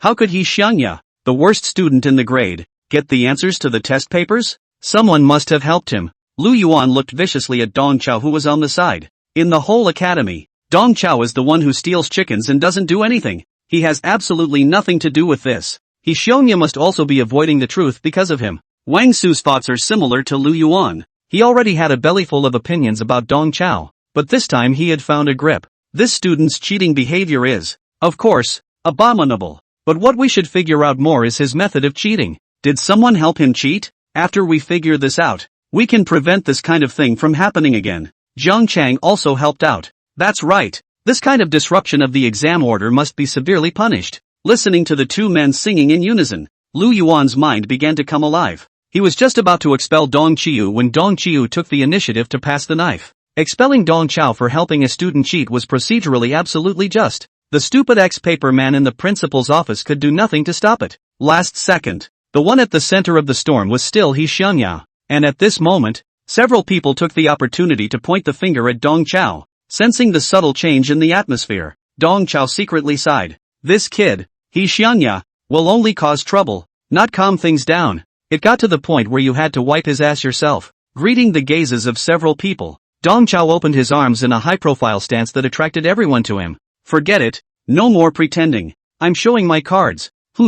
Hearing this, Qin Wanqing, who had been in a state of watching the show, opened her beautiful eyes roundly. For a time, her facial micro-expressions were both curious and horrified. This guy who's come a long way is going to identify himself for a little thing like that? Rakshasa Qin Wanqing was a bit regretful for a moment. As the questioner of this exam, if she had spoken up earlier to mediate, things should not have gotten to this level. This guy Dong Chao had blown his own cover, and there was no telling what kind of huge shock he was going to cause. Qin Wanqing's worry was purely superfluous. Dong Chao did want to show his cards, but not his own. I wanted He Yuanya to get along with everyone as a poor student, but I didn't expect to get suspicion and indifference in return. I'll show my cards for He Xianya. He Xianya is actually an SS-ranked genius, an innate sword cultivator. Chapter 35, who's not a genius of yesteryear anymore. Hearing this, everyone present looked astonished. This also includes Ho Hung-ai himself. How did the trashy mentor know his old tricks? And he even revealed his old secrets?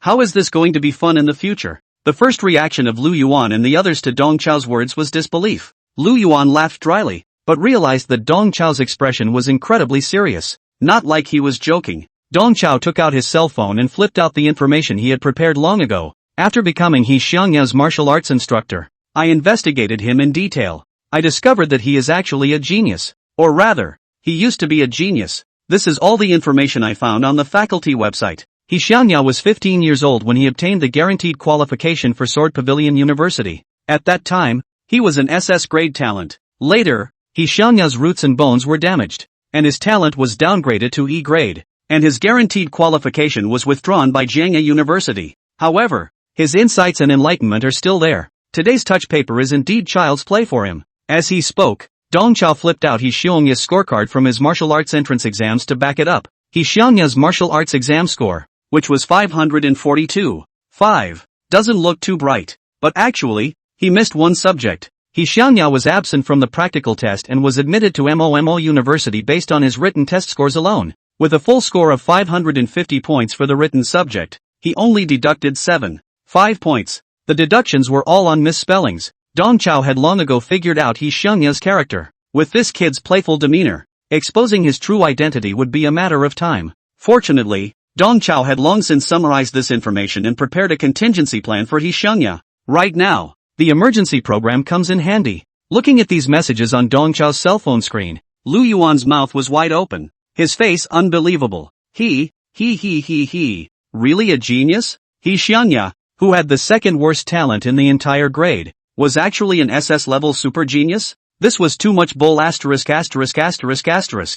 Too ridiculous. However, the guaranteed admission announcement on Jianghe University's academic affairs website, as well as He Xianya's martial arts examination transcripts, were all true. Wang Su and Zhang Chang also changed from their previous excitement to a dumbfounded look. The least qualified martial arts class, Class 4, was actually hiding a SS-ranked kendo genius? Although it was a bit magical, after reading He Xianya's martial arts examination report card, the duo had to accept it. For a while, Wang Su's heart was filled with envy and jealousy. He worked diligently as a teacher for about 10 years, none of which were spent teaching SS-level students. Dong Qiu, the asshole, recruited 2 poor students from the bottom of the list, including a SS grade student. Where can he justify this? Even if the student's roots were damaged and he couldn't climb the martial arts path anymore, his enlightenment and understanding would still be SS ranked. It's a great honor to be able to teach such a student. Even, it's smoke from the ancestors' graves. Seeing that all 3 were subdued by He Xianya's former accomplishments, Dong Chao began to turn the tables. The fact that such a misunderstanding would have arisen today is, in the final analysis, actually a lack of work on the part of the dean. Me? Missing work? Lu Yuan, who was still in shock, was somewhat less than convinced. Since the beginning of the school year, the dean's work has been centered on those few top students in Class 1, and has not done a thorough job of understanding the other students. You but have looked through the students' martial arts examination report cards. You will find something unusual about He Xianya. These words hit Lu Yuan's key point. Lu Yuan was bashful and his face was red and white for a while. Dong Chao was right. After the start of the school year, All of Lu Yuan's thoughts were swooped into the first class of martial arts. He genuinely did not expect that apart from those 4 S-class students, there were still experts in the academy. Indeed, I have been remiss in my work and have not done a good job of back-conditioning my students. Lu Yuan snapped and admitted his mistake. Dong Qiyu showed the ability to argue without any obstacles, and he realized the control of the field without realizing it. Let's get back to cheating. First of all, this test paper, to me, is comparable to a heavenly book. Even if I wanted to provide He Xiangya with the answers, I'd be unable to do so. Secondly, the questioner is teacher Qin Wanqing. No matter how united and friendly teacher Qin Wanqing is, it's impossible for her to give our 4th class students a penetrating question. Right? Lu Yuan nodded repeatedly. That's right. Mr. Dong, I was the one who thought I was splitting hairs just now. In fact, when he knew that He Xiangya had once been an SS class genius, Lu Yuan had recalled that the so-called cheating did not exist at all. A genius who could get a perfect score in the written martial arts exam still needed to cheat? Such an idea is an insult to genius. Mr. Dong, I wronged you just now. Don't take it personally. Lu Yuan bashfully apologized to Dong Chao. As the dean of the martial arts academy, Lu Yuan had all sorts of minor problems, but he still had the character and commitment of an educator. He is able to recognize and admit his mistakes. Although he had always wanted to fire Dong Chao, one size did not fit all. He can make use of the topic, but he must not turn black and white upside down. In this case, it was his own fault. Previously, Lu Yuan simply felt that it was impossible for a student who was second to last in his grade to suddenly get a perfect score, and the only explanation was cheating on the test. And the way He Xiangya first admitted to cheating, and then covered it up, made Lu Yuan wonder if the cheating was not related to his teacher Dong Chao. At this moment, Lu Yuan completely came back to his senses, and he felt more and more that his earlier accusation of Dong Chao of helping students cheat was a bit ridiculous. Dong Qiyu doesn't have that kind of power. After all the fuss, He Xiangya is an SS class genius who was envied by heaven, and it all makes sense. Only, there was still a small doubt remaining in Lu Yuan's mind. But right, there's one thing I didn't figure out. Why would Hou Yuya admit to cheating? All he had to do was tell the truth. It's because he took the initiative to admit to cheating that he led us astray. Well, this one. Dong Chao's brain began to run fast. At the moment, Dong Chao was like a Raumlai character in a comic opera, frantically thinking of something to say. He couldn't tell Lu Yuan that this precious student of his thinking was different from normal people, and that he just liked to get into trouble. Dong Chao secretly glanced at He Xiangya, signaling him to stop talking before he opened his mouth to reply. Well, Dean, is like this. Oops, what else could it be because of? Because he gave himself up. Dean, when it comes to this matter, I have to break it down with you. Chapter 36, 1 Fish, 3 Meals. Dong Chao assumed a posture of being a man of honor, his emotions slowly pulling up. Why did He Xiangya admit he cheated? It wasn't because you guys forced him to. A genius who was once looked up to by everyone is suspected of cheating in such a small touch test? This is simply an insult to his character. It's a strange shame. He Xiangya gave Dong Chao a derisive look. Hou Xiangya didn't feel insulted. He simply found these idiot teachers quite interesting. What He Xiangya was more concerned about than whether or not he had been insulted, was how big the zigzag breasts were. Dong Chao was afraid that He Xiangya would mess up again, so he hurriedly continued in a more high-pitched tone. In the past, he was a hero who plucked stars in the sky, but now, he is reduced to rolling in the mud. Have you thought about it? What kind of psychological gap is this? What kind of helplessness and hopelessness is this? The derisive smile on He Xiangya's face instantly froze. The phrase "once I was picking stars in the sky, but now I'm rolling in the mud" is a true reflection of his state of mind. During the period of time when his sword bone was being chopped off, he was just muddled, helpless and hopeless every day. If the heavens hadn't given him a second chance to produce another sword bone, he would have literally spent the rest of his life rolling around in the mud. The waste mentor could actually speak of that state of mind with such precision, as if he had experienced it himself. He Xiangya put away his frivolous smile, and his whole person became serious in a rare way. Dong Chao's words continued. After the injury, no matter how high-minded he was, he had to face reality. He had to accept the status quo, accept mediocrity, and make peace with his wasteful self. Why would He Xiangya admit that he cheated? Because what he is more unwilling to face than being stigmatized as a cheater is the highlight he once had, a glorious past that he can't go back to. The bitter experience has turned him into a three-fat man, so we shouldn't give him another blow head-on. By vilifying him for cheating, you are rubbing salt into his wounds. How he wished he was just an errant student who cheated instead of a fallen genius. At least, as an errant student, the sinking feeling in his heart would be much less. So Dean, I think that you should apologize to Hou Yuya for your transgressions. for the psychological damage you caused him. As a veteran werewolf-killing player, Dong Chao can call black-white. This tongue-twisting of his filled Lu Yuan with shame. Lu Yuan completely understood why Xiongya had smiled and admitted that he had cheated. Because then he wouldn't have to face the highs of what he once was head on, or suffer the torment of what was going on inside. And by questioning this genius's cheating behavior himself, he is constantly rubbing salt in this genius's wounds. This child has already suffered so much, and to be victimized twice by himself is simply sinful. The root cause of all this is even more so because of the negligence of my own work and not doing a good job of back-tuning my students ahead of time. Thinking about it, Lu Yuan was ashamed. He stood up and apologized to Hou Yuya. Student Xiongya, it was the dean who was wrong. The dean shouldn't have suspected you for no reason and caused you psychological harm. Please forgive. Wang Su also stood up and apologized to Xiongya. The teacher shouldn't have been hasty in accusing you of cheating either. So please forgive me. Although Wang Su looked at Dong Chao with 100 displeasure, it had nothing to do with Dong Chao's students. He was indeed at fault when it came to Hou Xiongya. Watching the dean and the backbone teachers move to apologize to Xiongya, a trace of appreciation flashed in Dong Chao's eyes. Actually, teaching standards aside, the team of teachers at the Budo Academy is quite positive. These teachers led by Lu Yuan, although their brains were inflexible, their eyesight was poor, their thoughts were still pedantic, and their emotional quotient was low, but no matter what, they had the open-mindedness and pattern of a Mozi martial artist in their hearts. With this, no matter how much they couldn't distinguish between big and small kings, Dong Chao was willing to spoil them. Dean, teacher, this is just a little misunderstanding. It's all in the past. You guys are torturing me. Xiongya didn't continue the whole job as he hurriedly accepted the duo's apology. Hearing that Xiongya had accepted his apology, the guilty look on Lu Yuan's face slightly lessened by a few points. He enthusiastically patted Xiongya's shoulder.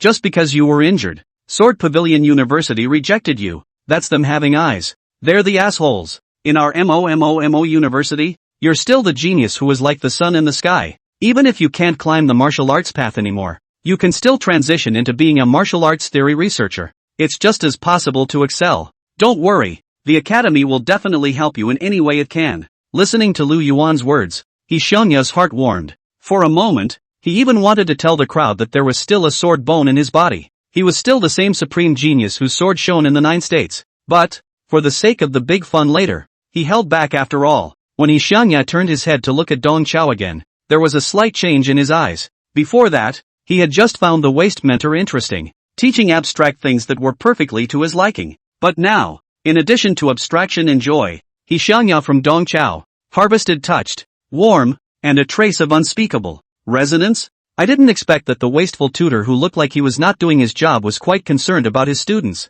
actually investigated his own details, in such detail, almost, letting him discover his true secret, in order to stand up for a student. This smelly jerk, who was not treated well by the entire academy, had the audacity to call the dean's bluff and make him apologize to the student. Dean actually did as he was told. The most crucial thing is that Dong Chao's words both spoke into the cracks of Xiongya's heart and gave Xiongya a seemingly spiritual resonance. For a moment, the sword bone that he had shattered emitted a slight tremor. Hou Yuya's approval rating +3. Hou Yuya's approval rating +3. Hou Yuya's approval rating +3. Once again, Hou Hongyai offered Tung Chiu a trifecta of recognition. Along with these 9 huge points of recognition credited to his account, Dong Chao's cultivation level once again soared by 2 small segments to the 3rd level of the 3rd order. Dong Chao did not move on the surface, but inwardly he hated dry land backstroke. In full view of everyone, Dong Chiu played a game of 1 fish, 3 eats. The play was a success. The first eat is in front of Lu Yuan and others, to shape their own caring and loving students of the glorious image. Lend a hand to diffuse the difficulties of a few people. The second food is to take this opportunity to ruthlessly brush up on Xiongya's recognition. The third eating was to take advantage of the topic and share his change of heart over the years to Xiongya without reservation. The frustration and degradation suffered by Xiongya is also suffered by Dong Chao. Moreover, Dong Chao firmly believed that Xiongya, like himself, would have his day of reckoning. From the information provided by the system, Xiongya is a double sword bone, not a half-ruined sword bone. This also meant that in the eyes of the system, the sword bone that Xiongya had damaged could heal itself. At this moment, Xiongya was still far from his full strength. Chapter 37, The past is like smoke. Since it was a misunderstanding, it'll be fine if we get it out of the way. Jocko, go back. Dong Chao was afraid that Xiongya would do something big again, and half pushed and half sent him out of the office please. During this time, several people in the office were in different moods. Rakshasa Qin Wanqing was a bit surprised that Dong Chao just moved his mouth and a sudden storm dissipated into nothing.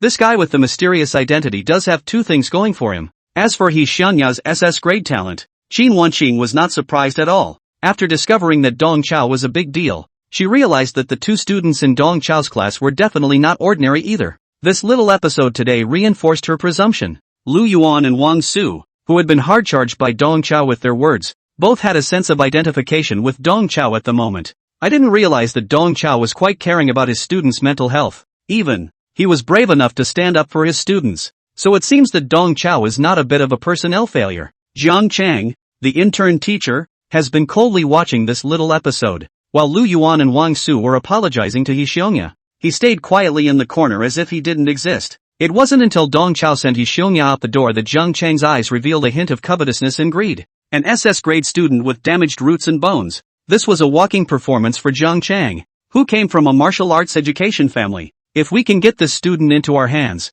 won't we get all kinds of educational awards? And it's easy to get hold of this student. Just chuck Dong Chao out. With the Jiang family's background in the Ministry of Martial Arts Education, ousting Dong Chao was not a matter of a single word. The corners of Jiang Chang's mouth rose, and he secretly had crooked thoughts. Seeing He Xiongya leave, Lu Yuan said with a fervent face, "This incident today is both a wake-up call and a lesson for us. When it comes to the cause of education, we just have to walk on thin ice, as if we're facing an abyss, as if we're on the back of an on. I propose that we take this opportunity to hold a regular meeting to discuss this." Ha! Hearing of another meeting, the crowd in the room let out a lament. As soon as he came out from the teaching building, He Xiongya didn't stop for a moment and immediately ran to the martial arts performance hall. In the past few days, he had practically soaked in the practice room of the performing martial arts hall, always trying to figure out his new sword moves. Now that his sword stance had been basically perfected, as long as he polished it up again, tomorrow, he would be able to go to Daoshi and compete again. Perhaps it was because of the exams that he had just gone through. The performing martial arts hall was very cold, and the practicing rooms were basically in an unused state. With his student card, He Xiongya swiped open the iron door of room 103. Sitting cross-legged in the practice room, He Xiongya was unable to enter the state of sword intent meditation for a long time. The yardav he had just experienced caused ripples in his heart. Those two sword bones in his body were trembling unceasingly, as if they had been stimulated in some way. The sword bones under the heavens were divided into 4 ranks: heaven, earth, Xian, and yellow, with a total of 26 grades. He Xiongya's initial sword bone, named Potential Kuan, was of the 2nd grade of the heavenly rank. The earth is a place where a gentleman carries things in a generous manner. After the damage to the Potential Kuan sword bone, his newly awakened sword bone was named Xingjian, 1st grade of the heavenly rank. Heaven walks, and a gentleman is a self-starter. The heavily talented He Xiongya should have been sitting on the 1st and 2nd sword bones in the world. It was only a pity that his Potential Kuan sword bone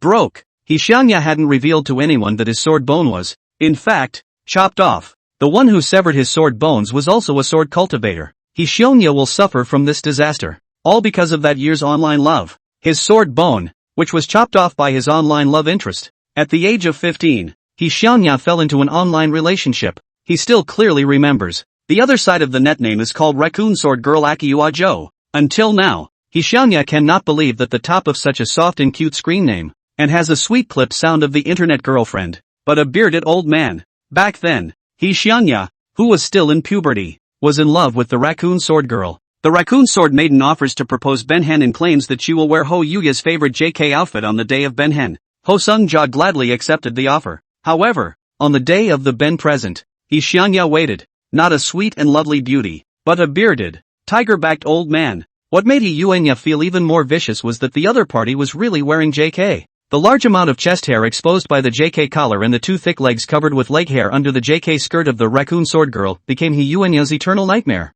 To this day, when he recalls that scene, He Xiongya is still chilled. Back then, how could the young and innocent He Xiongya suffer such visual pollution? He unconsciously froze on the spot. The Raccoon Sword Maiden darted in front of He Xiongya and chopped off his sword bone with her sword. Until today, He Xiongya did not know what kind of enmity or grudge the Raccoon Sword Maiden had against him, and why he had treated him so viciously. After this, He Xiongya understood one thing: online dating is no good results. He, himself, was a victim of online dating. All these years, He Xiongya had been searching for the sword cultivator who had severed his sword bone. He Xiongya wasn't just going to return the favor, he was going to tie that guy up 5 ways and then, with his sword, Give him a full body hair removal. How in the world could there be such a sick, vile, disgusting guy? That bastard not only caused Hishionya to fall into the mud, but he also defiled the sacred and beautiful JK costume in his heart. Clang, clang, clang. Hishionya's hatred converged into an invisible sword chi that continued to reverberate in the air.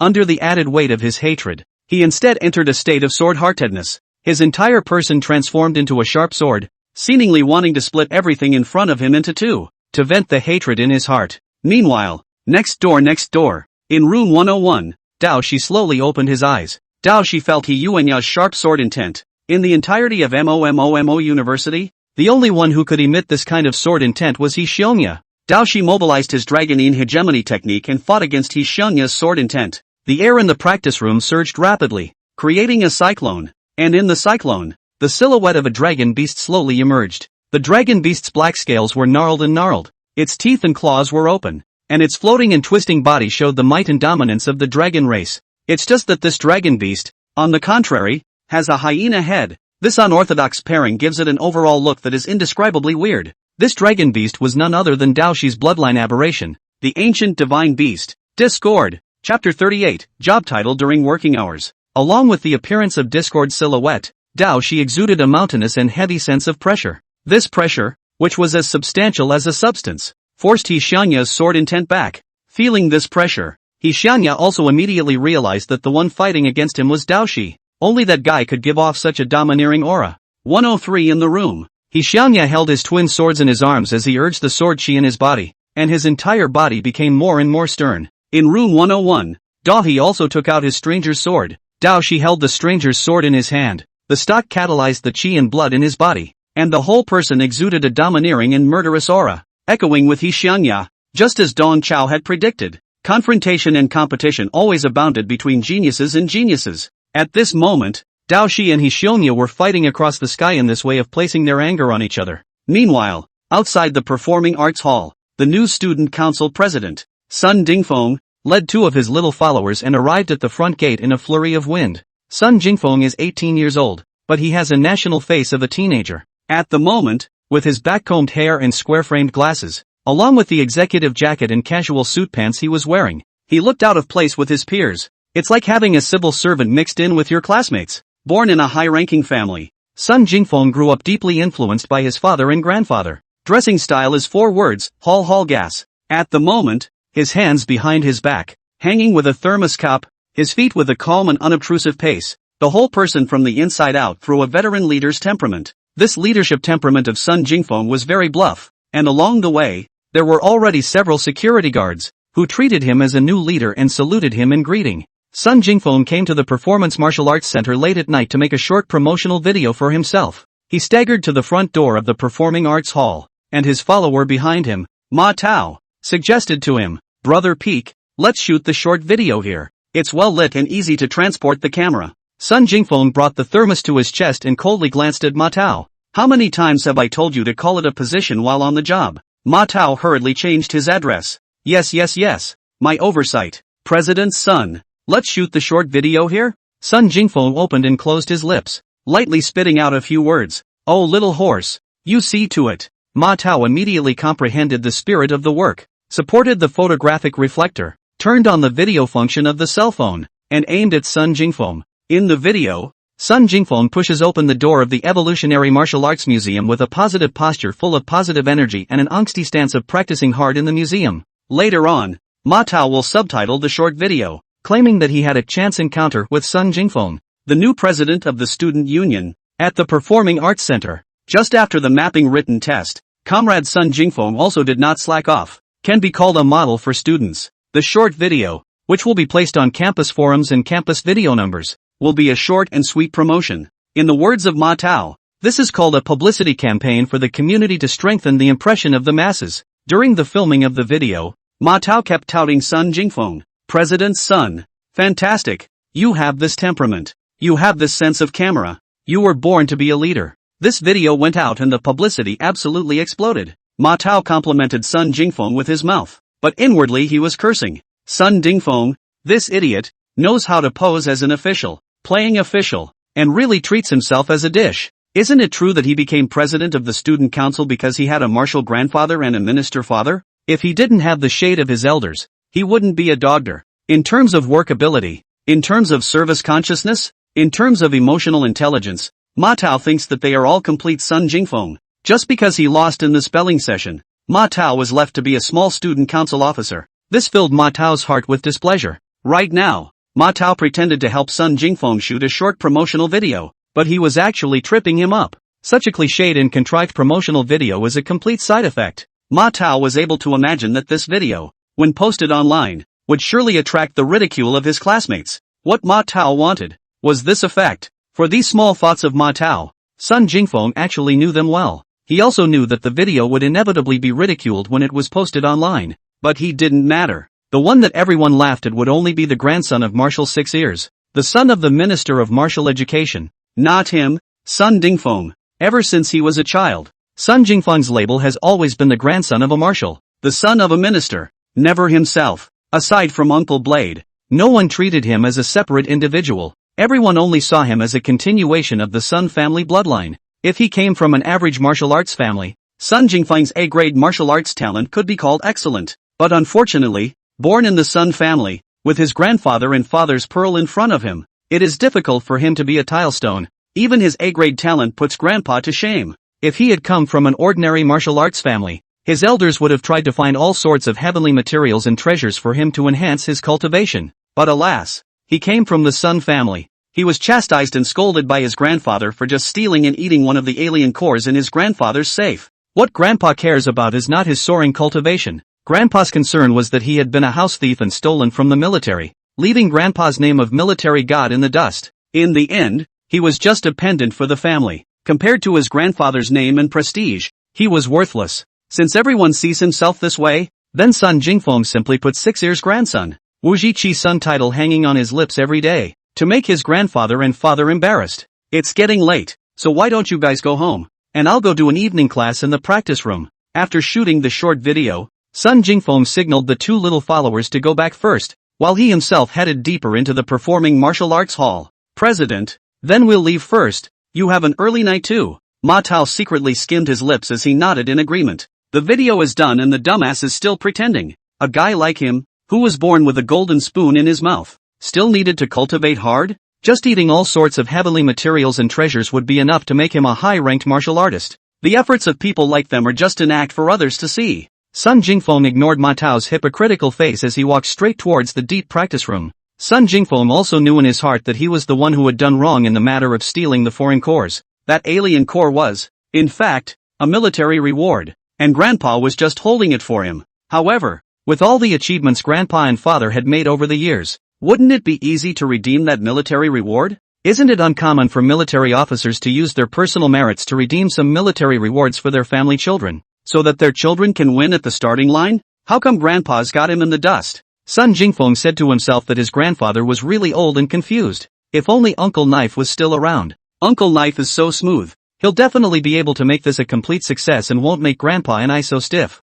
Sun Jingfeng unconsciously thought of Uncle Knife, someone who, as a child, was the only person who treated him as an individual and as a friend. Sun Jingfeng didn't know what Uncle Knife's name was, only that Uncle Knife was the right-hand man under his grandfather. At that time, Uncle Knife was always on some special missions, and on weekdays, he wore sunglasses and a mask, never showing his true face. It's been years since I've seen Uncle Knife. I wonder if he's still as unorthodox as he used to be. When he thought of the pranks that Uncle Knife had led him into when he was a child, a smile unconsciously appeared at the corner of Sun Jingfeng's mouth. Chapter 39. The practice rooms in the Performing Arts Center are largely unused, with only rooms 101 and 103 being used. Sun Jingfeng didn't even think about it and walked straight to room 102. In terms of cultivation, Sun Jingfeng has always been very hardworking. In fact, in the inner heart, Sun Jingfeng has always wanted to prove to the world to see. Although Sun Jingfeng is not grandfather and father like the heavenly talent, but he is also by no means a coward.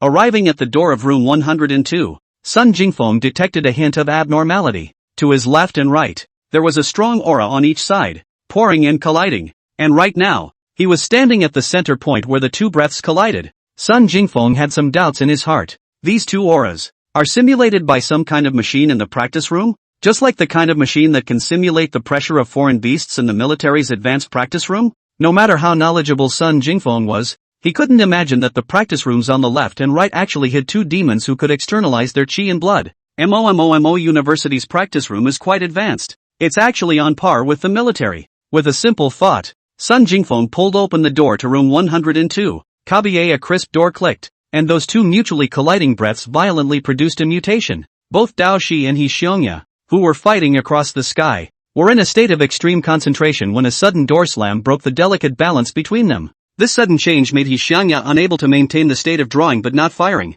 He subconsciously swung a slash, releasing all of his stored-up powerful sword chi and slashing at the wall in front of him. Pulled by the aura, Dao Shi also poured his surrounding chi and blood into the stranger's sword, and with a horizontal slash, he met the sword chi that came through the air. Rumble! The walls in front of the duo collapsed one after another, and the violent sound of the impact caused the entire martial arts hall to tremble. Rooms 101 and 103, each with a wall collapsed. Room 102, sandwiched in the center, was completely opened up. Under the siege of blade and sword chi, the only object in the entire room that was still intact was the iron door that Sun Jingfeng was holding in his hand. Sun Jingfeng looked incredulously at the iron door in his hand, then leaned back and planted himself on the ground, even with the door. In the meantime, Budo Academy faculty office, Dean Lu Yuan gave the crowd an impassioned meeting. In our daily work, we have to pay close attention to the key points, find the entry point, grasp the focus, and effectively and efficiently promote the unfolding of education. To further integrate the relationship between students' life at school and their educational work,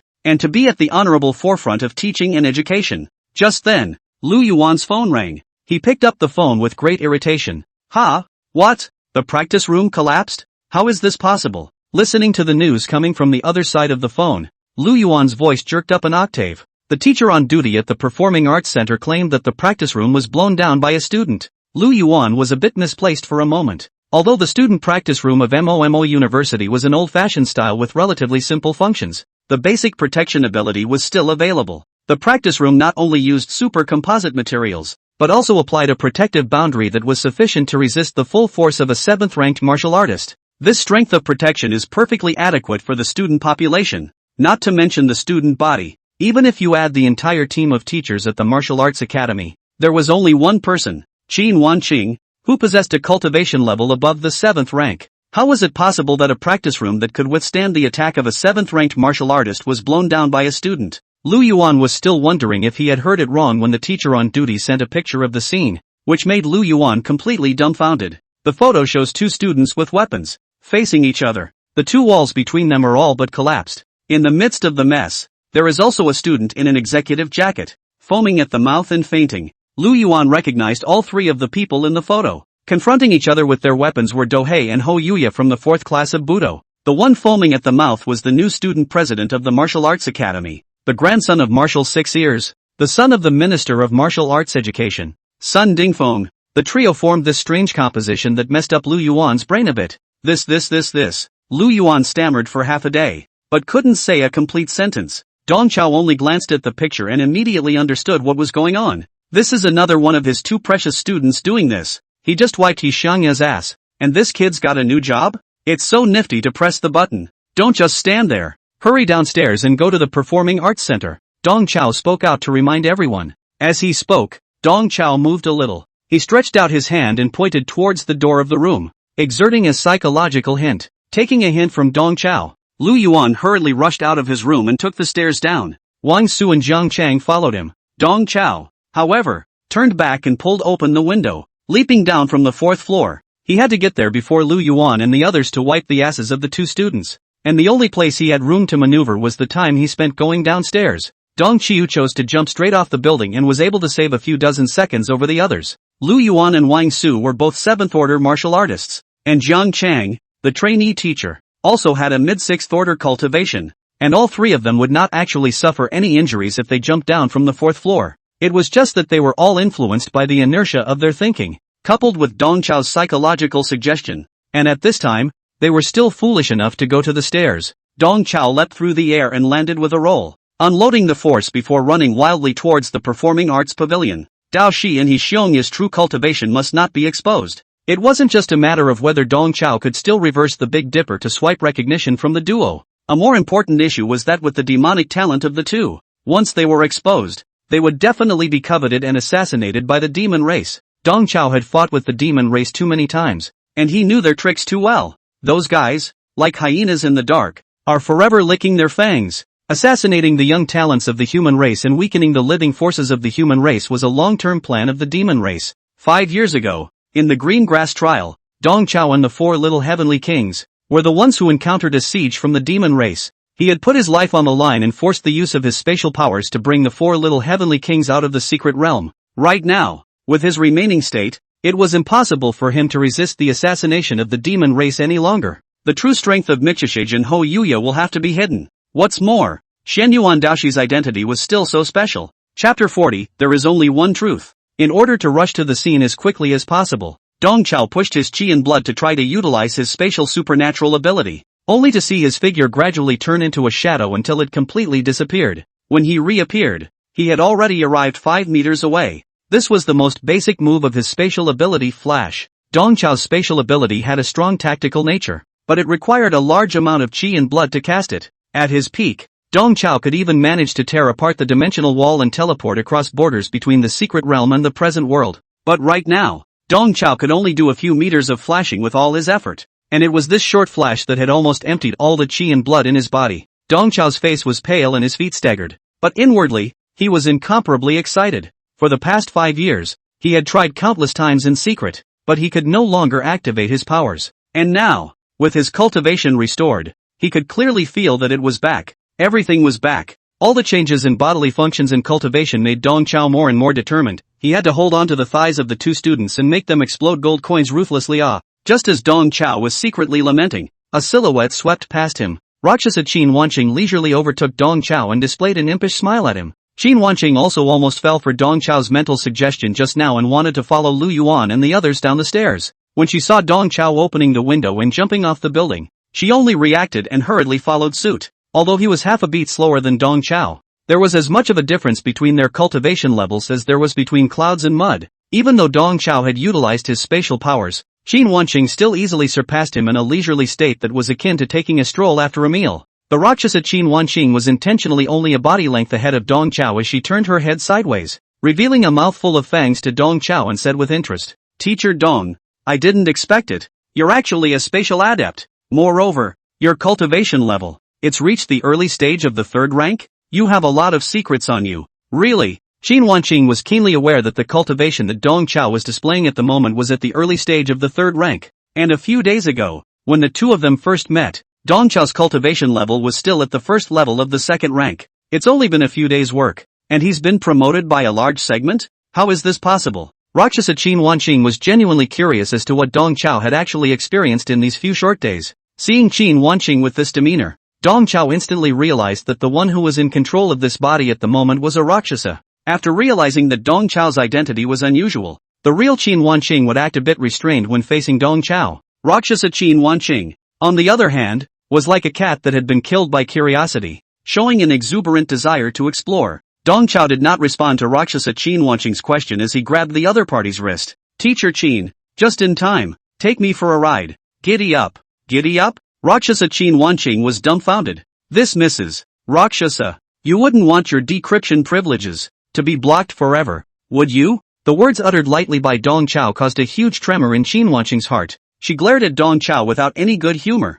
then transformed into a bull and horse and galloped towards the Performing Arts Pavilion with Dong Chao in tow. When the duo arrived at the Performing Arts Center, Dao Shi and He Xiongya were still holding weapons and facing each other. Beside the duo, Sun Jingfeng hugged the iron gate and fell into a baby-like stupor, confirming that Sun Jingfeng had only been stunned by the burst of qi and that his body was not in any serious condition. Dong Chao then let go of his heart. Luckily, this kid was present. Otherwise, it really wouldn't have been easy to muddle through. Dong Chao looked at Sun Jingfeng, who seemed to be spitting white bubbles continuously like a crab, and secretly had a calculation in his heart. With such a turn of events, Dao Shi and He Xiongya were both numb. The two of them did not expect that an act of fighting in the air could stir up such a big basket. Not only did it damage the practice room, but it also caused innocent students to be affected. They all felt that they were afraid that they wouldn't be able to hide their cultivation. However, when they saw the waste mentor Dong Chao, they didn't know why, but the duo's 7-pronged hearts inexplicably had a trace of peace. Without waiting for the three to have any communication, a noisy footstep sounded and Lu Yuan and the others ran in panting. In full view of everyone, Dong Chao began his performance. He turned on his cell phone's flashlight and shook Doji and Ho Yuya's eyes back and forth. Bad. The two of them were completely scared out of their wits by Sun Jingfeng. Even if this condition is cured, they'll still have to drool in the short term. Dong Qiu came with a move to reverse the Big Dipper, making the originator the victim. He then leaned down again and patted Sun Jingfeng in an attempt to wake him up. There's nothing wrong with Sun. It's just that his qi and blood were overly consumed and he fainted. With those words, Dong Chao stood up. He put one hand in his pocket. The other hand touched the non-existent glasses on the bridge of his nose, and struck a classic detective pose. So, the truth is already obvious. Dean, you may not have seen what's going on, so allow me to analyze it for you. Dong Chao deliberately put on this pretentious stance to seduce Lu Yuan into taking the bait. Lu Yuan really did bite the hook of his own accord like a warbler. Lu Yuan, who by nature loves to show off and give other people meetings.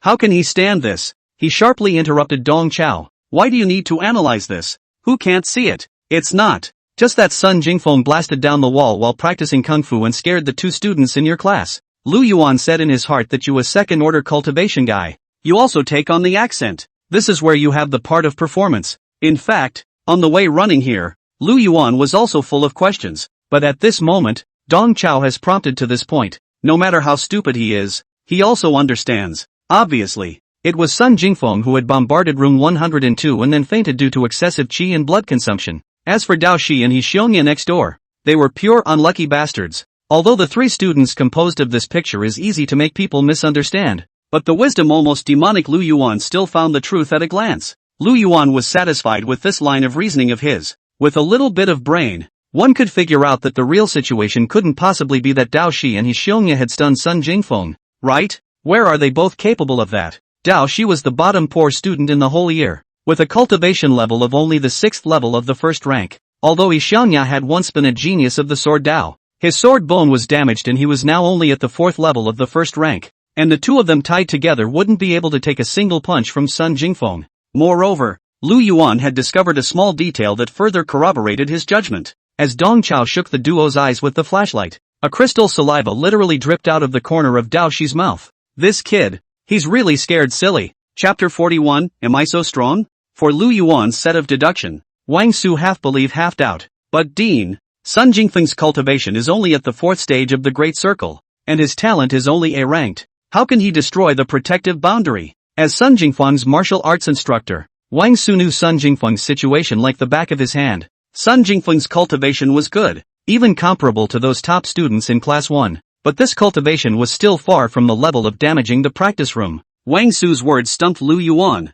Because, let me think. This doesn't exactly reflect the power of the Sun family bloodline, Dong Chao muttered in a low voice. These words enlightened Lu Yuan. This doesn't reflect the power of the Sun family bloodline. Lu Yuan pulled his voice and overpowered Dong Chao's voice, while he also gave free rein to a didactic stance and said to Wang Su, Teacher Wang, I have to criticize you. You're also an old teacher. Why are you so uninformed? Don't you know how terrifying the Sun family bloodline is? Don't use a stereotypical vision to speculate about the truly strong. You have to open up the pattern. Yes, Dean is right. Wang Su accepted the criticism with an open mind, while his heart was flooded with a wave of ecstasy. After the dean answered his last question, Wang Su also decided that it was Sun Jingfeng, a student from his class, who blasted the defense boundary of the practice room. Don't use stereotypes to kick around the truly strong. What a great thing to say. Although Sun Jingfeng's martial arts talent was only a rank, the destructive power he had displayed was real and right in front of his eyes. The more Wang Su thought about it, the happier he became. After teaching for so many years, he finally met a supreme genius as well. The destructive power that erupted from the 4th rank's Great Circle cultivation was comparable to the 7th rank. What kind of terrifying talent is this? This terrifying natural talent would not be something that could be judged by a martial arts talent level. Just a short while ago, Wang Su was secretly envious of Dong Chao, and there was actually an SS-ranked genius with a damaged sword bone in his class. But now, Wang Su wasn't envious at all. This one in his own class is the real genius. Compared to Sun Jingfeng, He Xiongye, who could no longer practice martial arts, was not even a hair's breadth better. Looking at the way Lu Yuan and Wang Su were singing in unison, Rakshasa Qin Wanqing had a black line on her head. What are these two doing? Donate if you don't need your brain. Are all humans this stupid? Who the hell is the genius? Can't the two of them see that by now? Rakshasa Qin Wanqing cried out in a series of cries in her heart. Although Jiang Chang, who had the weakest presence, didn't say anything, he also believed that explanation Lu Yuan had just given. Jiang Chang kept his gaze roaming back and forth between Sun Jingfeng and Xiangya. It said that big fortune depends on fate, and small fortune depends on competition. Wang Su's fate is really good. To be able to recruit a student like Sun Jingfeng who has an outstanding family background and strength. It's not that if I can scramble Xiangya into my hands. As long as I clutch Xiangya, I'm sure I'll be able to produce a lot of academic results. Sun Jingfeng's background is too deep. Instead, it's not good to control. Jiang Chang kept calculating in his mind. Jiang Chang thought he had a deep mind, and suddenly every micro-expression he made, every look he made, was seen by Dong Chao. Dong Chao jerked his head back and looked at Jiang Chang, whose entire body was jolted as if he had been electrocuted. Jiang Chang subconsciously avoided looking. Jiang Chang was a bit remorseful about his cowardly performance. It's just a waste with a second-order cultivation. What's so scary about it? He cursed in his heart, but he never had the courage to meet Dong Chao's eyes again. Jiang Chang didn't know if it was his own illusion, but for a moment, Dong Chao's gaze was as sharp and frightening as a blade. Dong Chao acted as if nothing had happened as he took hold of his two good students left and right, preparing to retreat with the duo. He greeted Lu Yuan. Dean, now that we've cleared things up, let's not leave the kids hanging here. I'd like to take them to the infirmary. Lu Yuan raised his hand. You should have taken them to the infirmary a long time ago. What took you so long? You ask the school nurse to prescribe some tranquilizers, and if the pills don't work, you come back to me. I'll give them a talk therapy seminar, and I promise to get rid of them. Yes, yes. Dong Chao practiced his promise and slipped out of the drill hall with his two students, successfully staying out of the way. Walking out of the Performing Arts Center, Dao Shi and Xiongya let out a long breath of air, and Dao Shi quietly wiped off the drool at the corners of his mouth. Michihiro's approval rating +5. Ho Yuya's recognition +5.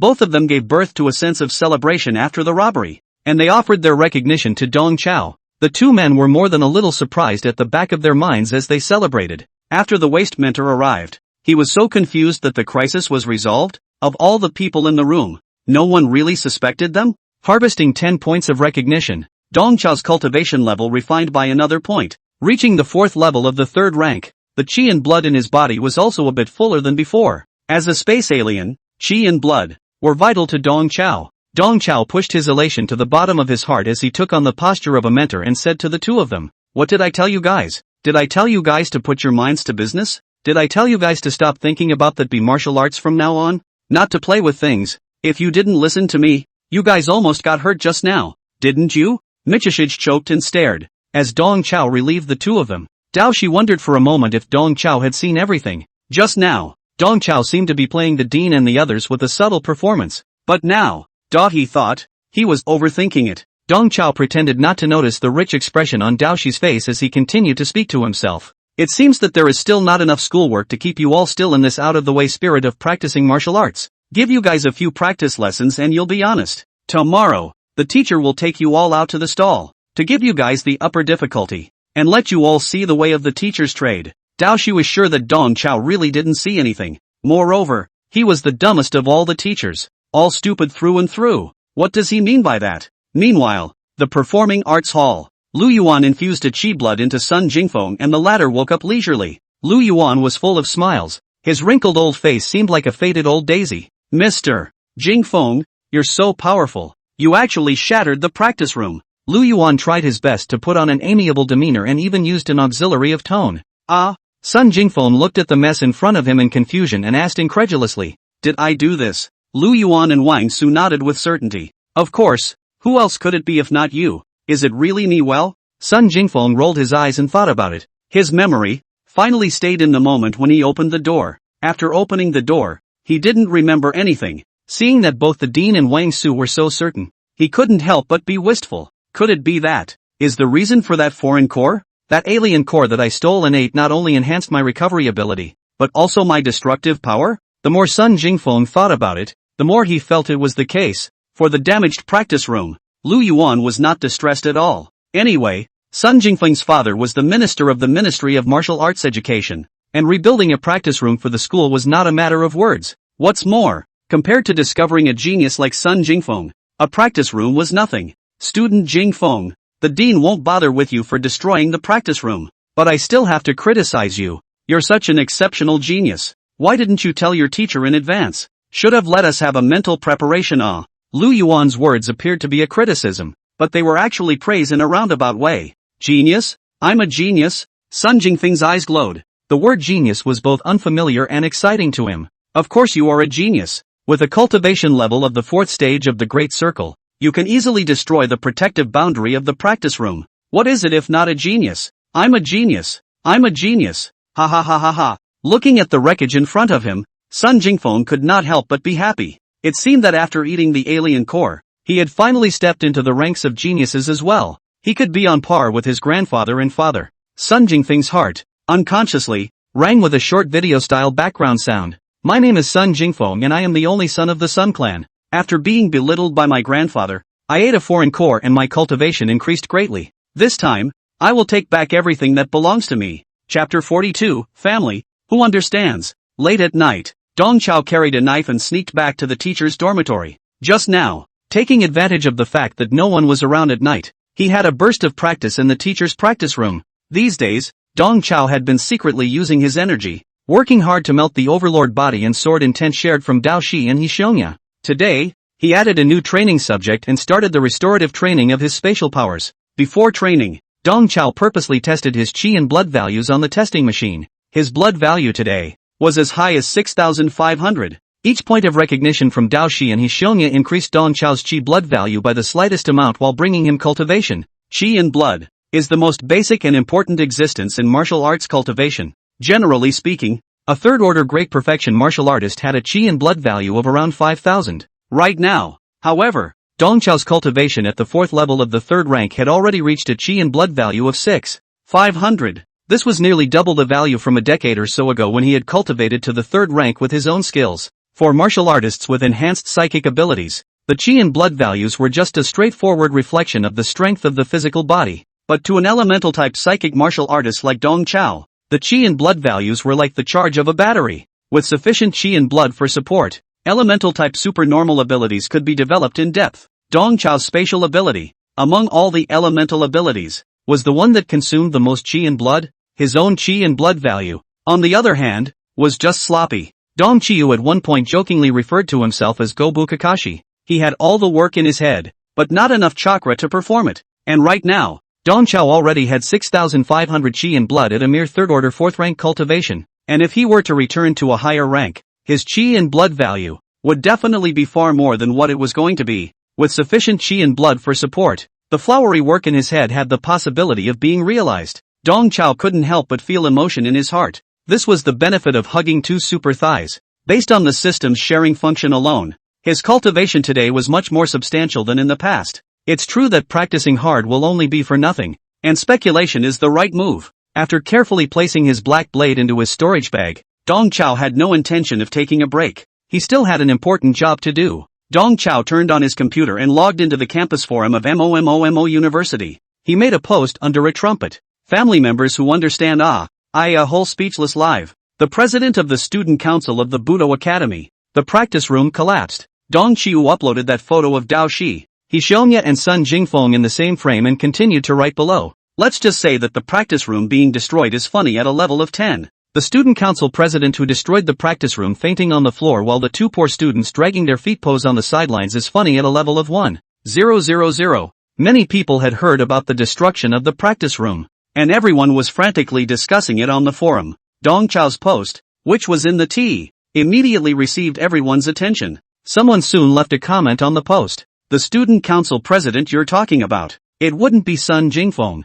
would it? Isn't Sun Jingfeng only a 4th order cultivator? How did he destroy the practice room boundary? No, sis, you're so teared up. Are you dating someone? Dong Chao ignored these queries as he shut down the forums and hid deeply. Little Feng, don't blame Uncle Knife. Uncle Knife is doing this to help you. With this thought in mind, Dong Chao took out his cell phone again and dialed the number of Sun Miao, the Minister of Martial Arts Education. Brother Sun, it's me. There's something that I must report to you. Day 2, at 10 a.m. Dong Chao pushes his mobile food cart and walks leisurely along the path of the campus. The gurgling sound of the wheels of the dining car tilting over the pavement attracted countless glances from the students. Dao Shi and Hishongya followed Dong Chao's footsteps, feeling the strange gazes cast by the crowd. Dao Shi's face turned green. Hishongya, however, had a joyful face.